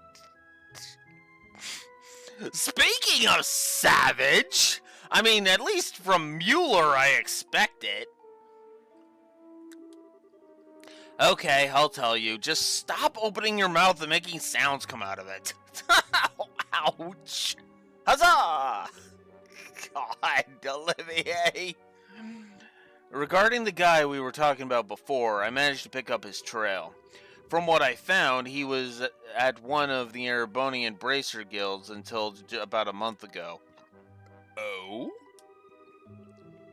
Over the past several months, all of the guild branches in the Empire have been attacked, one after the other. I forgot about that part. Seems he was supposed to be investigating why. Attacked, you say? I should think it unlikely, but might these have been perpetrated by some military unit somewhere? You picked up on it too. It's not the world of 10 years ago anymore, though.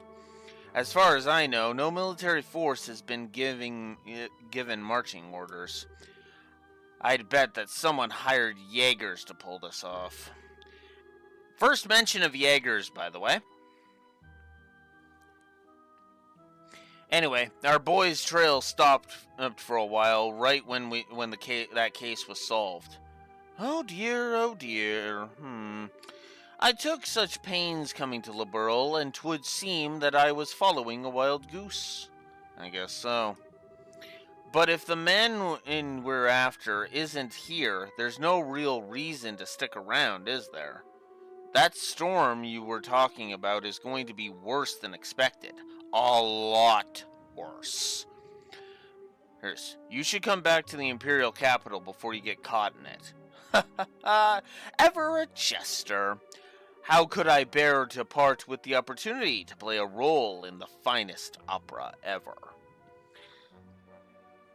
Now, I have to admit, I don't. This move is something that I'm not sure if this is one of Olivier's smartest moves or his absolute stupidest move ever.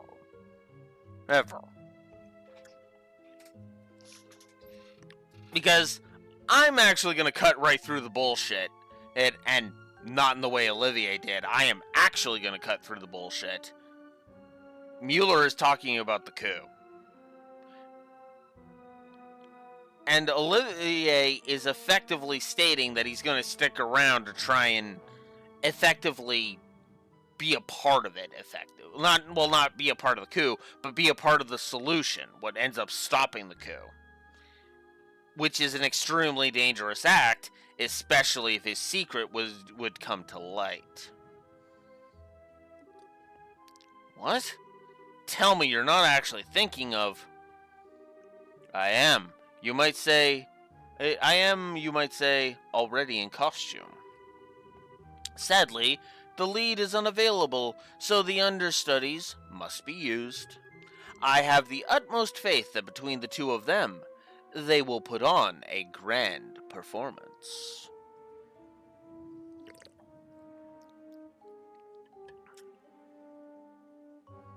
Final chapter. Turmoil in the Royal City.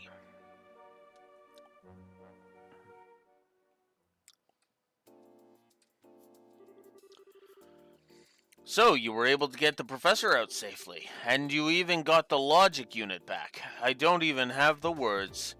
Thank you, both of you. Well, we didn't really do all that much. Really, we were just there as backup for Agate. If you really wanted to express your gratitude, I'd suggest you direct it towards him since he kept the professor safe.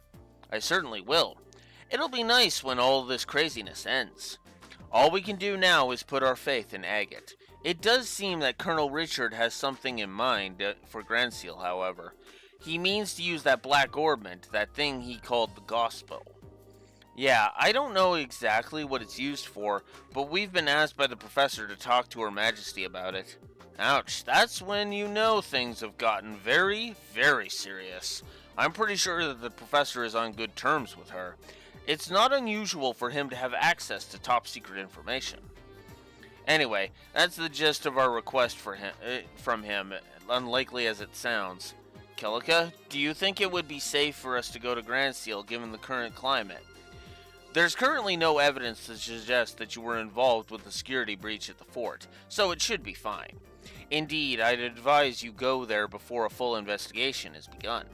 It's quite likely that a thorough search of the central factory will be performed.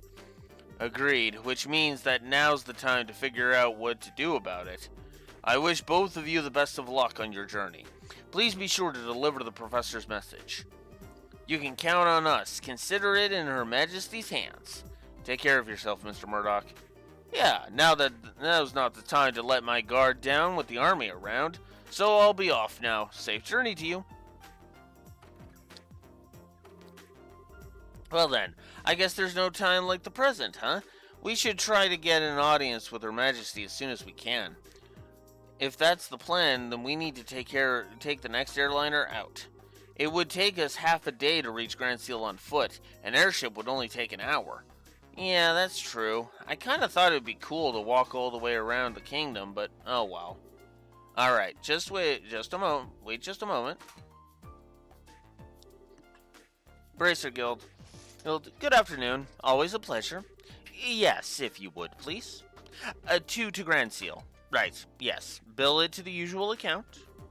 Thank you. Goodbye.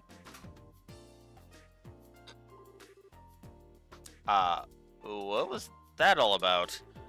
Was that the reception desk at the terminal? Yes. You now have guaranteed seats on a Grand Seal bound airliner. We are paying your way. Whoops.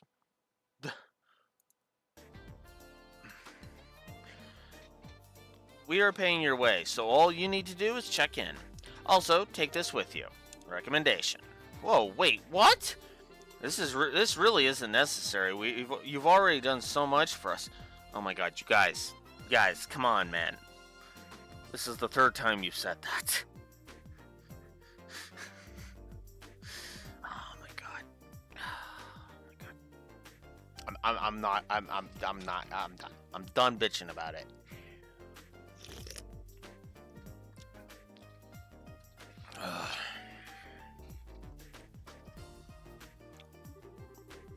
The tickets are simply a business expense related to delivering the professor's message. The letter of recommendation is for the superlative job you did in rescuing the professor. Accept it and be proud of what you accomplished. Seriously, Blue Wolf is even giving me a headache, and that is hard to do. Right. Thank you, Kilika.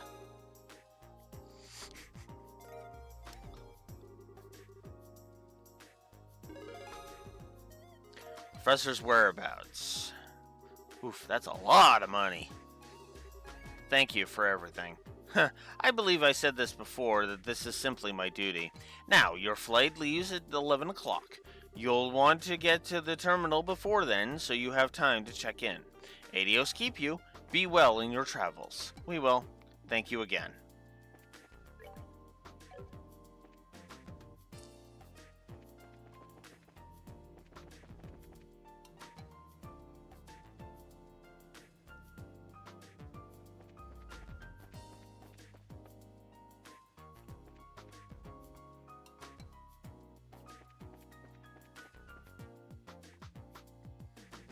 Okay.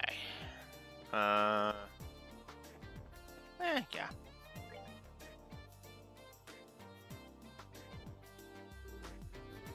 Hello there, I heard from Kilika. Shall we get you all squared away? That'd be great, thanks. Please fill out these forms with your names and addresses. Thank you. Okay, here are your tickets. Make sure you show these when you're boarding.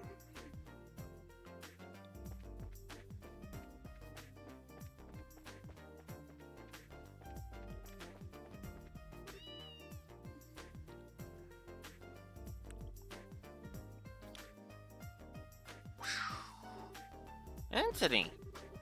Hey, yesterday must have been rough on you. You scared me half to death. I hope you take some time to think about why what you did was wrong. Well, nope, not listening. I think he's playing dumb.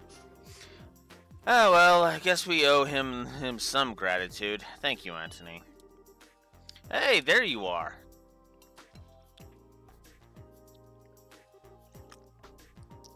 Hi, Gustav. The factory chief told me that the rescue went off without a hitch. The professor's always been a mentor of sorts to all of the engineers, so I just wanted to say thanks on behalf of everyone here. Well, we couldn't have pulled it off without you and your crew's help. Tita was so surprised that I thought her eyes might pop out. So that really is on purpose? Well, to fool the enemy, sometimes you have to fool your allies first. So, what business have you at the gate? The professor asked us to go to Grand Seal. We're a little early for the 11 o'clock flight. Yeah, well, it also looks to be a little late. There's still time to drop off your bags, so I think you can take it easy in town for a bit. That sounds like fun. Hey, you two. And hey, you two. Oh, if it isn't Gerald. What's going on? Did something happen? Perfect, you're all here. To be honest, we've had some trouble. What kind of trouble? Well, we received a communique from the Airship Corporation.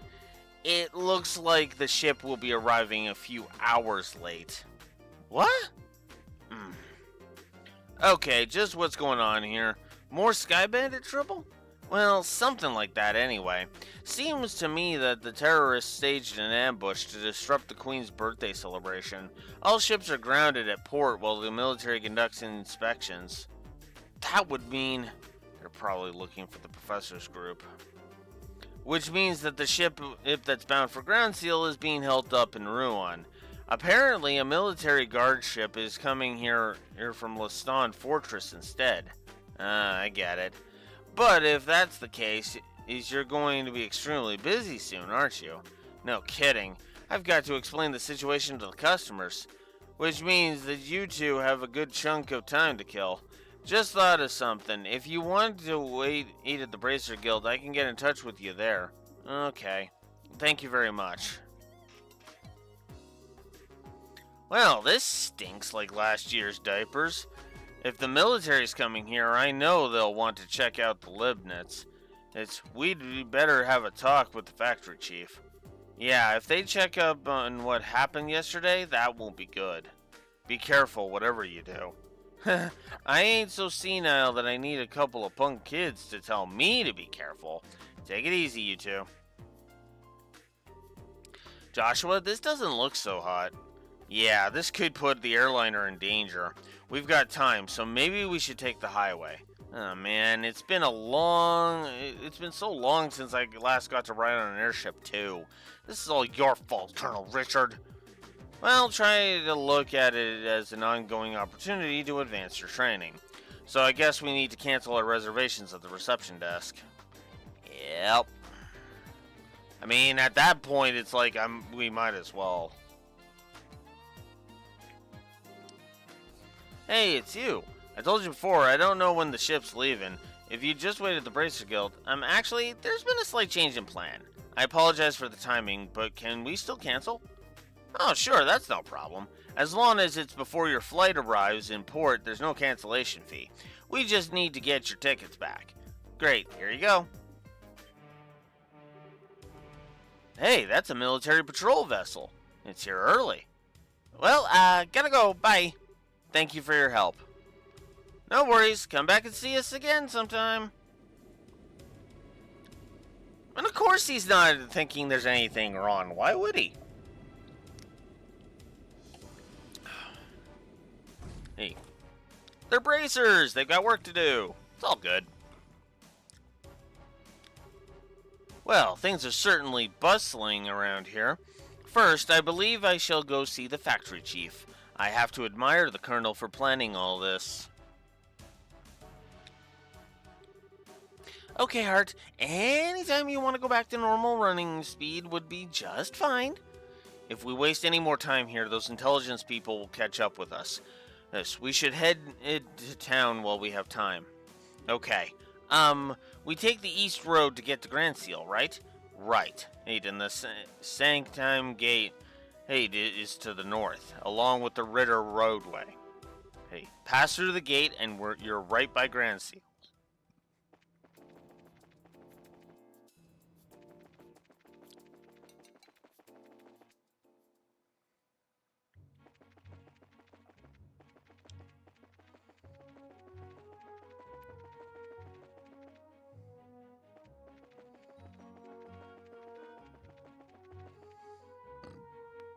Oops.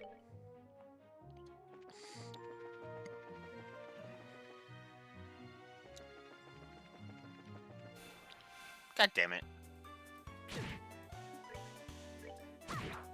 Oh, crap.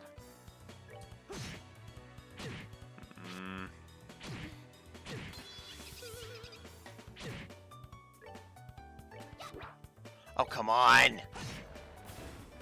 And now you get the death blow chance? Come on!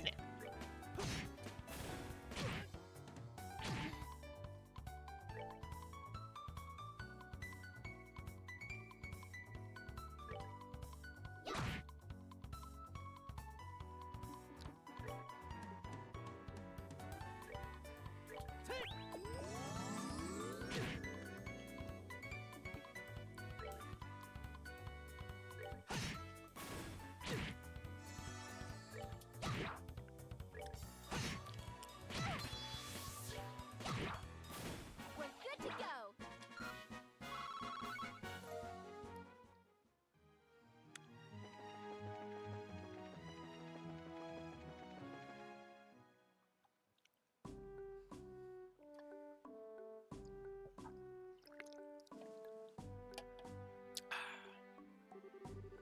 So, this is the Sanctum Gate.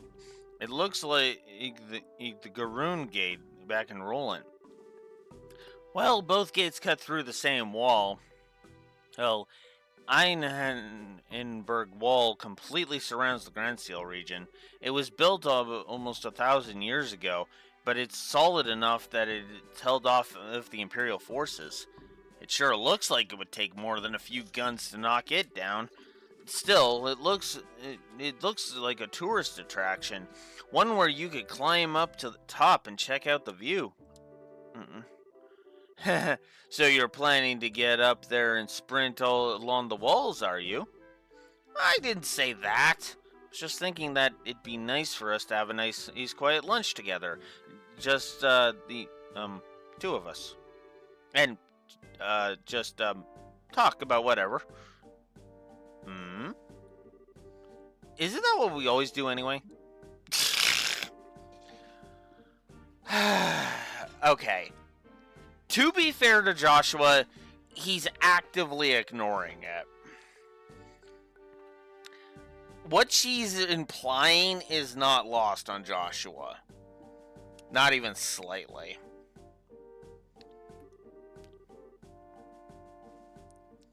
It may have been before, but at this point, no. Let's just get the paperwork done and move on to Grand Seal. Okay, maybe it's just me, but are you mad about something? It's just you. Let's just go in and forget this whole conversation. Girls can be so difficult. Yeah, well, so can men when they are stubborn dumbasses. Hello, welcome to the Sanctime Gate. We need you to fill out some paperwork before we can let you go on to the capital. Okay, can you give us the paperwork? Thank you. Please sign here. What is it with you kids these days? Are you brave or are you just crazy? Are you on some kind of hiking date or on the highway? What? Date? Nothing like that. We're brother and sister. Ouch! Estelle is already starting. That part is already starting to crumble. Crumble. And to hear him just say that so casually is just like, oof, that's gotta hurt. Funny, you don't look like siblings, but you do have the same last name, I guess. Okay, you're ready to go. Estelle? You seem very preoccupied all of a sudden. Are you okay? Do you want to stop and rest? No, I'm fine. I mean, let's just get to the capital. If you're sure. Well, if you two aren't on a date, are you going to see the martial arts competition? Martial arts competition? Wrong again. And there's an annual martial arts competition held in the Royal Grand Arena. It was originally only for Royal Guardsmen Elite, but now it's open to any willing fighter. I believe the preliminaries are starting this afternoon. Ooh, that sounds like fun. That's definitely right up your alley, Estelle. The Queen will be there in person, so the admission fees are being discounted. If I weren't working, I'd be there myself by now. Sorry to hear it. Of course, I'd rather be participating than watching. I mean, see if this training's paid off yet or not. I can imagine. But if they're already started the preliminaries, it'll be impossible for you to get in. We've got a job to finish too, don't forget. You'll just have to make do with you in the stands. Too bad. Sir, is something wrong? The emblem on your chest. I didn't notice because of your age, but are you two bracers? That's right. Is there a problem? No, not a problem exactly. Jeez, I never thought... Soldier, are you loitering while you're on duty? Sir, is there a problem here? Well, sir, it's just that these two, they're bracers, sir. Bracers, huh? Huh? You two. I'd like a few minutes of your time if it's all right. We do need to get to the capital. Is that so? The capital. May I ask the nature of your business in the capital? What? Well, we've got a job. What kind of job? The professor, No, I mean, how do I put this? I'm sorry, but we have an official guild contract. Our business with our client is a private matter. Sounds suspicious to me. I'm afraid you're going to have to explain yourselves. Look, I don't see what the big problem is. Well, we've received information from military high command. The Royal Guardsmen have revolted against the Queen and are staging terrorist attacks. And it seems that some of these terrorists have disguised themselves as bracers. So, we're under orders to detain anyone claiming to be a bracer pending investigation.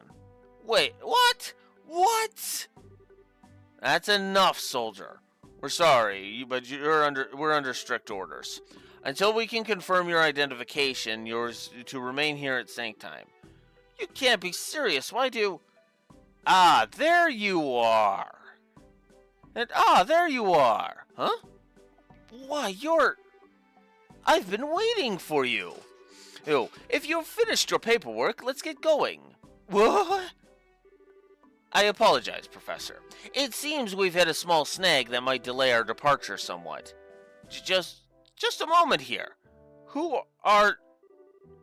Allow me to introduce myself. I am Specialist of Archaeology, Professor Alba. I am from Northumbria State, and I'm here in Liberal for investigative research. Is he deceiving with the truth? I forget.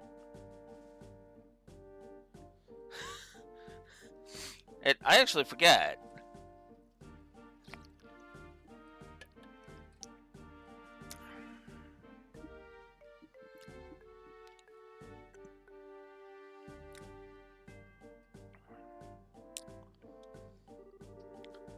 Have you processed this man's identification? Yes, sir. His passport checks out, and the Grand Seal History Museum will vouch for him as well. I see. Then everything appears to check out.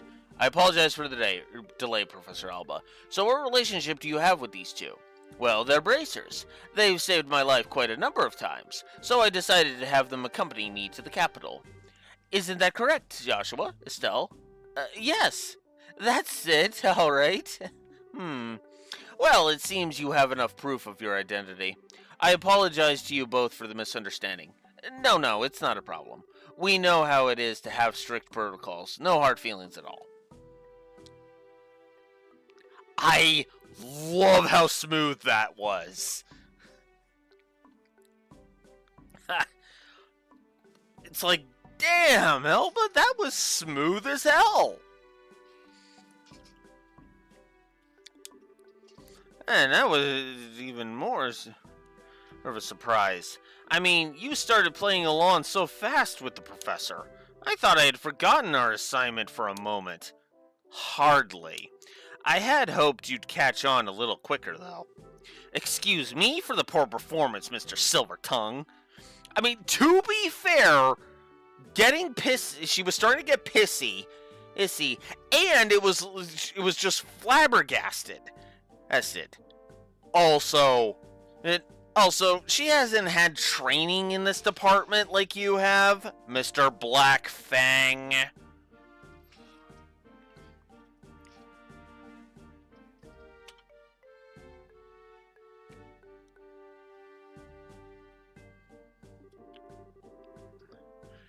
Not all of us can just lie with such a straight face. What was that? Never mind. Sorry to surprise you. It just seemed you two were in some trouble, so I spoke up. Should I not have? Oh no, we were definitely in some trouble back there. Thank you, Professor Alba. We appreciate your help. My way of returning the favor. Still, though, what was that argument all about? But anyway, I heard something about some terrorist attack? It seems that there's a gang of criminals out there who have been causing trouble while disguised as normal citizens. And the two of us were suspected of being in said gang. Yeah, can you believe that? I swear, every single person in the military has a massive stick up their... Estelle, no. These guys are not. They're not. They're actually taking this seriously. As you should.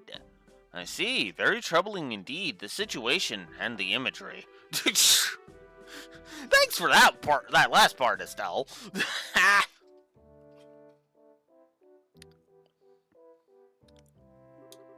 It seems that things have gotten complicated. How did it turn out for you?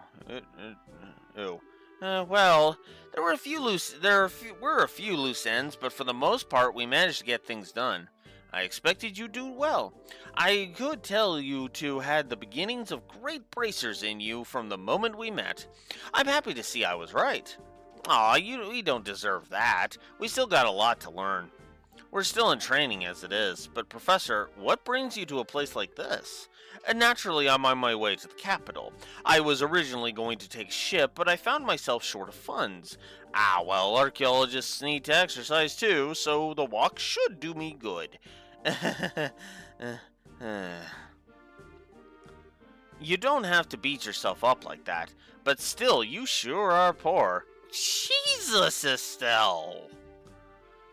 We scholars of the humanities are all have financial issues, especially archaeology. Any money I make goes straight to the next excavation.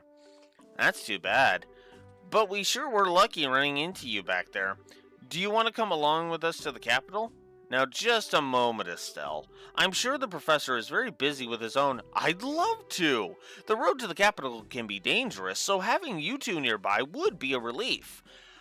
Plus, you guys probably are going to want him on hand for, verification.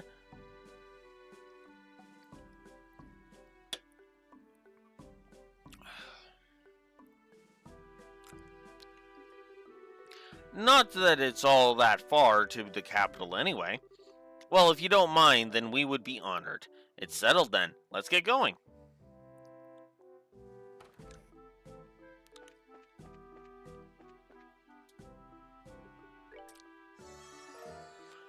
Potto meat.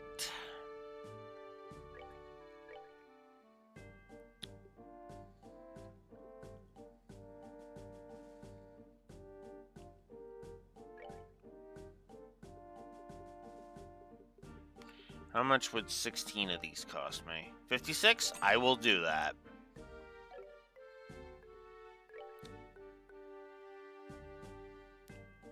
I think I want to hang on to that.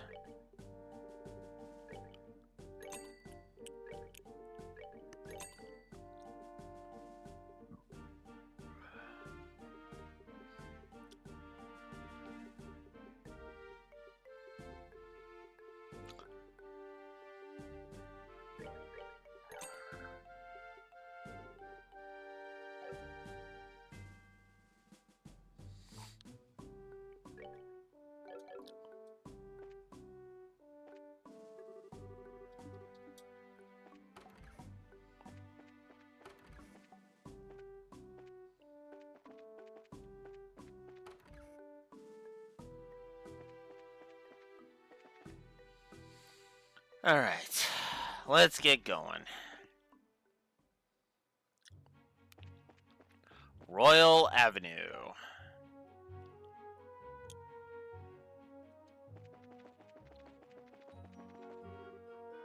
Hey, you there. Huh? Looks like an army unit. No tourists are allowed at the Arab Royal Villa. Did you not see the ordinance that was just posted all over the city streets? Huh? Actually, we're not citizens of Grand Seal. We just recently came here by way of Sanctum Gate. Travelers, huh? Hard to believe anyone would want to walk on the highways with terrorist activity going on. Talk about reckless. Setting aside the terrorist discussion for a second, what's the Arab Royal Villa? It's a small place to the east where the royal family resides. I was given to understand that townsfolk often went there to relax. Sorry, but it's off limits for now. The army's using it as a base of operations for investigating the terrorist activities. You don't say. The roads nearby aren't off limits, but I'd suggest you keep away just to make sure no one mistakes you for one of the bad guys.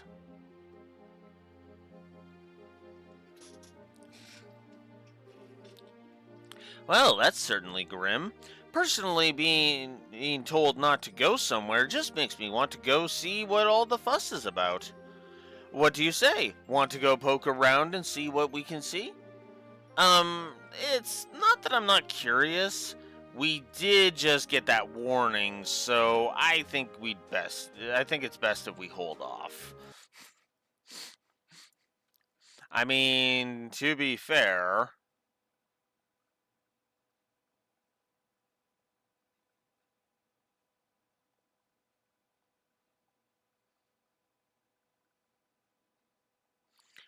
we definitely don't have that many,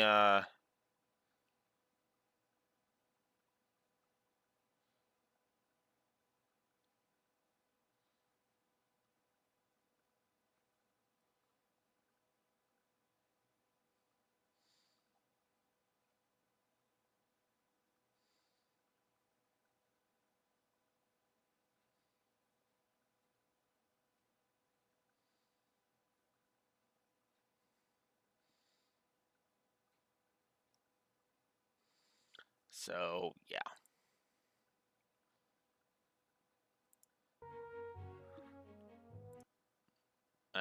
Okay, there we go.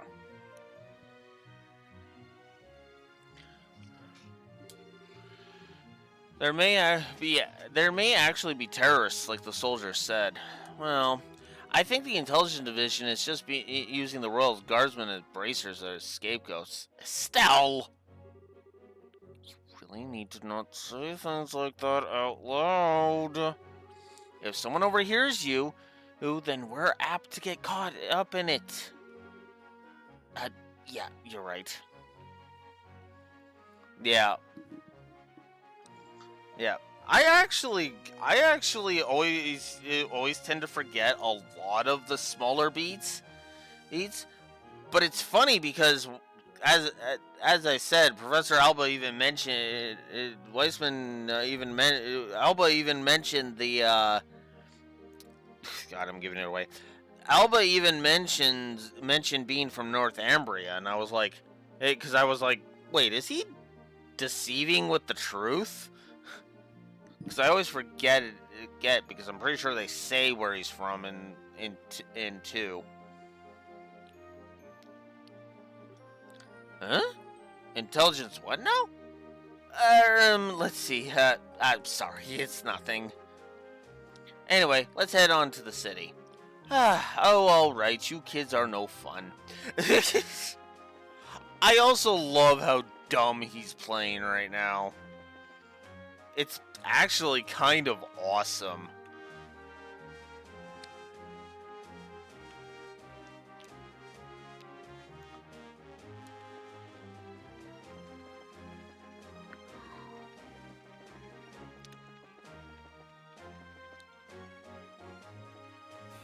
Guess I should try a fight or two.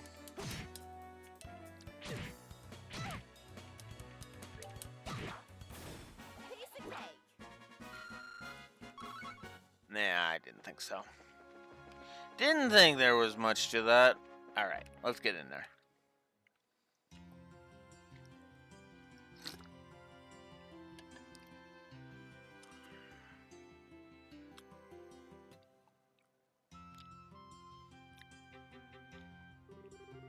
Wow, this city's freaking huge. Dad used to take me here a long time ago, but it was really this big then? Well, it is the biggest city in the kingdom. Grand Seal Castle's just past the main road. That's where the Queen lives. There's also the Grand Seal Cathedral, the Grand Arena, and all the embassies for the surrounding nations. Huh, you don't say. You sure know a lot about this city. You must have been here before, right? Yes, when I was little. My, no matter how many times I see it, this city still amazes me with its beauty. Purely in terms of scale, I believe the Imperial and Republican capitals are larger, but neither feels as eloquent and refined as Grand Seal does. I would say that's debatable with the Republic capital, but I'll give you, especially compared to the Empires. Heimdall's not is not what I picture when I picture eloquence in a city. But it's definitely got a good size to it. I'm glad to hear it. It's nice to hear a foreigner complimenting in our home country. Which reminds me, what do you plan to do now, Professor? Are you going to be okay staying in a hotel? I have something else in mind. I intend to go bug the folks at the History Museum. Oh, cool. Grand Seal has one of those? They find ancient artifacts and put them on display there. Yes, and I'll be staying there as a guest associate member. You two should stop by to visit if you get the chance. Museums are awfully formal for my tastes. If we do come by, are you going to give us a bunch of lessons? If that is your wish, then I shall certainly do my best. Just kidding. Though I do think that checking out all the exhibits would be fun. Now, if you'll excuse me. Well, he's just as happy-go-lucky as ever. What's this guest associate thing, though? Is he a famous scholar or something? Yes, most likely. Now, we should probably stop at the local guild branch before we do anything else. Not only do we need to change our branch affiliation, but we can discuss there how to approach delivering the professor's message. Yeah, you're right. Thinking about it, how do we even get to in an audience with Her Majesty anyway? There's no way it'll be as simple as just walking up to the castle and saying, "Hi."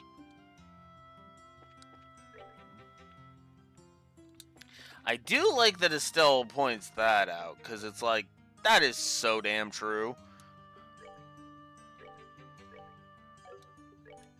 Yeah, I've already opened those, okay. And now we have access to making defense 3, all of the 3s, which is actually awesome.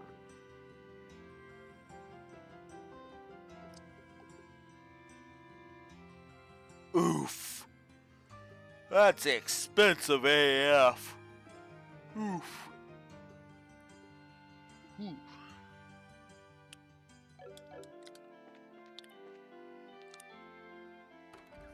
Ah, come on.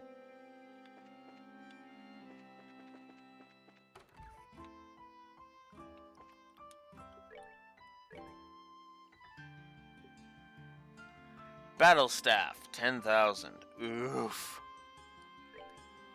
Expensive as balls, but I am gonna need them.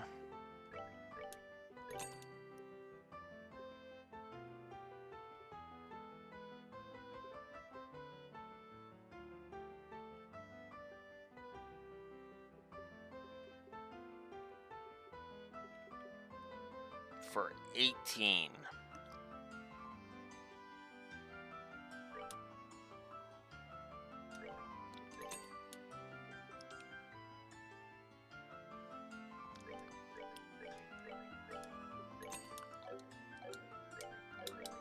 Ugh.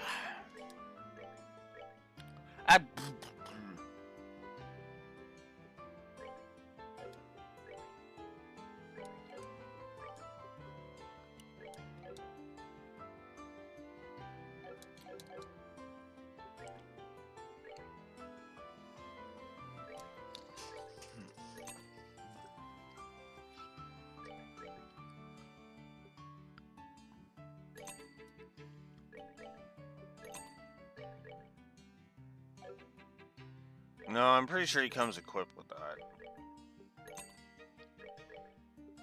God, I still had double spikes? Oof.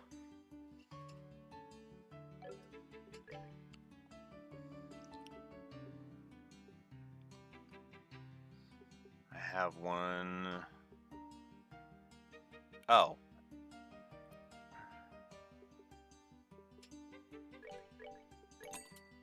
And there. Now I can equip Joshua.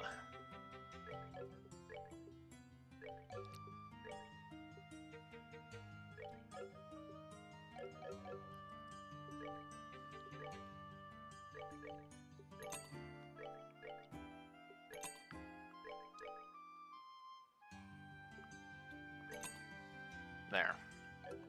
I'm good. Good there. Alright.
No.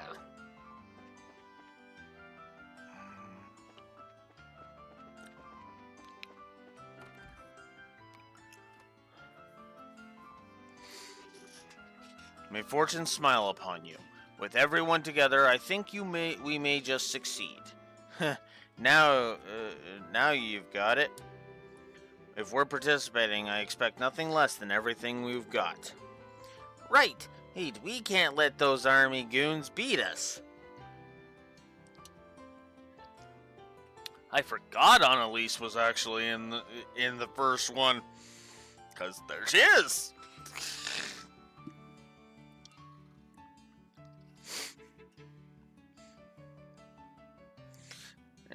Which, I mean, makes sense, since she is invincible after all.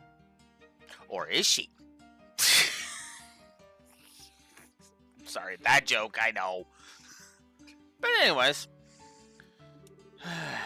Now then, we ought to get going soon.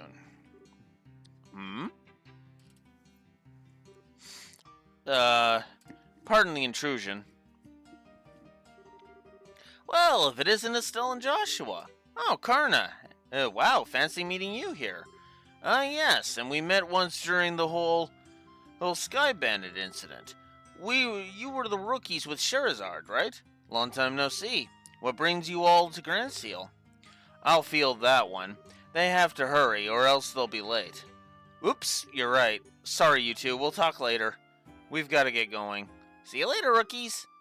Pardon me. See you later, rookies. I'll get my positive from Blue Wolf in the next game.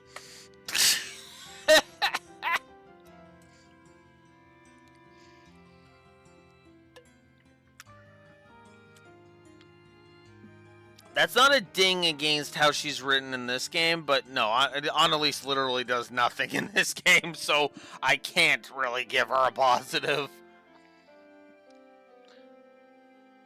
Well, as far as I can remember, so who knows? We'll see. It must be so awesome to have a full-fledged bracer. Indeed, they all look pretty tough. But you were talking about something when we came in. Was that what I think it was? Indeed so. They're all leaving to participate in the big fighting tournament, the martial arts competition. Whoa. Sorry. I'm Estelle Bright, currently of the Zeiss branch. I'm Joshua Bright of the same affiliation. I'm Elnon, of the Grand Seal branch. Miss Killica got in touch with me and informed me that you two would be coming soon. Could I get you to go ahead and change your affiliation now? Certainly. Paperwork. Excellent. I bid you welcome to the Grand Seal branch of the Bracer Guild. Personally, I've been looking quite forward to your arrival. You are the children of Cassius, are you not? Yes, I suppose you know him. Why is that a question, Estelle? Oh. Ugh.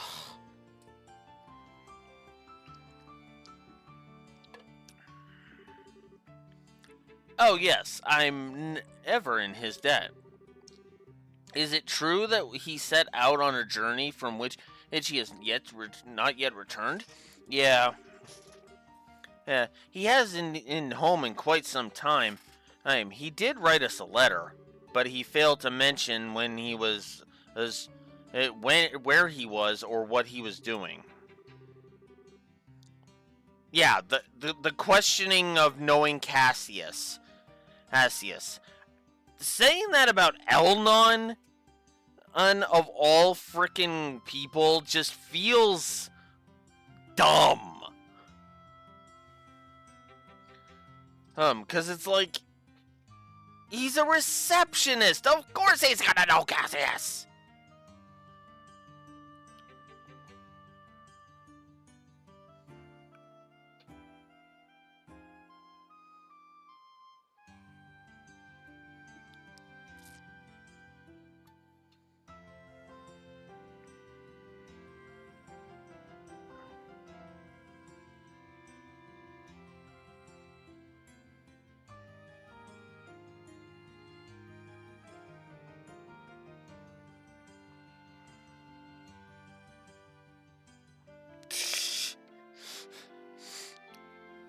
Yeah, but the other thing is, too, do they know anything about Elnon? No.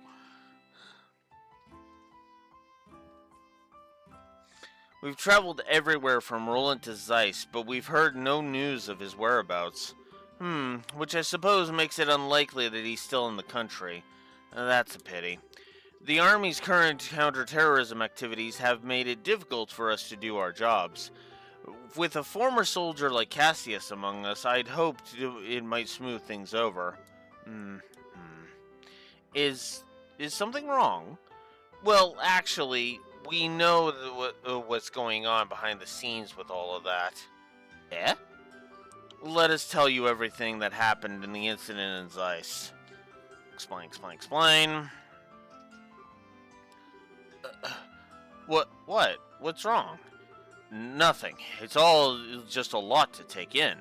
So Colonel Richard is actually in control of the Royal Army, and the counterterrorism is just a big farce to put on by the Intelligence Division to Special Forces? That's a little difficult to believe, but it's true. Talk with Kilika at the Zeiss branch, and she'll confirm our story. It's all right. It's not that I don't believe you. On the contrary, a few pieces of the puzzle have just fallen into place, as it were. However, Colonel Richard is an extremely popular man in this city. Though it pains me to say so, I've been sympathetic to him all this time. And the citizens would never dream that the Colonel could be involved in any sort of conspiracy.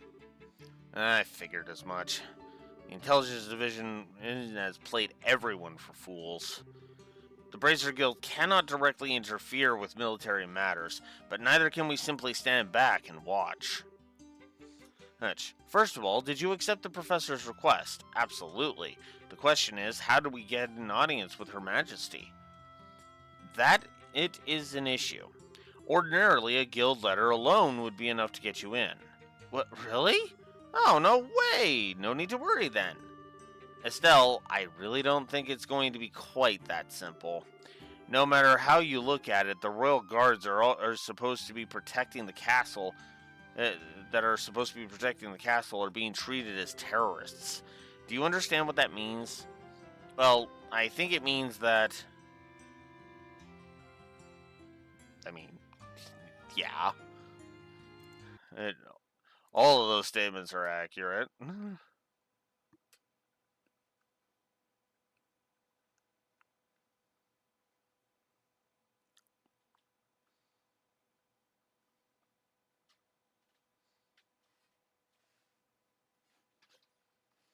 Oh.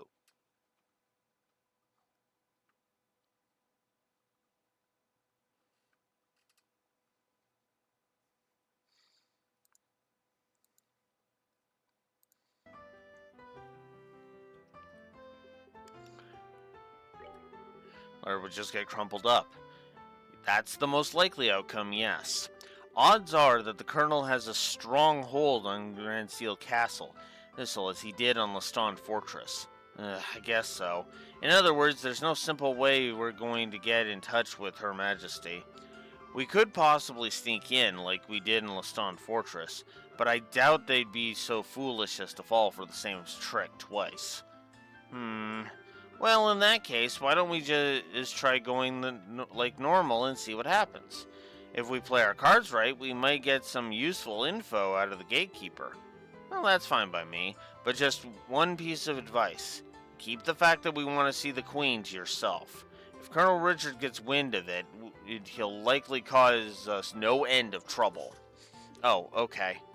I believe it would be a good idea to keep this whole matter under wraps for the time being. We must gather more intel. Just so you know, the Royal Castle is just off the main street, directly to the north. Go ahead and get it what information you can, but use the utmost caution. You bet, Mr. Lon.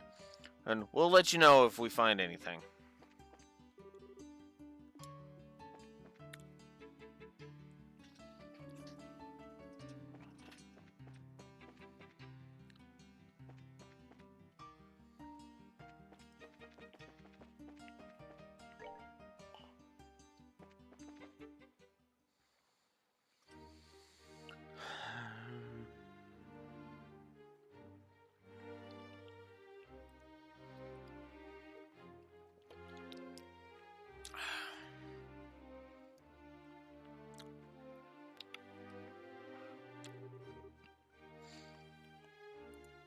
Alright, give me a second here. Just want to check a few things.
Okay.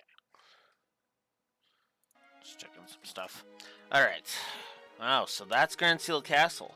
It's gorgeous. I guess it really is fit for a queen. It's not just pretty, it's also really solidly built. For instance, look at the main gate. Yeah, I don't think getting through there would be an easy task. Which means I guess we'll have to talk to those soldiers there. Well, steel your nerves and let's give it a shot. Okay, we're just country folk here on a vacation, checking out the castle. And we just thought we'd try to catch a glimpse of Her Majesty since we're here. Does that sound okay to you? You know, you're disturbingly good at coming up with that kind of stuff. Not that it doesn't come in handy, but still. I'll take that as a compliment. Okay, now smile and act natural. Hello there. Good afternoon. Welcome to Grand Seal Castle. Please state your business.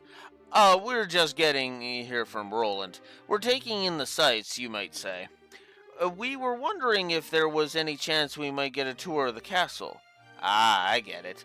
I'm sorry, but access to the castle is restricted to authorized personnel only. Security's been tighter, what with the terrorism scares. Once the terrorists are caught, tours will probably open up again. Really? Dang.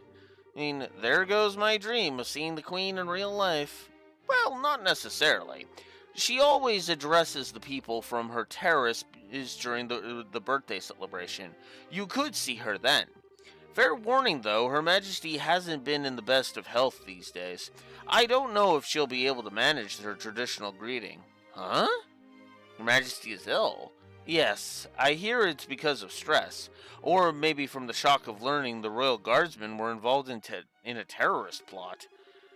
She hasn't been seen since much lately. I believe she's resting in her private quarters. Oh. Damn the guardsmen! How could they just turn traitor like that? Never did like those damned elitist jerks anyway. But Lieutenant Schwartz was always so kind and considerate to everyone. She even taught us court etiquette and how to wield a sword. It's just hard for me to picture someone like that as a terrorist. Of course it's hard. She probably left because she felt responsible for her men's actions. Poor Lieutenant Schwartz. You don't suppose these two had a little crush on the lieutenant, do you? I mean, I know you're heterosexual, Estelle, so you probably don't get this, but there is something appealing about a woman in uniform.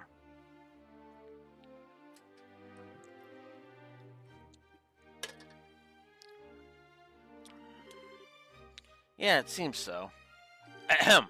Anyway, yes, the castle is off limits. Sorry, but you can't go inside. Well, I guess that's that. I'm just a tad bit worried. If Her Majesty is taken sick, who's seen to her daily affairs with running the country? Yes, it's certainly a natural enough concern.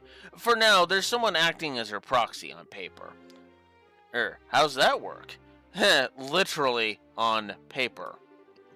I can't picture someone like him ever actually making any real governmental decisions. Yeah. We all know who he's talking about here. Douche Danon. So, I gotta be honest with you here. Look, even in the first game, I have to admit that I really like the storytelling in this series. It's very subtle. It has a lot of good subtlety to it. Are there a few rough patches? Oh, hell yeah. There are several rough patches with the storytelling in multiple of the Trails games. But for what it is here in this first one, this is actually a pretty good story and kind of goes to show just how much care, effort, and attention to detail is put into multiple aspects of, well, everything. In fact, there's probably a few story positives that the Do I Agree With list, when that's finally complete, will actually add to this. Which obviously will more than likely mean we're going to go ahead and be doing a new rating video for the audit. Not unlike I did for FF7. Though, the main reason for that is, well, the document has changed so substantially, and so many things have either been rearranged, shuffled, or changed that it's just like, yeah, okay.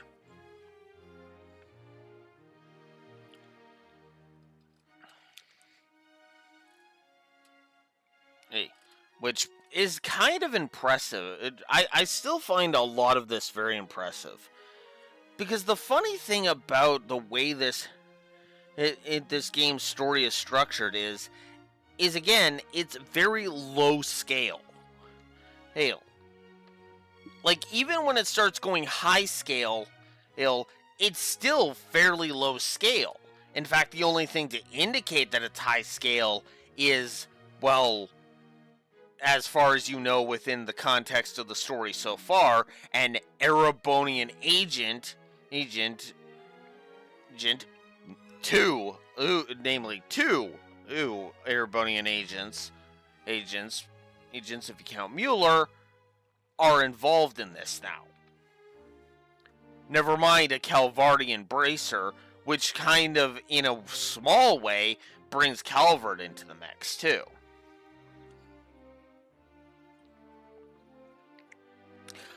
Now, your in brackets question is kind of another part that I like here, because, well, I'll put it to you this way: within the context of just Sky 1, yes, this is absolutely really low stakes. I mean, yeah, okay, threat to the kingdom, sure, but we're not talking threat to the entire continent yet. That isn't going to start being a thing until Sky 2, when the Liber arc shows up. Which is hilarious because, again, it escalates in a very smart way. Yes, I agree, Eraxor. Weissman is already manipulating things behind the scenes in order to get those moving forward. Which is why I say your question is interesting.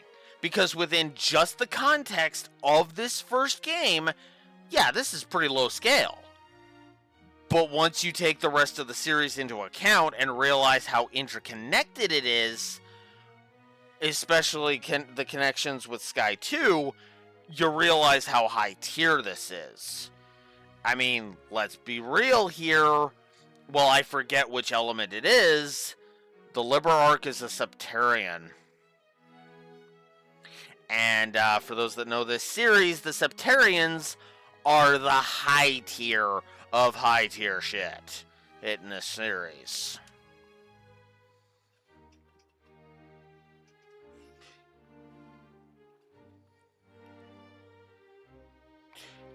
Right, it's not a Septarian itself, but isn't it powered by one, Raxor? Am I remembering that correctly?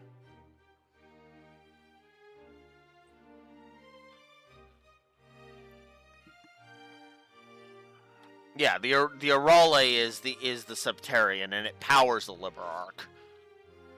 Because the Liber arc itself is a giant floating city.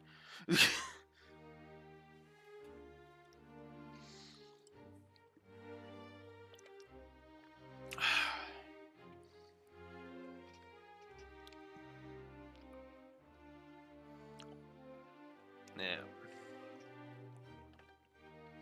Anywho.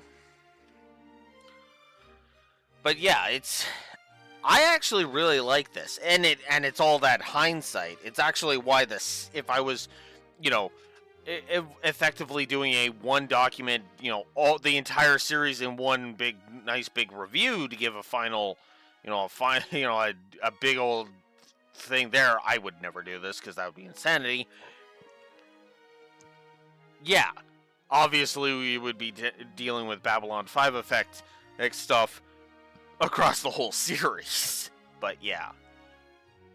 How much of it is retcons and how much of it is Babylon 5 effect, that can be that's something to debate a little more. But yeah. That's usually why Babylon 5 effect is taken on a, game by game basis kind of thing, right? So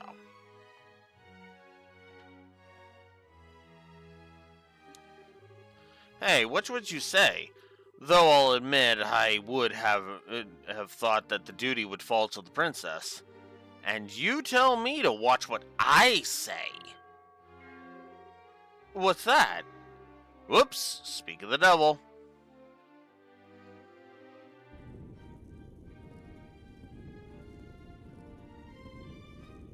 Oh, and look who it is. Fucking Douche-Danon. Bah! I've never been so insulted. The tournament should have already begun, and I'm not there.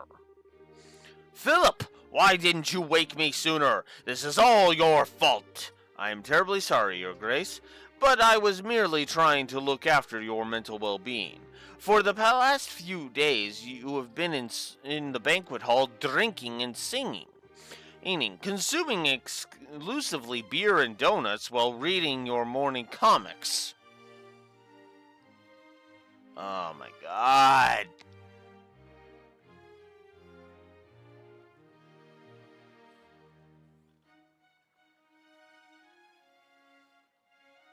Yeah. Yeah, and that's why I say, I can say, what is recontextualizing and what is retconning can be taken on a case-by-case basis. I do think a lot of this is recontextualization. Which is funny, because, although what's funny about all that is, it is possible that there are retcons in this series. But Falcom's writers are smart enough that they will twist it, that they will effectively turn those retcons and make it fit within the past continuity. So instead of it just being an actual full-on retcon, it ends up becoming a recontextualization because they're using the original, whatever the original point was, and jumping off of that point.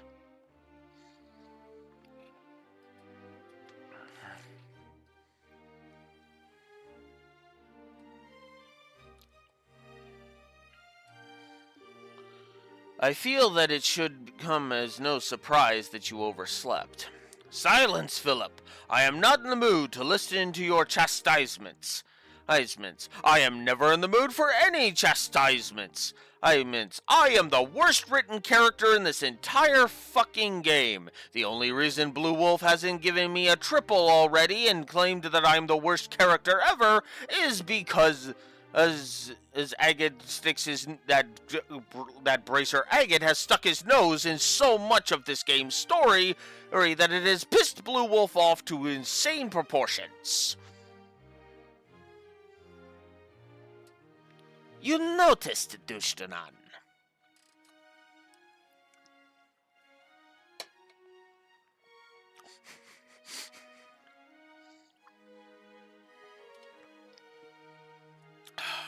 Anyways. Oh, God. As the future king, I can do whatever I want, whenever I want. God, I almost want Steve to fucking play this version just to fucking make fun of him. Him with his shitty voice. That's, well, okay. A mocking voice, I should say, not a shitty voice, because that implies Steve sucks.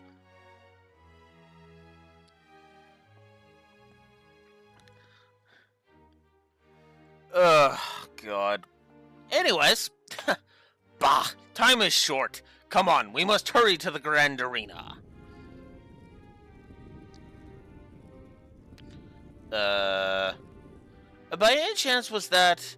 We know. Don't even say it. That was His Grace the Duke, acting proxy for Her Majesty. Wow, suddenly I fear for the entire country. I fear that Blue Wolf's entire tirade against him back in Ruan might be actually correct. Ugh. Look.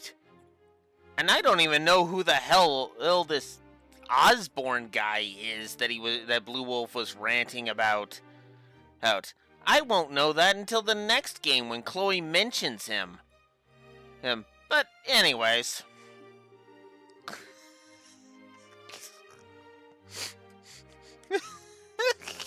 Sorry. I just have to laugh at that. Anyways. Well, don't worry too much. He has a very reliable assistant, and it's thanks to him that we haven't had any major incidents lately. Do tell. Colonel Richard of the Royal Army Intelligence Division. Since the Duke is more of the playboy sort, the Colonel handles all the government affairs. Which is hilarious because as Colonel Richard is the one that every woman wants to bang. Duke Dunan is the one that wants to bang every woman because it's the woman's pleasure to it's the woman's duty to pleasure their future king because he's that much of a selfish twat.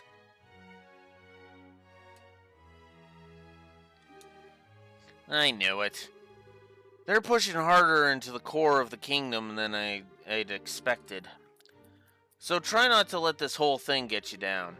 Grand Seal's got plenty of other famous places you can check out.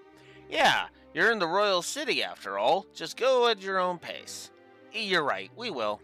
Thank you for both for your kindness. Which is funny because those guards actually were very forthcoming with a lot of good information.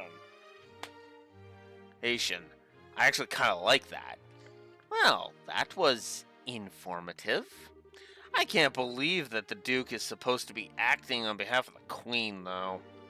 The real power is probably in the hands of Colonel Richard. There's no way in hell it's not, Joshua. Let's be real here. Here. What's more, no one around him has any clue that he's the one pulling all the strings. Being able to control the flow of information must be an extremely useful tool. Oh, Joshua. Joshua, trust me on that, buddy. It is one of the most powerful tools at your disposal. The more info you have, the more power you're in command of. That's true in any situation. That's why fighting unknown foes is the most dangerous thing you can do.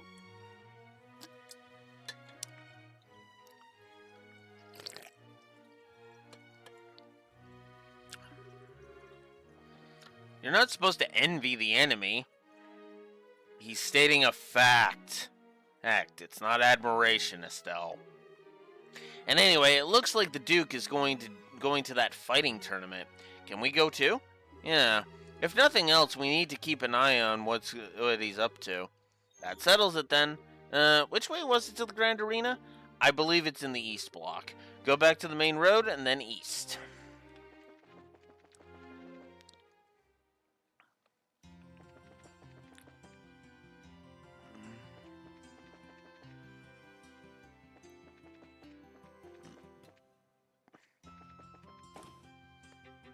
Oh. The Adel department store. Let's do this properly. Firefly fungus, which I don't have any, Ooh. Azalea fruit. Actually, I'll buy 5 more. I'll get 10. I have so much milled flour.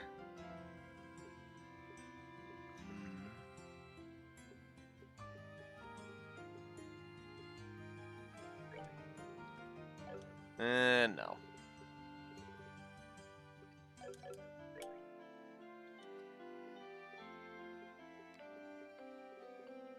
I am missing so many recipes.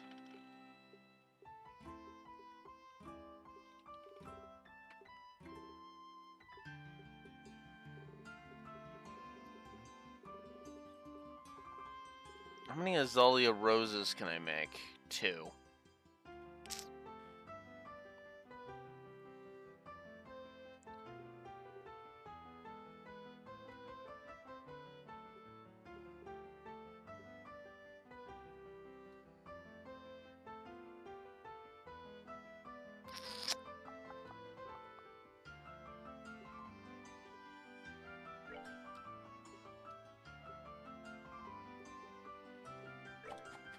Sure.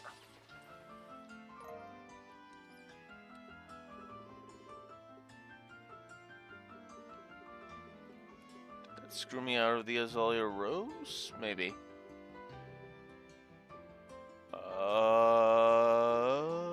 No. No, it didn't actually. Alright. I'll make 2 more Azalea Roses just to have 2 more revives.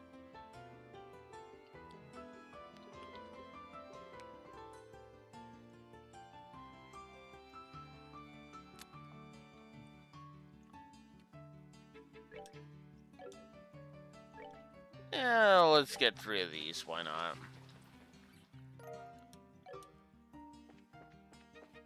No reason not to at this point. Okay.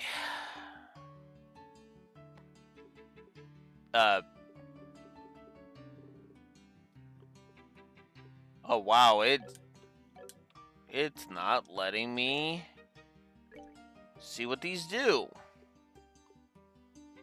That's right. That's a glitch that can actually happen in this thing.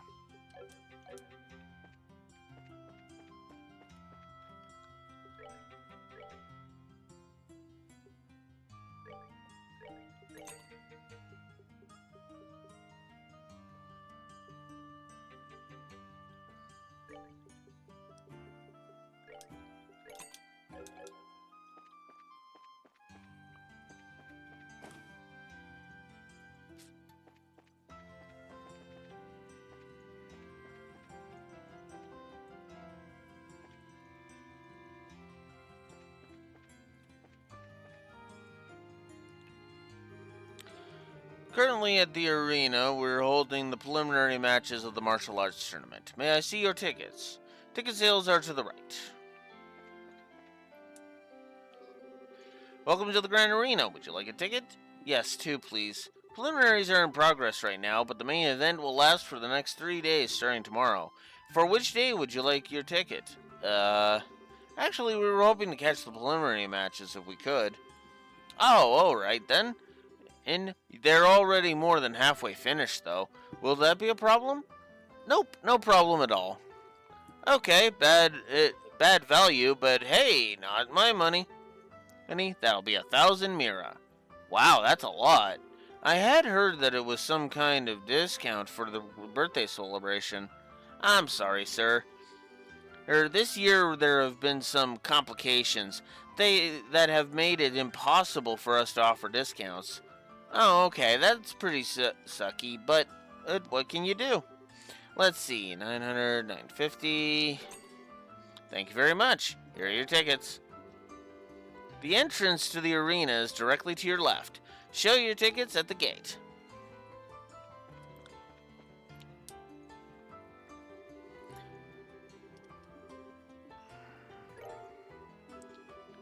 Thanks. Everything seems to be in order. You may enter at your discretion.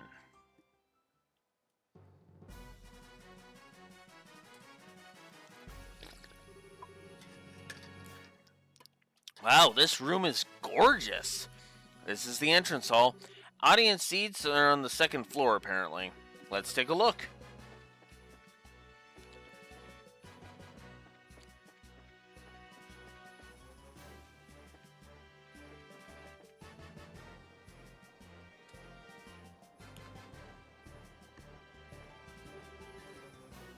Oh wow, look at all these people.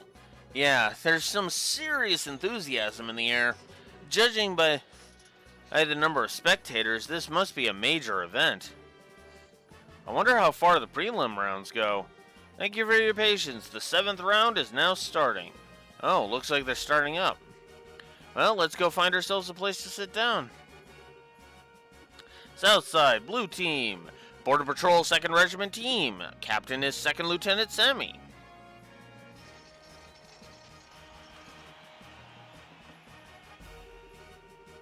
Huh?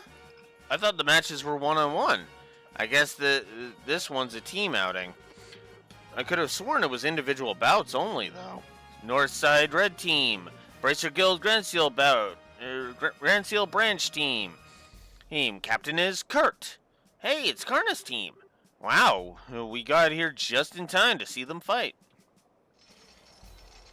I believe this is a no gameplay fight, I'm pretty sure.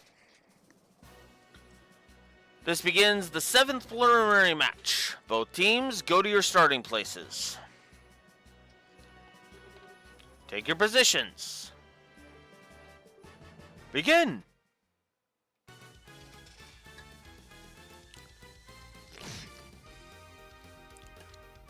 Number 8. And number 8.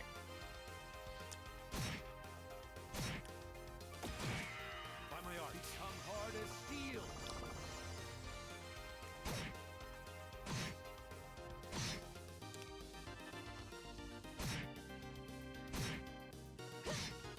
By my art, he's calling as ocean waves.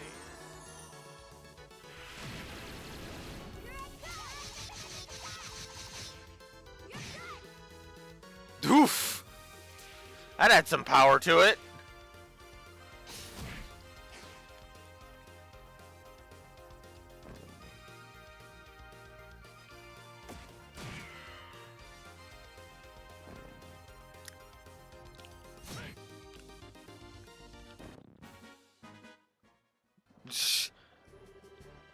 KO! Winner is Kurtstein. Woohoo! Go, Karna! That was a good match. The soldiers move well, but the bracers are better at working as a team. Yeah, you could use their moves for teaching lessons. Wow, I don't know what it is, but watching martial artists at work really gets me hyped up. I wish we had put off going to the castle. This'll I have killed to see this from the beginning. Yeah, I know how you feel. But part of being an adult is putting one's own feelings aside in favor of what needs to be done. I mean, agreed, but at the same time, it's like a little self-indulgence here and there doesn't hurt. Well, I like not being an adult yet. Next up, we have the 8th preliminary match. First, would the remaining competitors step forward? Southside Blue Team. Team Raven. Captain is Belden.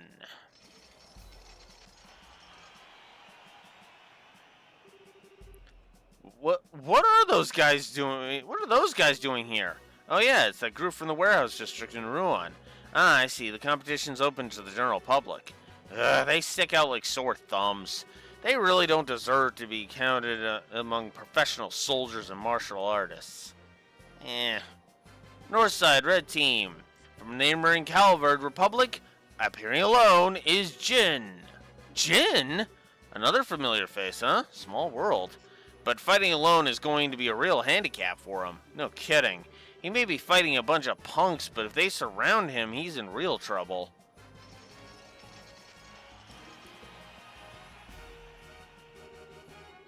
Jin will be competing in this preliminary bout solo with no team to stand at his side.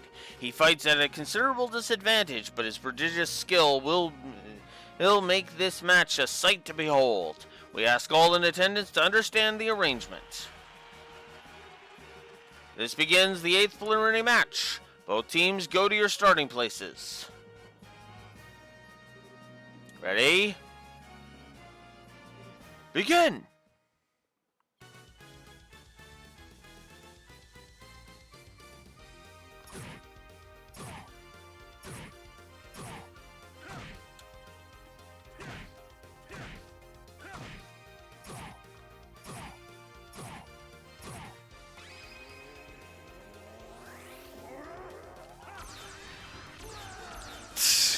Because you gotta get a Kamehameha reference in there somewhere.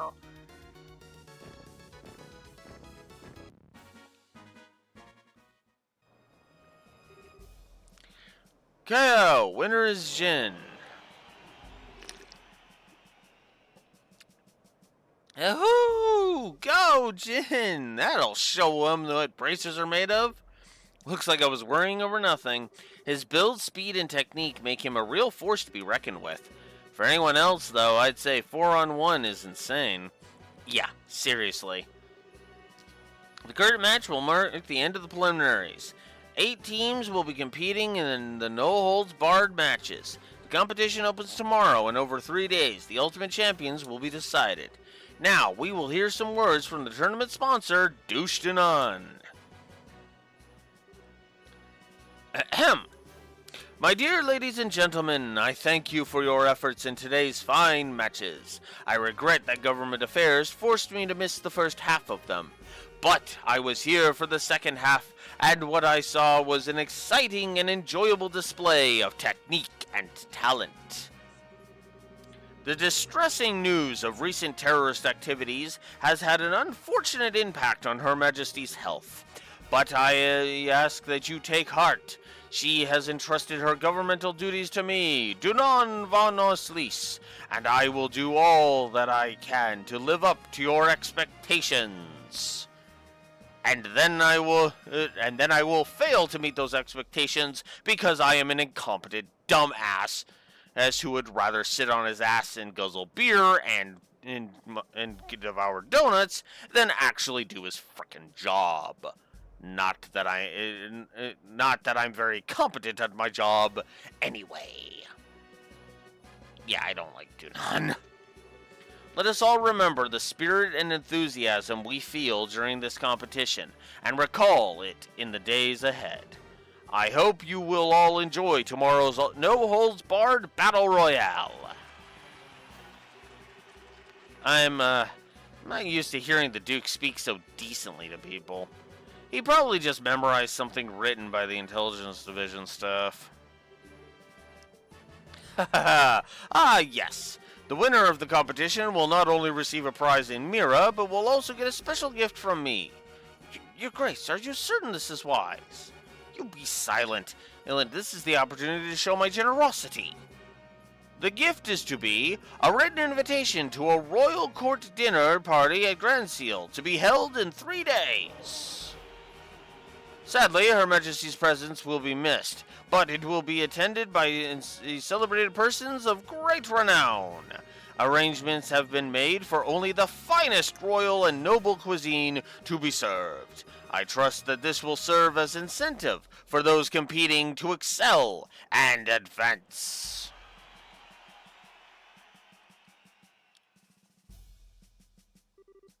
Hey Joshua, are you thinking what I'm thinking? Yes, it would be ideal if Karna got that invitation.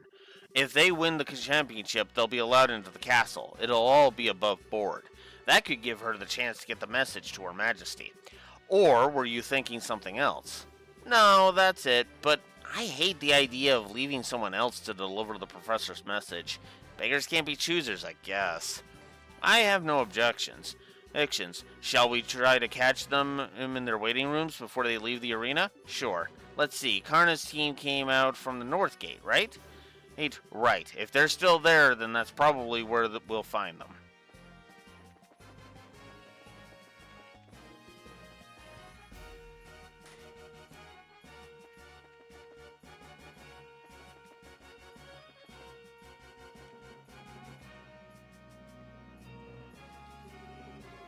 Karna, hi everyone. Congrats on making it through the preliminaries. Hey, it's the new kids.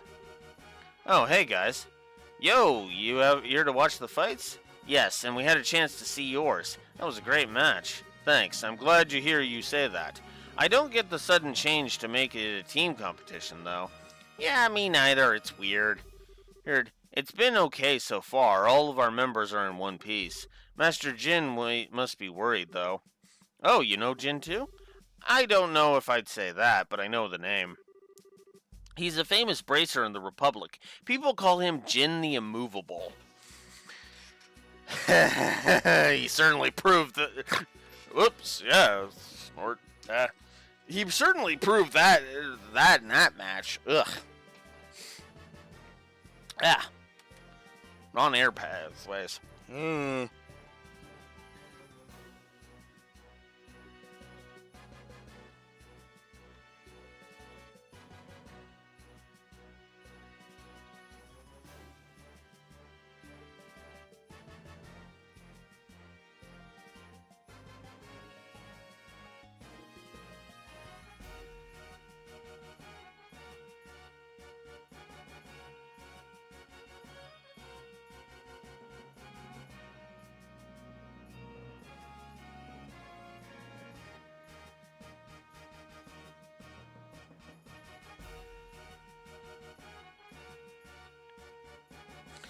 Okay, sorry about that. He apparently came to Laboral specifically to be in this tournament. Then he promotes. Then the promoters throw a wrench into the works, and change it from single to team competition. And I'm betting that His Grace is the one behind that idea. Either way, Master Jin still had no choice but to register as a one-man team. Ah, okay. Ugh, the Duke is a pain in the ass no matter where he goes. No argument there. Still, this is going to make it hard for him to really show what he can do. No kidding, it's too bad no one's around to fight beside him. Say... Well... Maybe. Huh? What just happened? You all got this creepy serious look. No, we were just thinking, what would you say to teaming up with Jin in the later no-holds-barred fights? Well, Wait, what? Teaming up with him, is that even allowed? It's not his fault that the rules of the competition were changed at the last minute. If one of the core rules can be changed, then I think we've got some wiggle room. There really are no other bracers available that we could ask. Charizard's busy and we haven't been able to contact Agate. Because Charizard's looking into some shit, and Agate, well, he's busy with his current thing. Similar story for everyone else, really. I don't think Cassius is even in the country. If those two joined up, they'd probably be accused of cheating on general principle. Our chances of beating that team would be something like 10,000 to 1. Anyway, we should focus on what's ahead rather than what ifs. Find Jin and before the day's out, and if he agrees to let you join him, you should have plenty of time to register. Okay. Oops, listen to us go on. I hope you'll give this some serious thought but for now, we have to go. Bye-bye, newbies. Here's hoping to see you in the ring. What do you think, Estelle? That sure went from talking shop to something else entirely. Are you okay? Yeah! That's it! Now that's what I'm talking about! Oh, almighty Eos, thank you so much for your bountiful favor. You're cracked. Think about it! We can be in the martial arts competition, and we can help Jin in the process. Not to mention, check out that awesome castle, and be part of the big, final, ultimate, super duper intense battle royale. We can kill 3 birds with 1 stone. I do like Estelle's logic here. I really do. Ew. Because she's seeing the bigger picture here. Even if the point of the part of the big picture that she's focusing on is like not the entire part. She's focusing on like one third of the picture. But she is understanding it at the very least. You really want to do this that badly? We haven't even entered yet, much less made it into the final match. It would be nice to be able to handle the professor's request by ourselves, though. Assuming we even made it through, that is. Yeah, and think of how awesome it would be to win. Plus, we can't just leave Jin twisting in the wind. Well, let's go find him and ask him to join his team. Would you happen to have any idea where he actually is? Don't confuse the issue with the facts. Oh, poor Estelle. Would you settle down for 2 seconds, please? Let's go back to the guild and report to Elnon. He's also the one who's most likely to know where Jin is. I see. Yes, Jin requested the bracer send him some helping hands. I haven't said anything to you guys since you're working on that request from the professor, but thanks to the whim of His Grace, we can handle both tasks at once. Nice to see his selfishness work in our favor for once. What do you think, about participating in the martial arts tournament? Well, I think there is merit in allowing a skill which is practiced to be used without restraint. Ain't. And with 2 bracer teams participating, our chances of gaining access to the castle are doubled. You needn't even get the others involved until and unless you lose. Personally, I think it's a splendid idea. Woohoo! That's my kind of encouragement. So, any clue where we might be able to find Jin? More often than not, he's in the bar down the street. Failing that, he stays at the Calvert Republic's embassy. Gotcha. Makes sense. And since that's where he's from. The embassy is in the same block as the arena. We can stick our heads in the door or at the bar along the way. Okay. Oh, by the way, where are you 2 planning to stay while you're here? Well, we could stay in a hotel. If I'm not mistaken, the Northern Block holds the largest hotel in the entire kingdom. Yes, the Hotel Rowenbaum. If I may, allow us to cover the cost of the room. The Grandsteel branch can afford it. Wow, whoa, really? That's too much, honestly. We couldn't possibly... I consider it a necessary expense in the course of completing the professor's request. I wish I could provide more. Nah, just a room's good by me. Very well then, we accept your offer.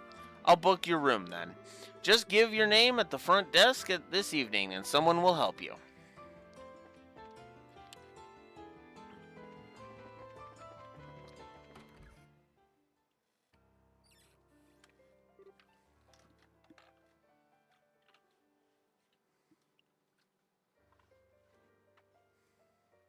Oh, is that a piano? Yes, not just a record either. It sounds like someone's playing inside. I feel like I've heard that melody somewhere before. I've got a bad feeling about this.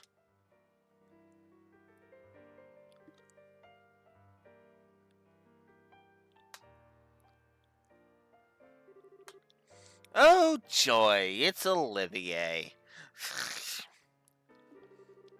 Still, I always figured his talk of being a traveling musician was a bunch of hot air.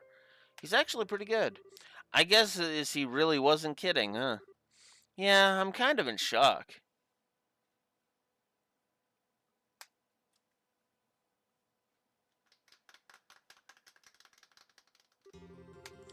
That was a little number I call Amber Amour. It was originally a simple interlude in an opera whose name doesn't matter. I have infused it with the power of love and devotion, and invite you all to tip your ears and drink deep of that power. I take it all back. He's just a weirdo. How now I feel all dirty for letting that song get to me. Nice to see you again, Olivier. What brings you to the Royal City? I could little resist the pull of this place. It drew me in as surely as the sirens' fallen tears are swept from the rivers of the sea. So here I stand, my raven-topped highness, reunited with you at last. You really haven't changed at all. That's enough out of you. If I have to be subjected to this, let's at least sit down for a minute. Acting all smug and dandy, totally oblivious to how tactless you are. My dear Estelle, how I have missed your obstinate irritability you so thoroughly embody. Well, Blue Wolf finds your antics amusing. I and the Lore Runner are of a different sort. Weren't you and Shara supposed to be going to Roland? When did you get here? About a month ago, I believe. After we parted company, Shara and I spent a short yet blissful time in Roland.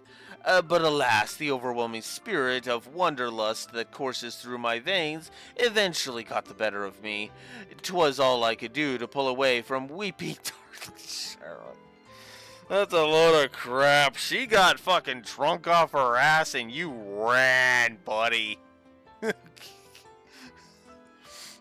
To protect her from being swept away to this blazing, dazzling wonder. What amazes me is that you can actually say that with a straight face. Even Blue Wolf reading that dialogue literally couldn't. He literally cracked halfway through.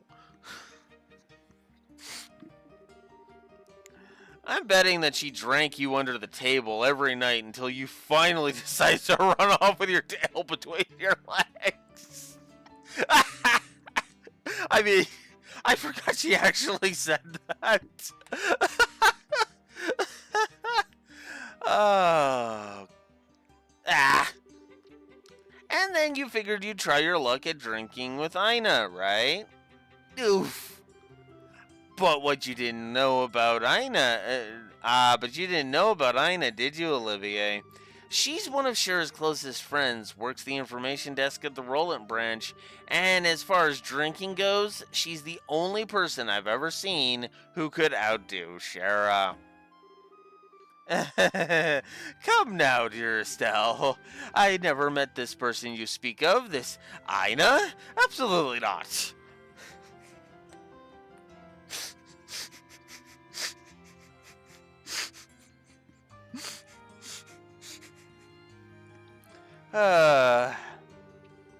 You might want to try that again, only this time without your voice cracking.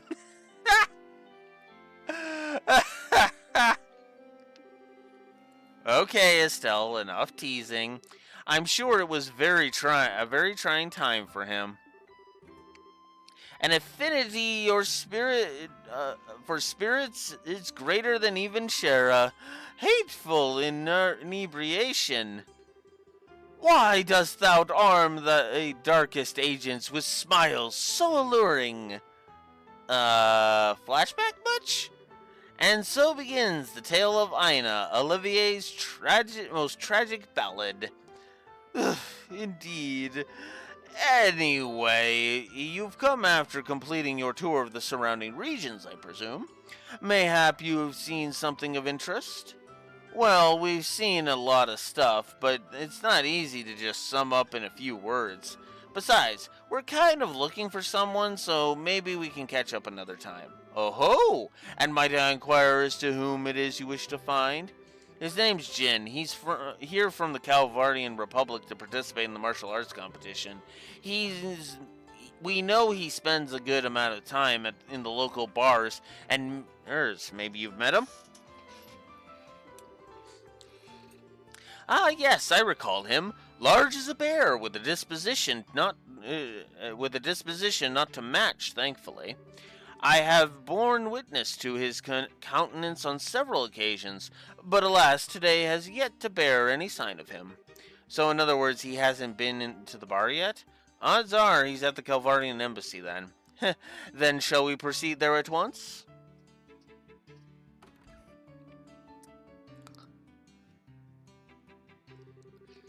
Now is it a matter of course for you to come with us?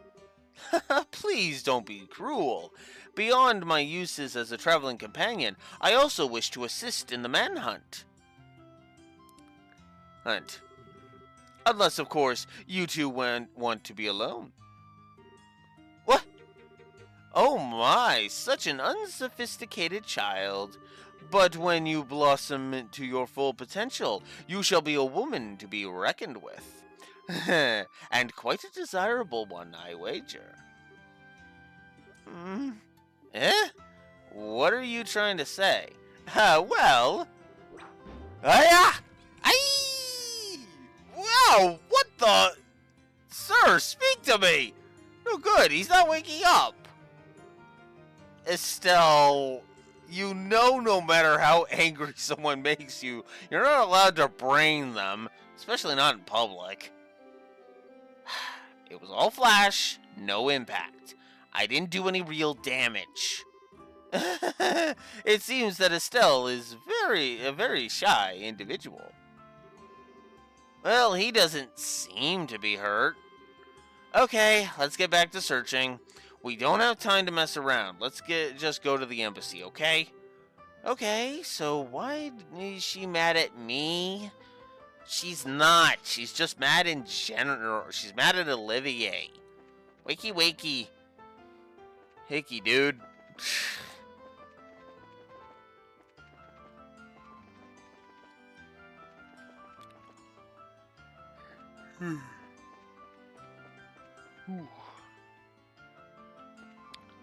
We could go visit the History Museum. In fact, you know what? I'm gonna poke my head in here. Grand Seal is an amazing city. Even with a high terror alert, all these people have come out to just to celebrate. I'd like to start my research, but I also really want to go see the sights. Ah, decisions.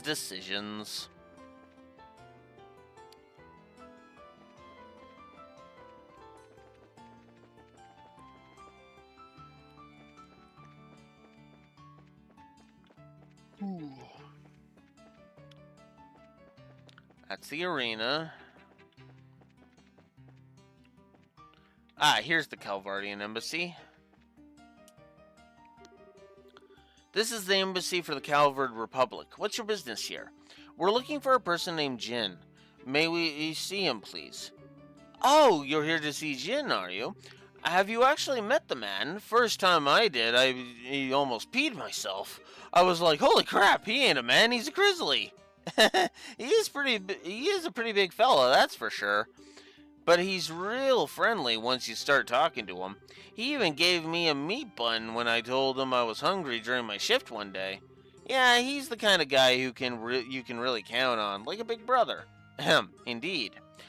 So may we see him? Oh yes, sorry. He actually stepped out again shortly after returning. Said he had some business to take care of. Looking for a place to meditate and prepare for the tournament or some such. Meditate, huh?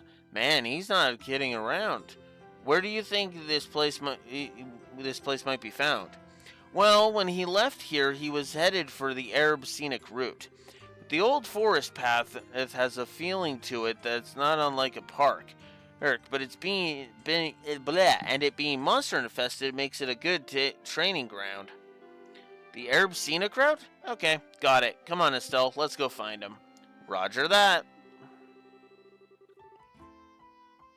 Hang on, if you're going to the Arab scenic route, there's one thing you need to know. There's a place nearby called the Arab Royal Villa. Oh, we heard about that place. I suppose you're going to tell us that it's been commandeered for the anti-terror division, so it's totally locked down? Good guess. They can raise quite a ruckus over there. Watch your backs. Or better yet, just avoid it altogether. So they're strict, huh? Strict is starting to get real old. Avoidance sounds good. Thank you for the information.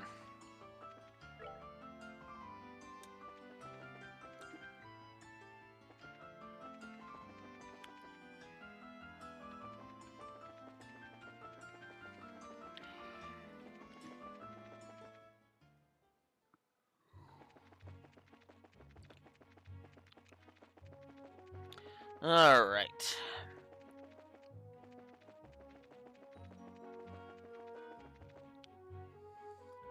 I am honestly curious how far I'm going to get that I'm actually going to get.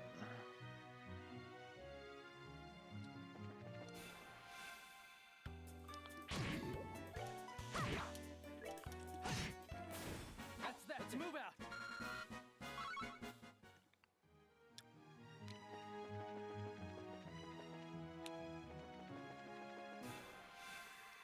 Oh, God damn it.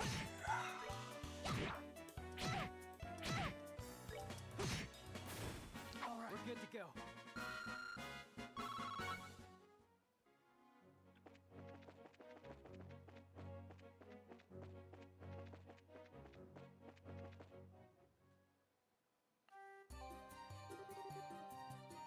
The Arab scenic route. I like the paved road through the forest. Neat stuff. I imagine the Grand Sealites have come here to stretch out and relax for a long time. I wonder just how long it's been in here. Well, I guess it should come as no surprise that the Queen's land is so gorgeous. Still, I can't help feeling that like we've got monsters lurking around. Nicely done. The monsters here seem to be stronger than those fought on the way here. Here, we're here to look for Jin, but don't let your guard down.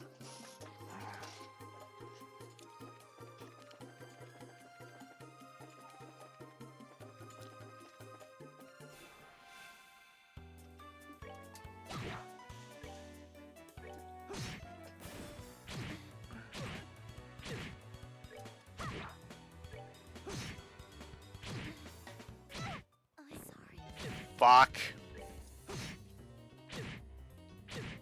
Not now. Let's try that again. That would explain that part. We're good to go.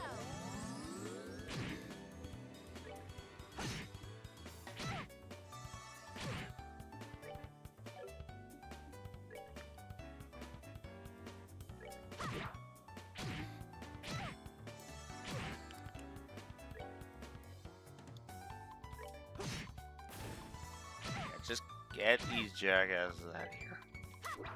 Oh, come on.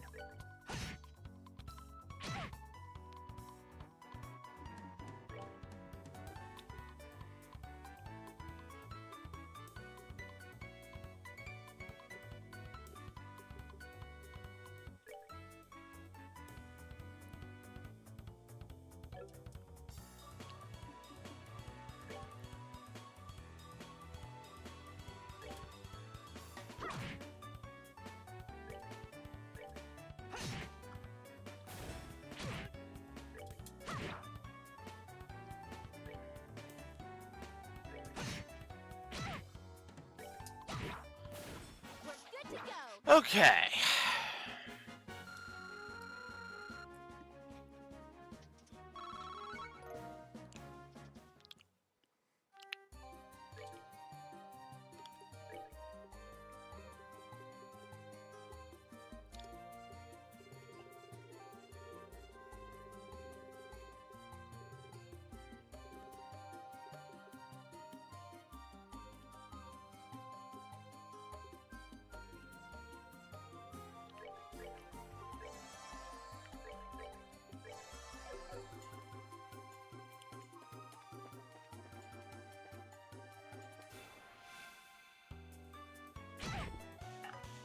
Ah, crap.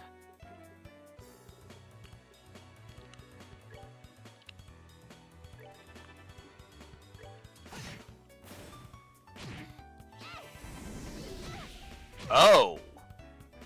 Oh, you motherfucker.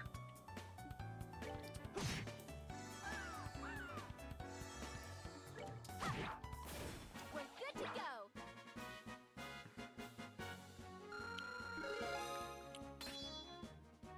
Estelle learned Barrage. So now she's finally got her upgraded S-Craft. Deathblow 2. Blech.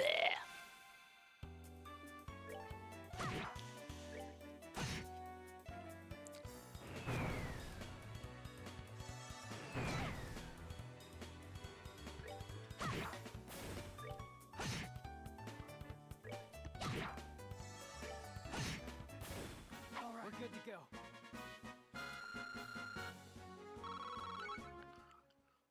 All right.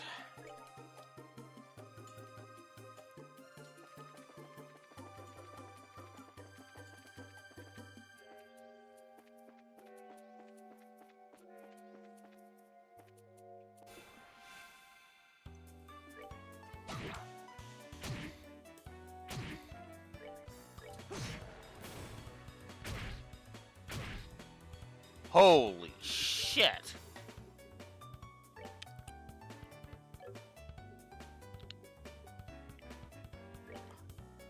We're good to go.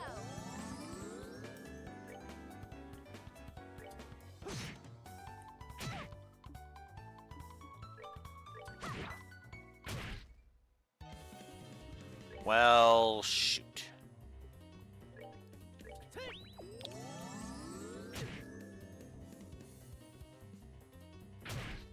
Oh, come on! Wow. Okay. Big guy needs to go down fast. Got it.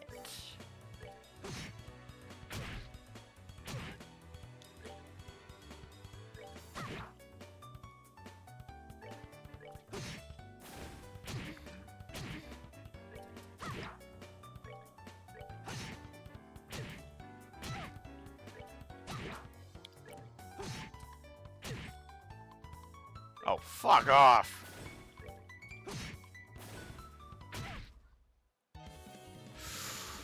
Alright, well, I guess we're showing off Barrage then.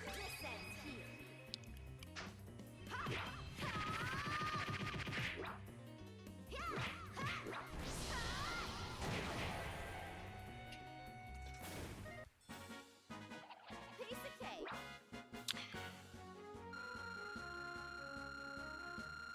Have I mentioned I'm not a fan of the trash mobs?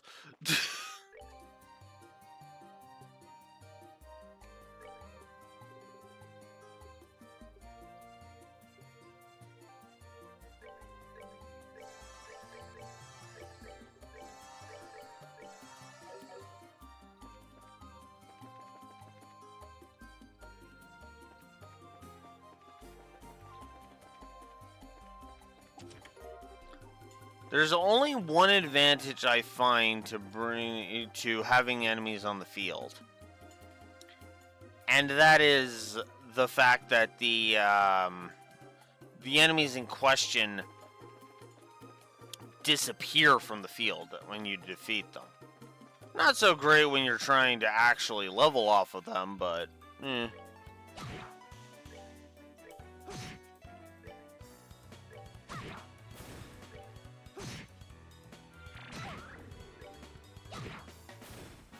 of cake.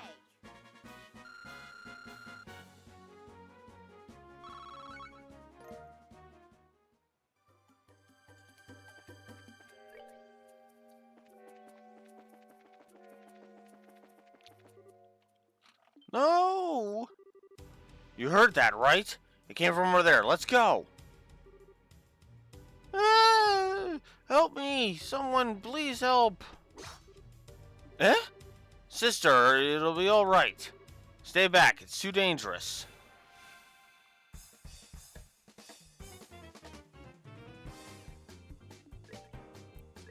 You're finished.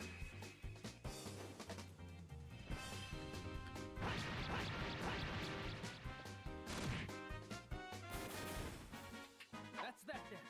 Let's move out.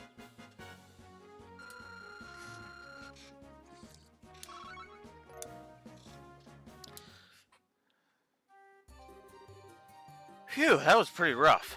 Are you okay, sister? Yes, thank you. Who are you? We're with the Bracer Guild. We heard you scream while we were looking for someone. I see. Are you okay? You don't look okay. Did you get hurt? No, thanks to you, I'm fine. I'm Sister Ellen, and I perform my duties at Grand Seal Cathedral. Thank you so much for your help. You don't need to thank us. I must ask, though, what is a clergywoman doing so far from Grand Seal without an escort? Did no one accompany you? No, I came alone. Actually, we ran out of medical herbs for mixing at the cathedral. The shop was out of stock, so I came here to pick some. That was seriously risky. There are monsters everywhere. It was not always so. There used to be none to speak of. It seems their numbers have greatly increased in recent days. Ah! Oh, crap. What the heck are these things? They must have been attracted by the noise. Dealing with this many might be a problem. Yeah, we need to at least get the sister to safety. Yo, need a hand? Boof. Jin? Thank Adios, you're here. I was wondering who it was, and here it turns out to be you guys. But why don't we save the chit-chat until after we've dealt with the guests? Right, roger that.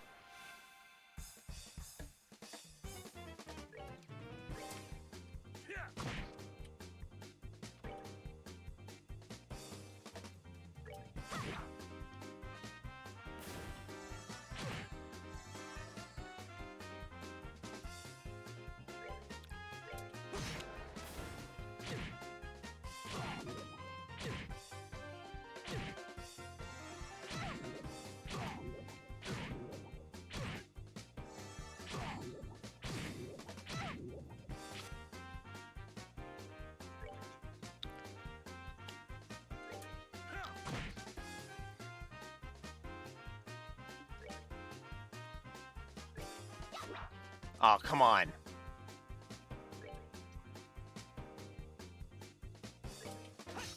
Oh, come on!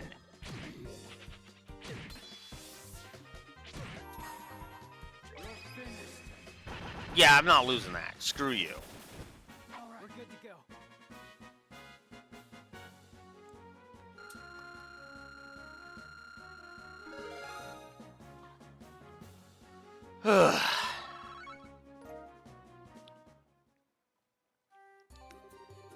Man, oh man, worked up quite a sweat on that one. But honestly, I wasn't expecting to see you guys here. Didn't you have business in Zeiss? Oh, we handled that ages ago. Actually, we transferred from the Zeiss branch to Grand Seal. Hill, I see. Which would mean that you managed to solve that kidnapping case. Well done. And how's the redhead who got poisoned? Oh, he's fine now. Oh, pardon my rudeness. Whoa. Hey, who's the pretty lady? She with you? She single? I have a feeling this is Jin trying to cover his tracks a little bit.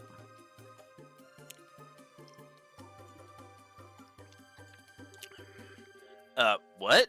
I don't know. Oh, we only just met her. Your mouths are open, guys. Do you want me to tell Kilika about this? Just making an objective observation. And what does Kilika have to do with this anyway? I truly appreciate you all coming to my assistance. You saved my life. No, please think nothing of it. Just doing what comes naturally for a chivalrous man. Oh my. Oh, please. He's a total sucker for a pretty face, isn't he? So it appears. You there, what are you doing? What? You're four people in an otherwise is deserted area discussing what appears to be a confidential topic. Highly suspicious behavior. I think you're terrorists. What? Who are you calling a terrorist? If anybody's suspicious here... we're with the Bracer Guild, Grand Seal branch. We came here to to the aid of the sister here, who was under attack by some monsters. What? Bracers? This gentleman speaks the truth. I came here to gather herbs when those creatures attacked me. And on a related note, I'm also a bracer. I'll be facing your buddies in the ring later. Calvardian martial arts. Ah, you're the guy in that martial arts competition that fights solo, right?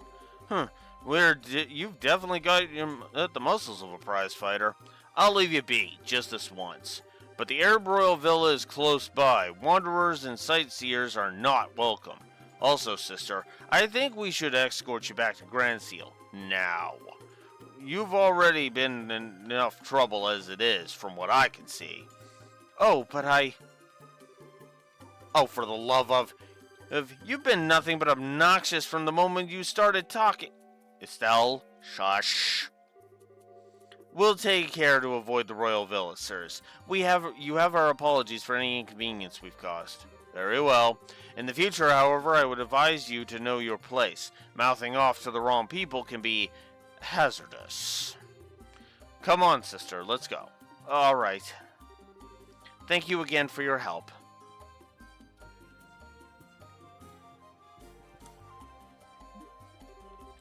What? Who the hell do they think they are? They're special ops soldiers affiliated with the Royal Army's Intelligence Division. Skillful to be sure, but their strongest suit is their sneakiness. Their only suit, if you ask me. Wait a second. How do you know them, Jin? I ran into their team at the martial arts competition. I was introduced to them then. They're actually fighting? What would some spy types be doing participating in something as public as a tournament? I guess they didn't feel it necessary to conceal their identities. Well, we should get back to the city before they decide that they'd rather fight. Oh, right, what brings you two here anyway? Oh yeah, duh. Actually, we were looking for you. Why is that? We had a favor that we needed to ask about the martial arts competition.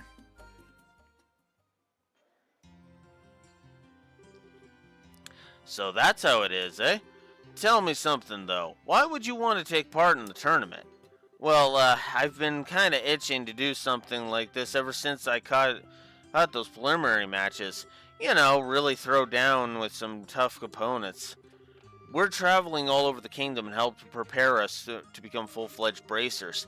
This would be the perfect opportunity to test ourselves and see if if our training is paid off. All right, let's do it. We can get you registered tomorrow before the tourney begins, so no worries on that score. Woohoo!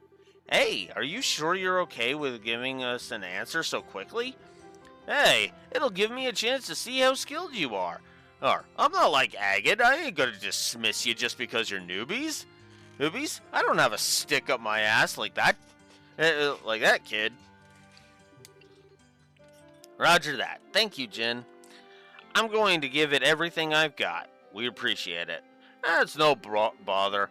I had been planning to enter as a solo competitor, but I suppose that having some help could improve my chances of overall victory. Naturally, once I'm in the ring, the championship's in the bag. We're still one person short of the requirement, though. Since we have to face 4-person teams, one more would give us the best possible odds. Alright, Hey, I'll bet we could just beat them without a fourth. No, if you really want to come out on top, we have to go be prepared. A battle is waged well before the first blow is struck. Very true. Who? Plan to the end. And yes, I know that's rules of power, but it actually applies to martial arts too.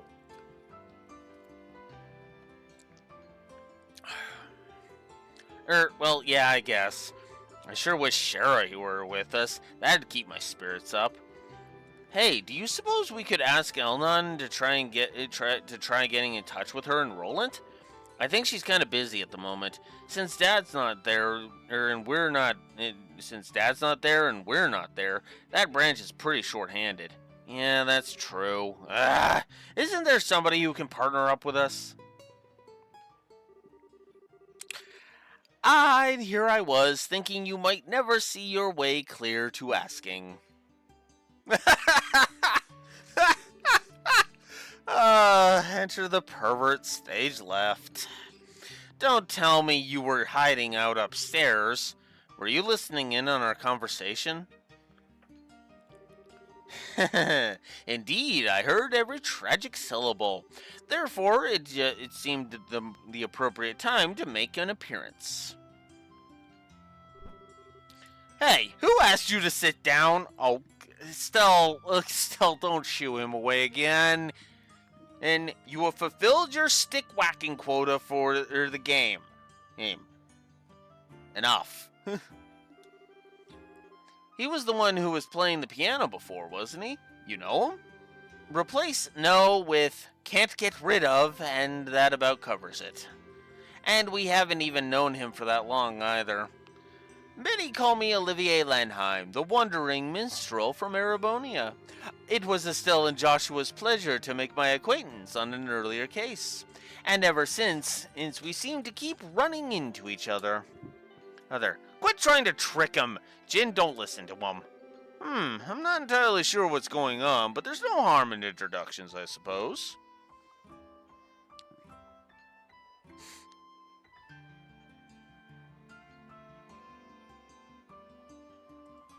No, he's just at that. Okay. Jin Vivek, bracer from Kelvard, and perpetual traveler of the path of Wushu. Oh, I've enjoyed your piano playing. Ha ha! You do me great honor, good sir.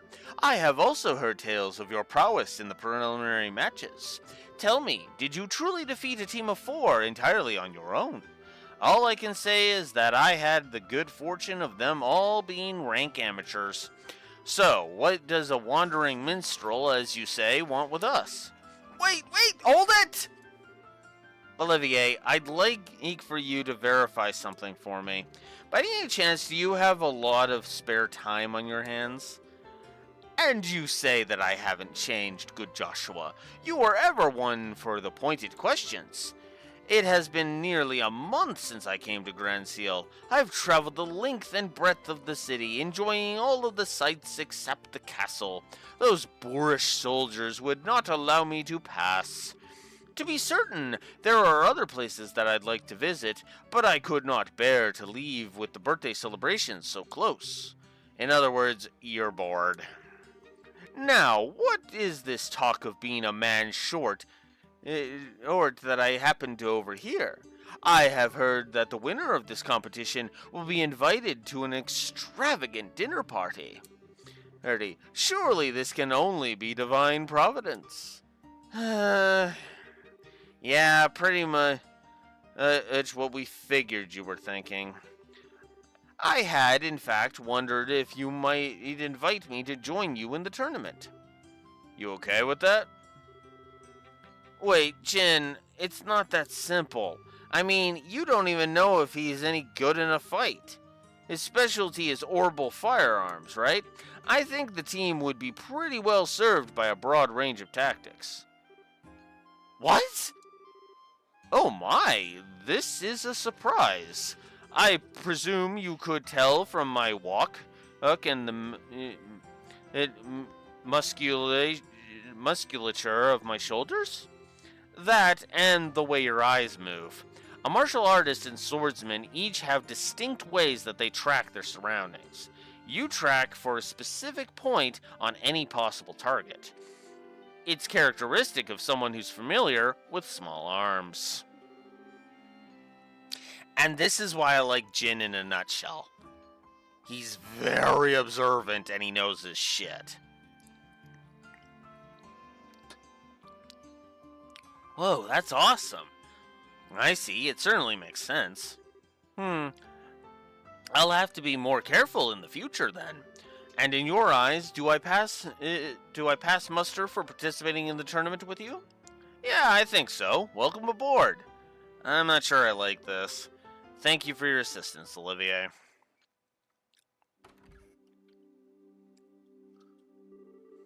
Ugh, I think I'm gonna burst.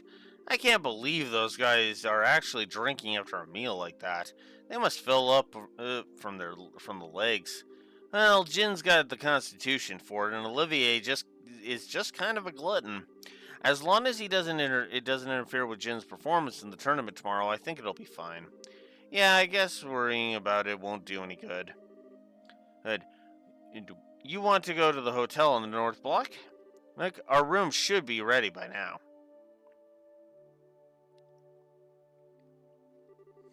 Good evening. Welcome to the Hotel Roenbaum. Were you looking to stay for the night? Yes, we're with the Bracer Guild. We were told that a room would be ready for us. Can you please confirm that? Ah, so that was you two. Yes, we have a reservation for the both of you. Phew, that's a relief. We'll have to say thanks to Elnon. Estelle and Joshua, correct? I'm sorry to ask, but may I please see your identification as bracers? Oh, just a second. Yes, that will be fine. And this is for you. Room 202 key. Just take the stairs up and it will be on your left. If you have need of anything, please contact the front.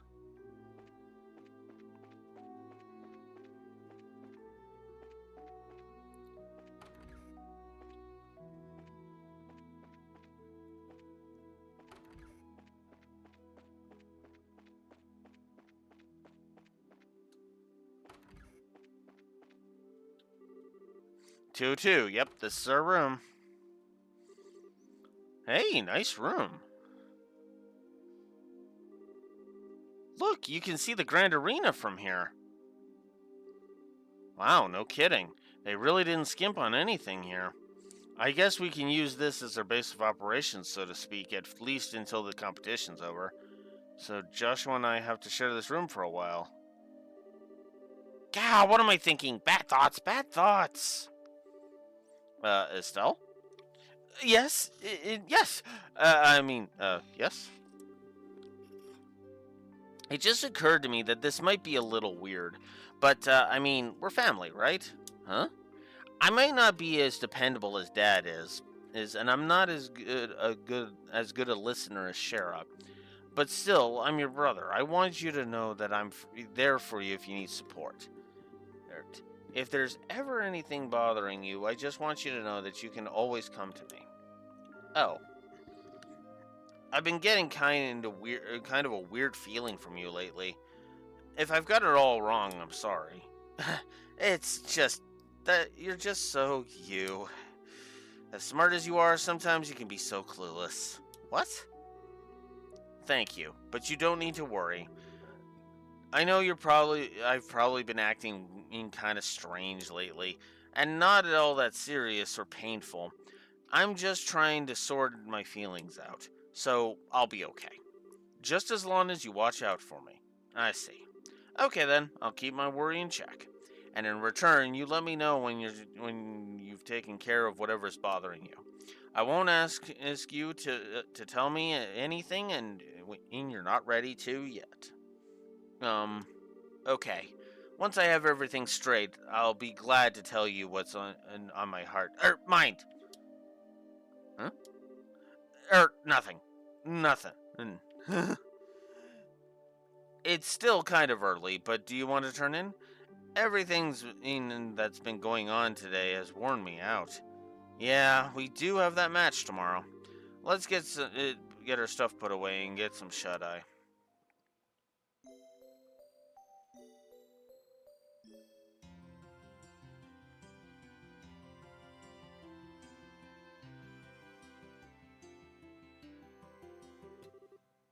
Good morning, young ones. Good morning, Jen. Thank you for coming to meet us. Hey, it's no problem. I've been up anyway, preparing for the match today. Hey, between checking out the weaponsmith and visiting all the stores, I've had a busy morning. Being prepared means no regrets for you, huh? By the way, where's Olivier? Good morrow, my dear companions. What is that aroma? Battle? Conflict? No, victory! Oh, what an enchanting perfume this time of day. Do you just deliberately time your entrances like this? Good morning, Olivier. Morning. Looks like we're all here then. What do you say we go ahead and get moving? The tournament doesn't start up again until noon. It's still early, so what are we going to do to kill time? For starters, I think we should go to the equipment shop and get all our gear in order. Then perhaps a bit of monster hunting to keep us focused. I see, a little warm-up then. Some practice at working as a team might do us some good. After all, we've never all fought at each other's sides before. I'm up for it, let's go. And once we're ready, we can head straight to the Grand Arena. Okay, so yeah, we're gonna go ahead and get some shopping in. Yeah, it's actually going all right. All right, let's see.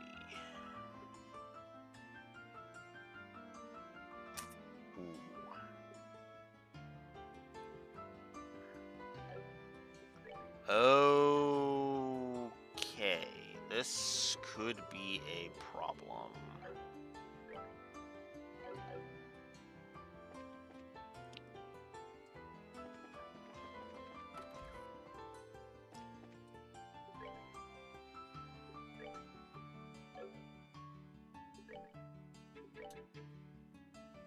Olivier's are all open, Jin's are all open. Okay, yeah, no, I can actually sell quartz. Hurts now. Because all of the people that I'm working with on this one, yeah, they're all good to go. So, you know what? Let's see what 87 does for me.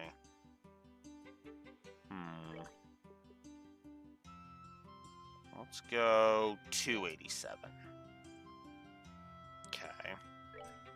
What about 80 for you? Okay, that's not bad. 81.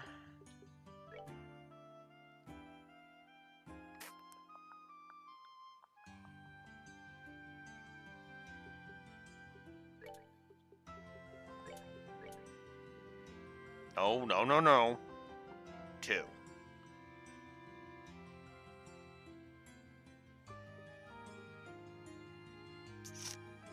And those I actually need to leave alone. It's not the greatest, but that should, at the very least, allow me to get... Whoops. That should at least allow me to get the weapons. Whoops.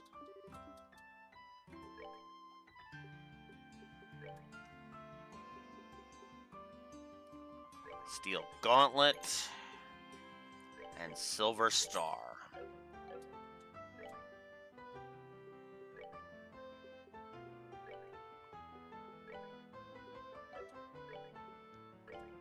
May only be a 10-point difference, but I am not chancing nothing.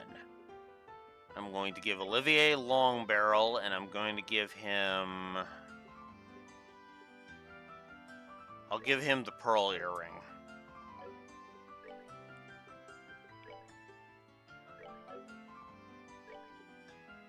Oh, and that's a 16-point increase, so actually doing it for Jin was actually very important. Let's keep Faint and Sleep off of you.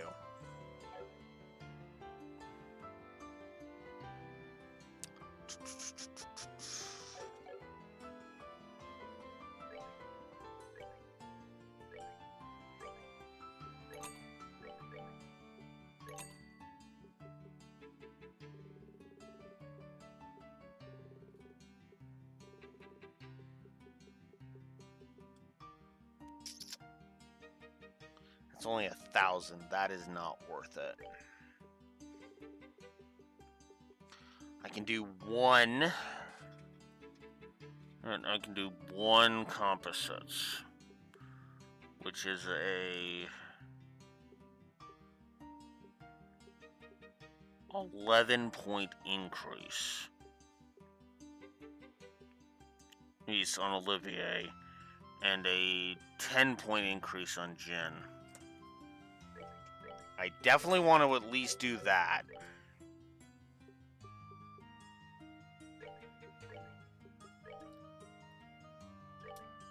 And I think the rest of it can actually wait until I do the monster quest.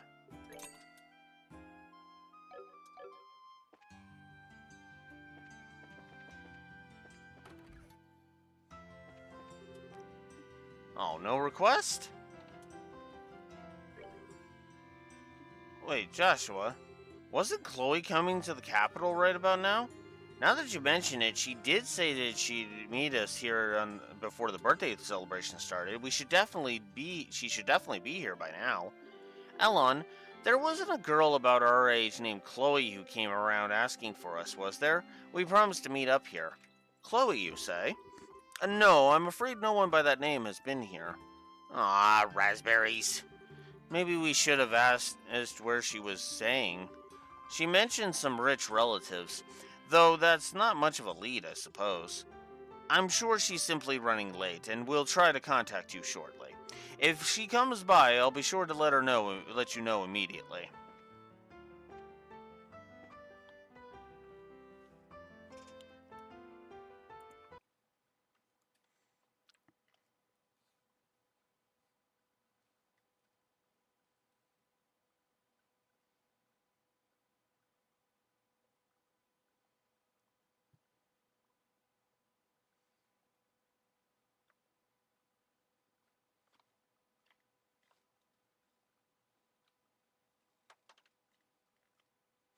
Oh, in other words, I basically had to choose what the first thing I did was. Okay. That's okay. That's okay. I should be good to, at the very least, he's get the first round done. Oh yeah, I guess I should focus on Orbment.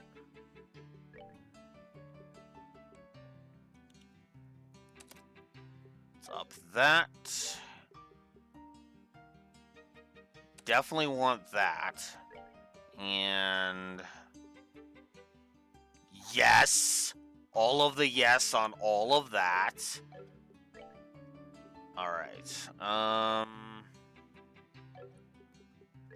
Oh, there's no question on that. Give me Petrify on him again. Hell yeah.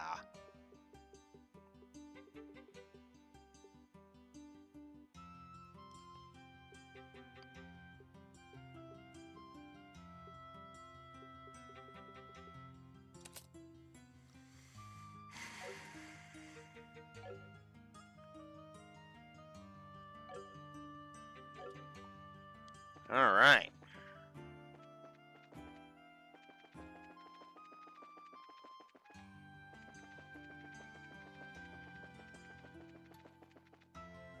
Here we go.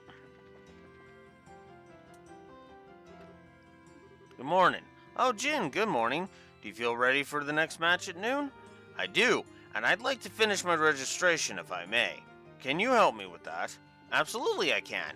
When I first heard the news, I thought to myself, how's he gonna fight all by himself? Hey, wait a minute. Aren't you the ones from yesterday? How's it going? We'd like to register for the tournament as auxiliary members of Jin's team. Would you now? Then we'll need you to fill out these forms, please. I love that he doesn't even hesitate. It's like, yep. Steal the red rose for flavor. So, you two are members of the Bracer Guild, but according to your profile, sir, Wandering Lyric Troubadour Extraordinaire? Ambassador of Peace and Hearts Most Fair? And there's a note under it, trill the extra E and don't spare the spittle? My dear, you need not bother with the postscript. Your diction sings. As you wish to know more, however, I'd be happy to teach you the proper reading, perhaps over tea? Yeah, that's enough of that, thanks. You could just burn that application with fire. Not literally, of course. Thank you for your help. You're very welcome. I finalized your team register for the tournament. I list Jin as team captain and 3 auxiliary members, Estelle, Joshua, and Olivier. Please remember there can be no changes or substitutions. Understood.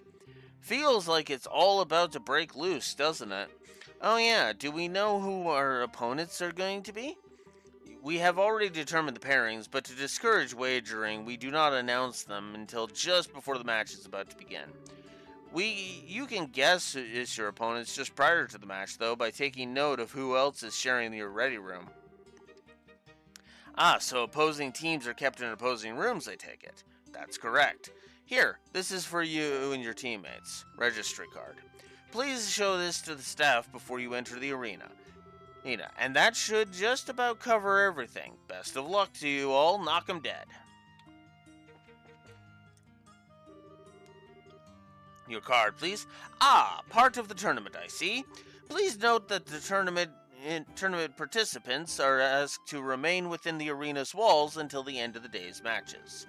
Have you made all the necessary preparations for the day of hot action? Yep. Excellent. Your waiting room is the blue team room inside the hall on the right. Farewell. Fight well. Yeah, farewell. Fight well.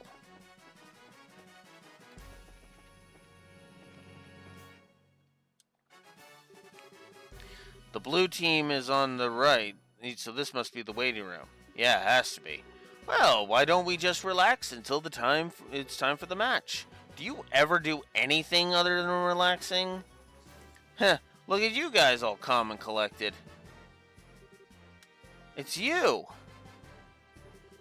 Huh, we really gotta stop meeting like this. Too bad for you, huh? Who are you guys again? Ooh, really, Estelle? Come on. What are the Ravens? We had all of Rouen pissing their collective pants in fear of us. Don't tell me you forgot. Tell us you forgot. Guys, I was kidding. I knew you guys were in Grand Seal yesterday to watch your buddies fight in the preliminaries. And you're back again today to pick a fight with us. Didn't you learn your lesson the last time? Okay, that's just creepy. Hey, are you planning to participate in the no holds barred matches? Huh? Hey, what's with the shocked look? Look, we won the prelims and made it here fair and square. I don't remember you guys showing your faces before we made it halfway through, though, either. Well, how do you like that? Not bad for amateurs. Must have been some special training, huh? Ugh. What the hell? I had you figured for just another bunch of punks, but you got some real spirit to you. Nice going. Well, it was nothing, really. Don't be taken in by that act. It's a backhanded compliment. And even Blue Wolf's thinking a schmack heck would do her some good. Anyway, you beat us before. We ain't gonna miss our chance to get back at you. Anytime you're ready. Though I guess not today if you guys are in the blue team room with us. Well, we're supposed to be on the other side, but you couldn't wait to confront your opponents, could you? Well, best of luck. May the better team win. Huh? Hey, let's get out of here. Yeah, the mood's all off now. Let's go get something to eat before the fight. Well, what the hell? That's just rude. Did I say something wrong? No, not at all. You really are something else. Huh? Well, don't worry about that. I'm impressed that she is so nonchalant about her own talents. Did I miss something? Don't worry about it. Audit, it's just that this game's writing can be a little all over the place sometimes. Come on, let's just get into the waiting room and wait for our match to start.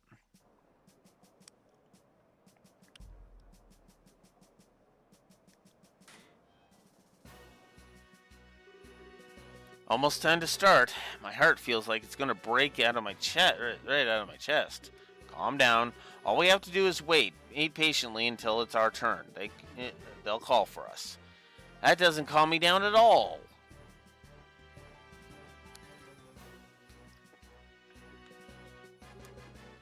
Hey, Estelle. Since we're in the same room, that means we won't be pitted against each other in today's matches. Too bad, huh? Yeah, it is. But that just means the fun gets to last longer for you, right? If nothing else, you sure do know how to trash talk. Hey, champs, how you feeling? A little nervous and kind of panicky, to be honest. If you get nervous, you'll start taking short, shallow breaths, and that's bad news. Force yourself to breathe slow and deep, and you'll find yourself feeling like a whole new person. Got it. Shallow breaths. Deep breaths. Deep breaths.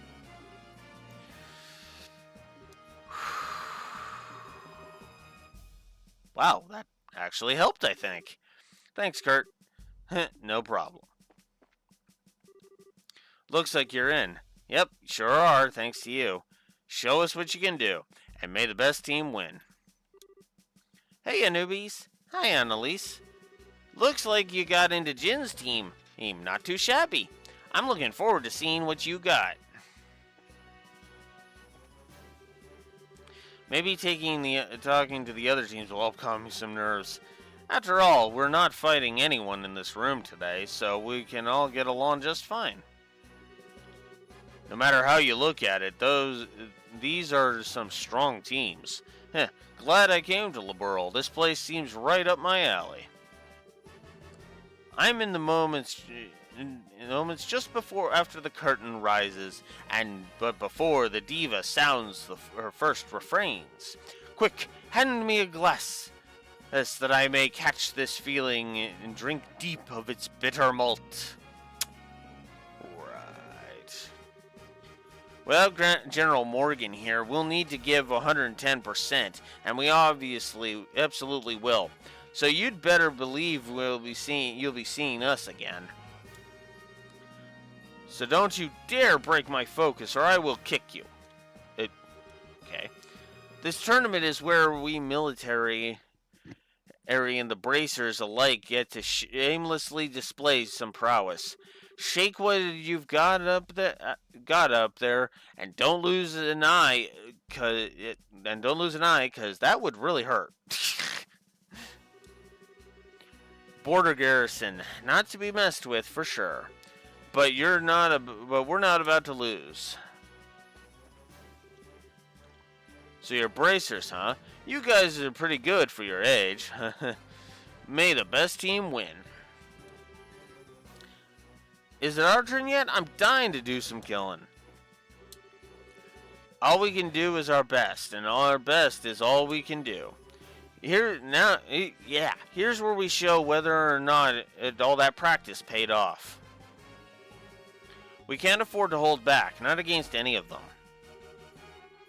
We must apologize to everyone for the long wait, but we will now commence with the no-holds-barred matches.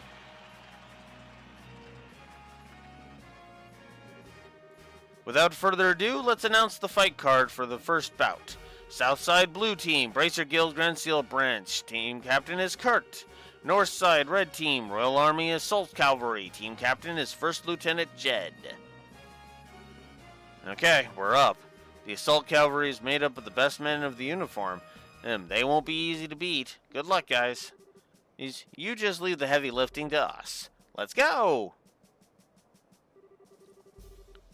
We now begin the first match of the no-holds-barred tournament. Both teams go to your starting places. Ready? Begin!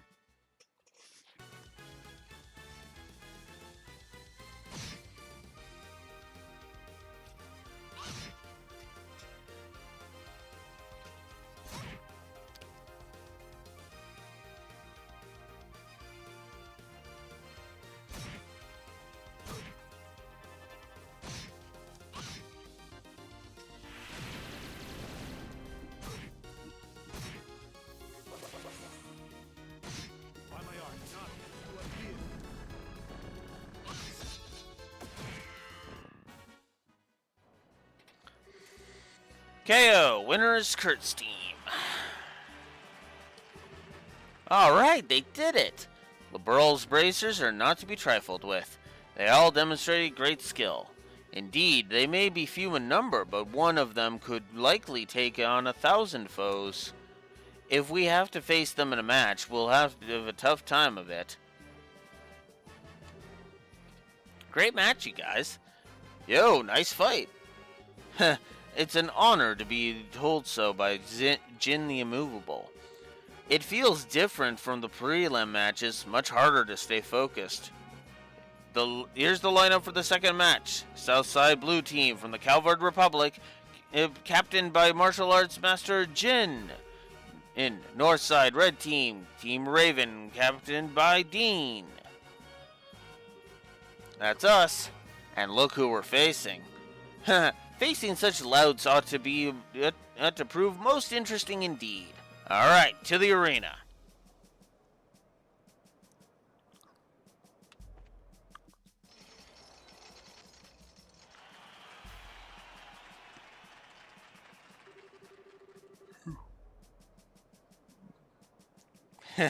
Never thought we'd get a chance for revenge so soon. I guess the goddess smiles on everyone at least once. You may have found our weaknesses before, but we've been through some insane training since then. Time to let you see the results. Well, you've got spirit at least. Hope that you're not expecting us to take it easy on you. Is it just me, or is it still a little livelier than usual? I'd almost call her attitude manly. If she hears you saying that, I'm not helping you. Alright, it's just about time. This begins the second no-holds-barred match of the competition. Both teams go to your starting places. Ready? Begin! Alright. I remember this fight sucking, so we'll see. Yeah. Yep. I'm probably gonna stick with a negative for this, cause oof. Their defenses suck.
Okay.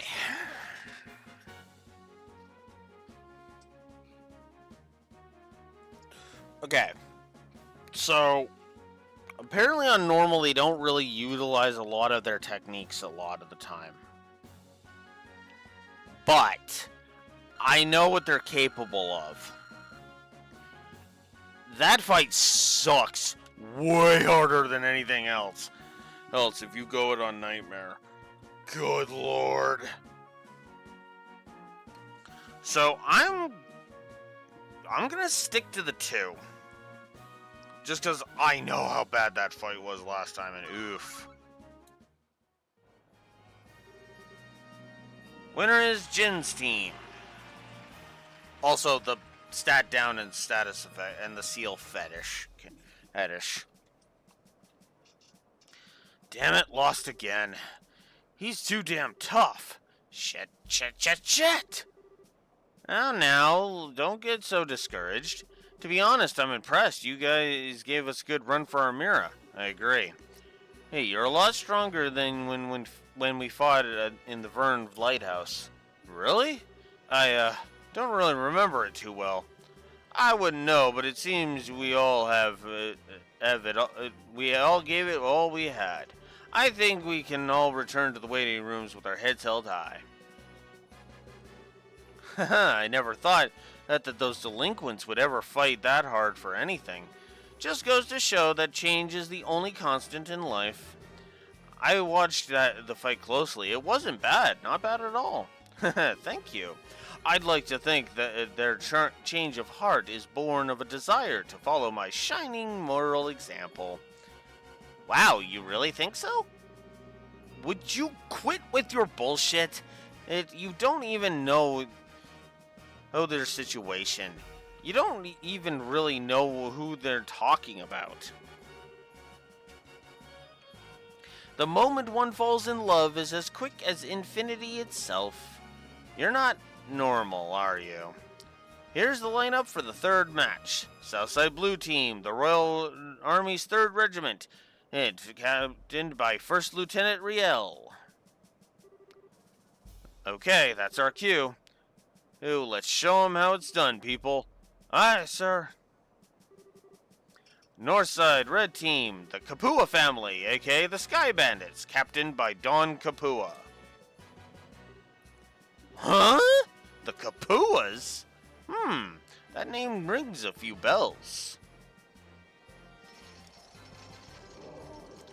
Ladies and gentlemen, we have a unique match for you up next. Somewhat notorious, always in the news, they are the Kapua family, the Sky Bandits who terrorize the Bose region. Today, they present themselves to you in a physical display of contrition, eager to fight it in a fair and honest manner. In doing so, they hope to atone for all the problems they have caused the kingdom's citizens. They wish to make amends in the foremost of this wish to make amends is foremost in their hearts as they take to the field. And thanks to the sponsorship of Duke Dunan, they are here to show you that remorse. We hope you enjoy this shocking matchup and first ever public apology in tournament history.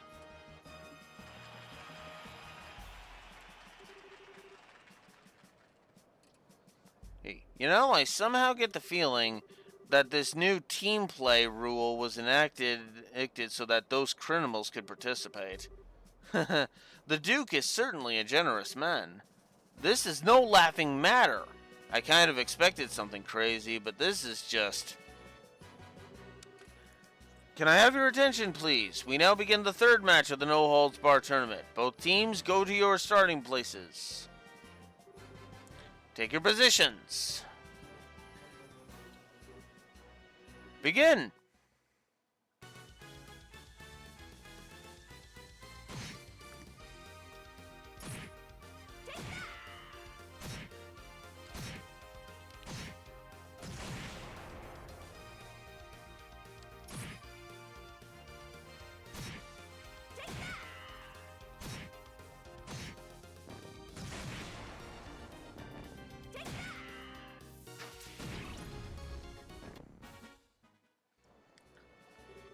KO, winner is Dawn's team. They won. Well, they are pretty strong. But if worse comes to worse, then they actually win the championship, then what? Would they actually invite pirates into the castle for a dinner party? Oh, to be a fly on the wall for that little soiree. Hey, we need to make sure that it doesn't come to that. Regardless, this means that we have a tough opponent to deal with. Damn it, I can't believe that those thugs got the better of us. Well, don't let it get you down. They're used to fighting as a group, that's all. It's not their strength so much as our weakness, which means we need to do some more training to get back into our unit. Here's the lineup for the fourth match. Southside Blue Team from the Border Garrison 7th Regiment, and captained by First Lieutenant Byrne. Looks like we're up. This is the last fight of the day, so you better make it count. Understood. We'll give them 12 kinds of hell, army style. Let's do this, people. Aye, sir. Northside Red Team from the Royal Army Intelligence Division, captained by 2nd Lieutenant Lawrence. Hey, it's them! Lieutenant Lawrence. Wasn't he the one who...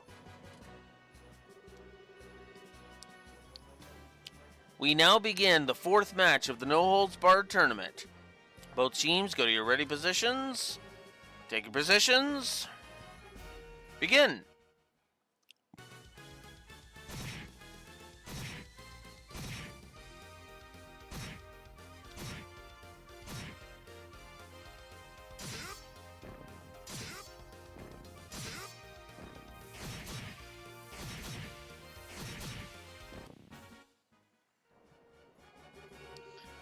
KO, winner's Lawrence's team. Holy, that was a massacre! Whew, impressive. Given that they were a man short in the preliminaries, I figured they'd have another join in.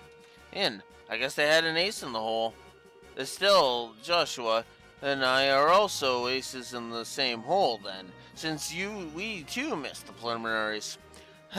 Perhaps that bodes well for us. The trick is to come late. That fighting style. Huh? Joshua? What's wrong? It can't be, but... Joshua! Oh, I'm okay. No need to worry. Oh, have a good night, Adraxor. It'll be interesting to see if I can finish the game tomorrow. I was just kind of taken aback at how good that guy's swordsmanship is. Really. I'm impressed. You've got a good eye, Joshua. And that concludes our first day of full contact matches. Today's winners are Kurt's team, Don's team, Jin's team, and Lawrence's team. Who among them will be crowned the King of Fighters? Stay with us to find out. 20,000 Mira cash prize. Alright then, 2 days down, 2 days to go. I don't know what'll happen tomorrow, but we're moving on to the next round. Of course. Seriously though, we got some real tough opponents left to face. Our fellow guild members plus the Sky Bandits. True, we can't afford to let our guard down. Oh come now, what truly is there for us to be concerned over? We have built this dream together, to stand strong forever. Nothing is going to stop us now. My fist is going to stop you if you don't stop spouting nonsense and take this seriously.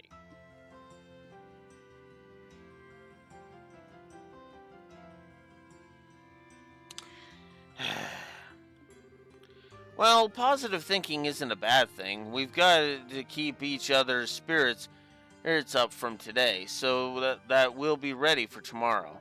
So, in the interest of that, I'm going to the bar. What about you guys? For my part, I would most graciously join you. We should go report to the guild. There might be some news, some new info on our assignment. Yeah, maybe. Sorry, Jin, we'll have to take a rain check. Alright, goodbye for now then. We'll meet up again tomorrow morning in the hotel lobby. Au revoir, my dear pussycats.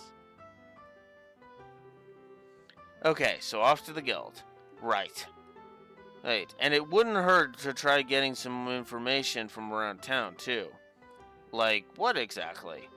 Heh, check you two out. You got time to just stand around? Oh, hi there. You guys must be tired from today. Don't start acting all cocky on us. This last time, and we didn't have a whole lot of time to train properly. Oh my god. Your excuses are pathetic, guys. Come on. Next time, though, we'll win. Huh? You want to do this again? It's fine. I mean, if we have another chance, we'll be happy to have a rematch. Hey, Estelle, don't you think you're being a little hasty? Oh, what's the big deal? If we keep up with our own training, we'll be fine. I mean, aren't you the optimistic little twerp? Well, here, take this. Grand Seal Sewer Key A. What's this? Looks like an extremely old key. It'll open up that barred-off passage in the west block. It leads to a huge underground sewer system. We got that key by pure chance, so we go down there every day to explore. There's a ton of really tough monsters in there, so you'd better make sure you're absolutely ready. Well, Hey, don't get us wrong. Losing to you just pissed us off is all. Listen, you'd better win that tournament. We won't accept any less. We've said that we came to say. We'll see you later.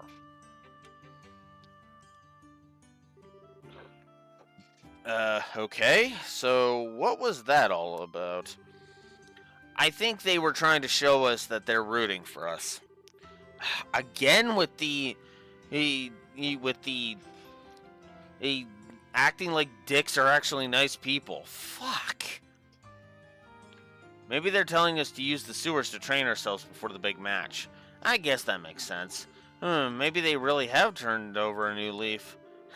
Maybe they just like your manly nature.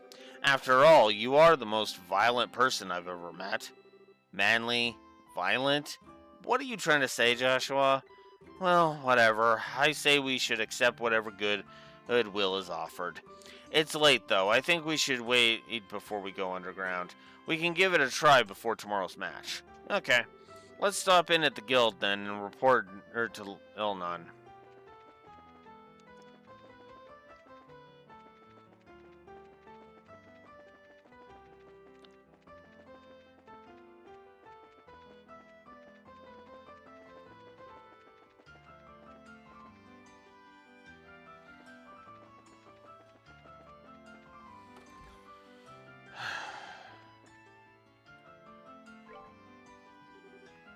Estelle, Joshua, congratulations on your victory. Thank you. Wait, how'd you already know? Grant already reported in, so how was it? Honestly, it felt like more like surviving than actually winning. Explain. I see, I'd heard that the Sky Bandits were given special permission to participate, but I must admit I'm surprised to hear that the Special Ops particularly that their leader is so powerful. The team was pretty tough, but the commander was like on a different level altogether. He moved like a cat and was swinging that huge sword around like it was a toy. I could barely believe he was human the way he was fighting. Yeah, what she said. Elnon, what do you know about Second Lieutenant Lawrence's personal history?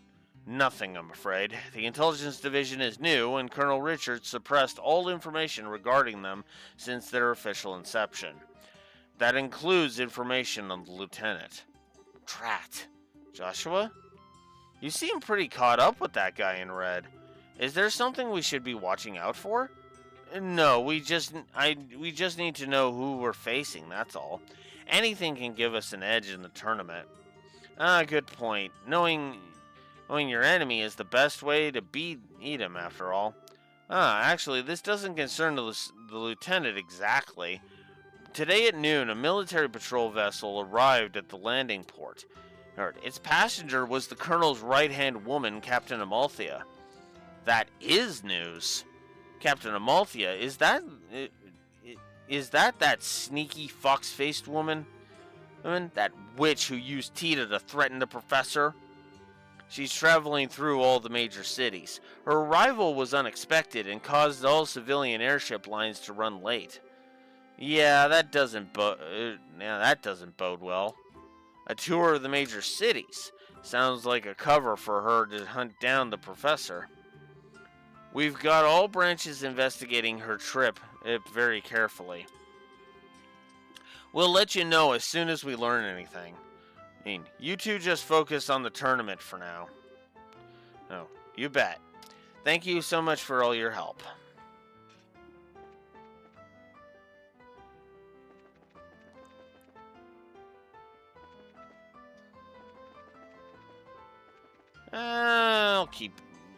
I'll keep going a little bit longer. So you're finally back. You sure know how to keep a fellow waiting. Hey, I know that voice. Good to see you, Niall. How have you been? Don't tell me you came here just to see little old us. Okay, then I won't tell you. I'm doing interviews with the tourney contestants for my article. I figured you folks would be my best bet for getting an inside story. I was hoping I'd get the chance to ambush you into an interview at the hotel. You're way too good at your job, you know that? Well, it's not that we're not glad to see you, but this is you we're talking about. What's your angle? Hunting for the next big story, I'll bet. Ha! You wound me to the quick, kid. I've been in like a big brother to you. You scratch my back, I scratch yours. Now you think of me nothing but a news hound? Yeah, actually, that is a bit on the overreaction side. I mean, yeah, don't get me wrong, Niall is a news hound, but they're treating him like that's all he is, and that feels wrong to me. We know you're nothing but a news hound. Not to mention, the age difference is a little much for us to think of you as a brother. Oh, shut it. If that's how you're going to be, then I'm leaving, and you're coming with me. I wouldn't mind a little night air before bed. Good, we're halfway there then. And there's this quaint little eatery right next door to where I work. Eric, it's the perfect place to sit and talk.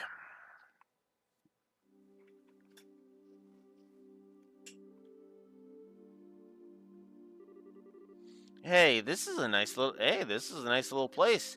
Feels like a bar and less like a bar and more like a coffee shop.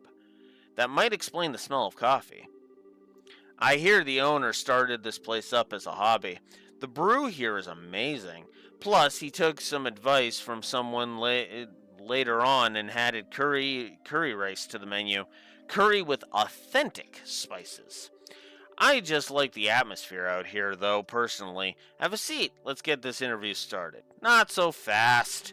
We were just in that big match, so we're pretty damn hungry. And I'm not about to smell food without eating food. Dinner does sound lovely right about now, actually. God damn kids. Niall, you really should have seen this coming, dude. Come on.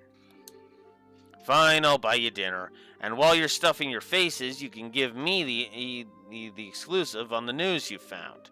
And there's the pitch. By the way, isn't Dorothy with you today? Nah, I gave her something else to work on. Now, come on, inside with both of you. Phew, the food here sure is spicy. Tasty, though. Nothing beats ribs covered in sauce with some potatoes that are cooked just right. I like a good cup of coffee after a meal myself. I've always heard it's difficult to make it well. Bah, way to eat up a man's paycheck, you guys. I mean, that is payback for your ambush there. There, my friend. Let's just be real about that.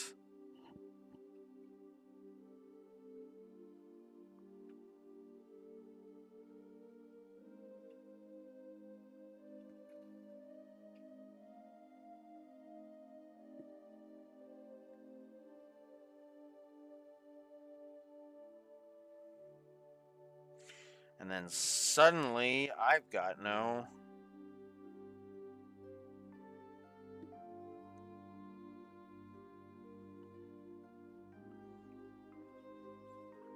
connection.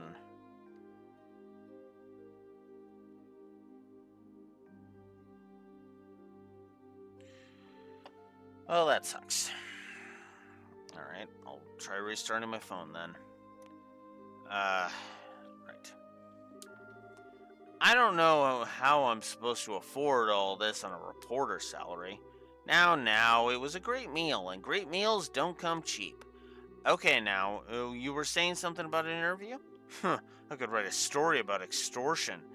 Moving on, there ain't much to confirm that the Queen's really taken ill after the guardsmen went all terrorist. What I need is some clear info that hasn't been combed over and cleaned up by the army.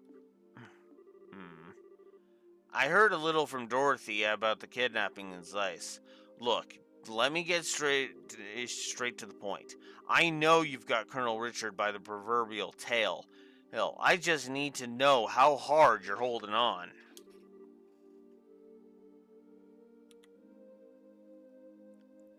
Hun, way to be blunt there. Sounds like you've already figured out an awful lot.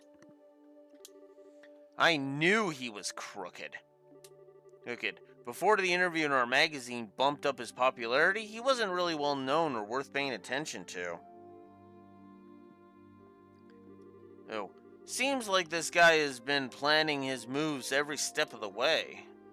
Right now, we can't say for sure. But he's planning some kind of treason against the throne.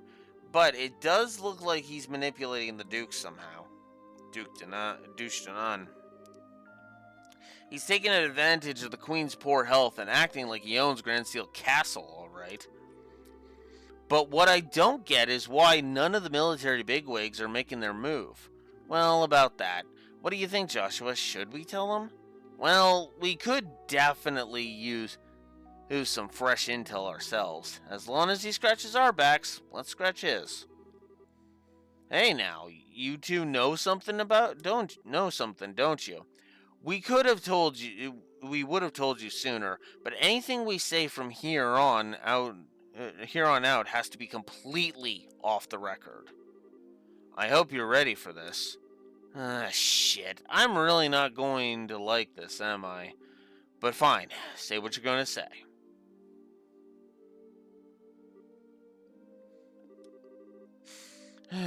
You said you were ready for this. That's just... no way. I mean, to be fair, this is a lot to fucking take in, guys. Don't blame him for being a little frickin' wigged out. Are you really serious? I'm afraid so. Excuse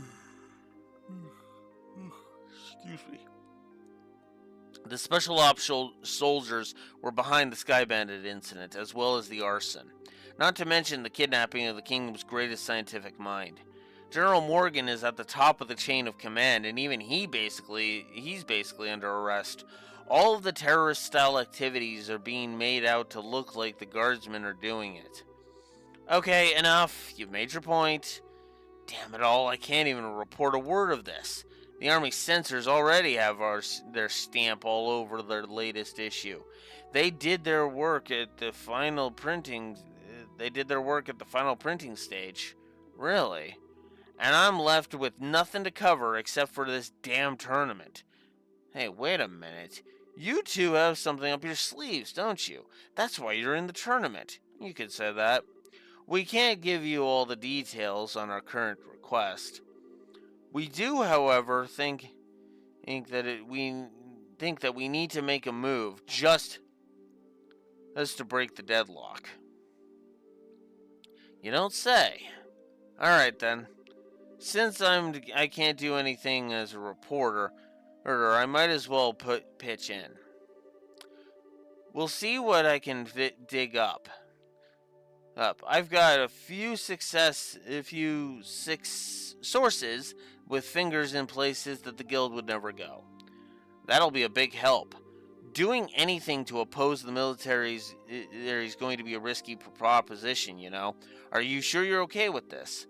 Let me deal with that. Now is as good a chance as any to prove that the pen is truly mightier than the sword. Lord, Niall. Understood. Good, thank you.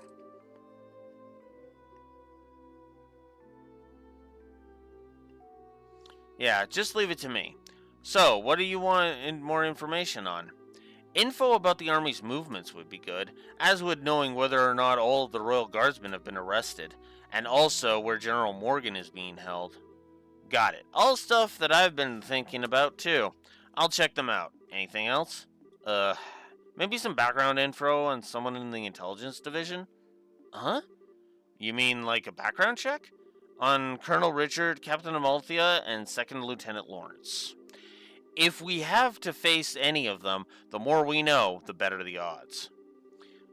If you know the enemy and know yourself, you need not fear the result of 100 battles. And you can bet that the Colonel's working on the same principle. He'll probably be watching the fights tomorrow and the next day. Do you think you can manage it, Niall? I do know a few army folks. I can't get you anything classified, but I might be able to scare up that profile info. Okay then, I'll see what I can do. Thank you, you're a lifesaver. We appreciate it. Hey, don't sweat it. You can pay me back by winning that championship and filling me in on what did you hear at the dinner party. I figured as much. We'll do everything we can.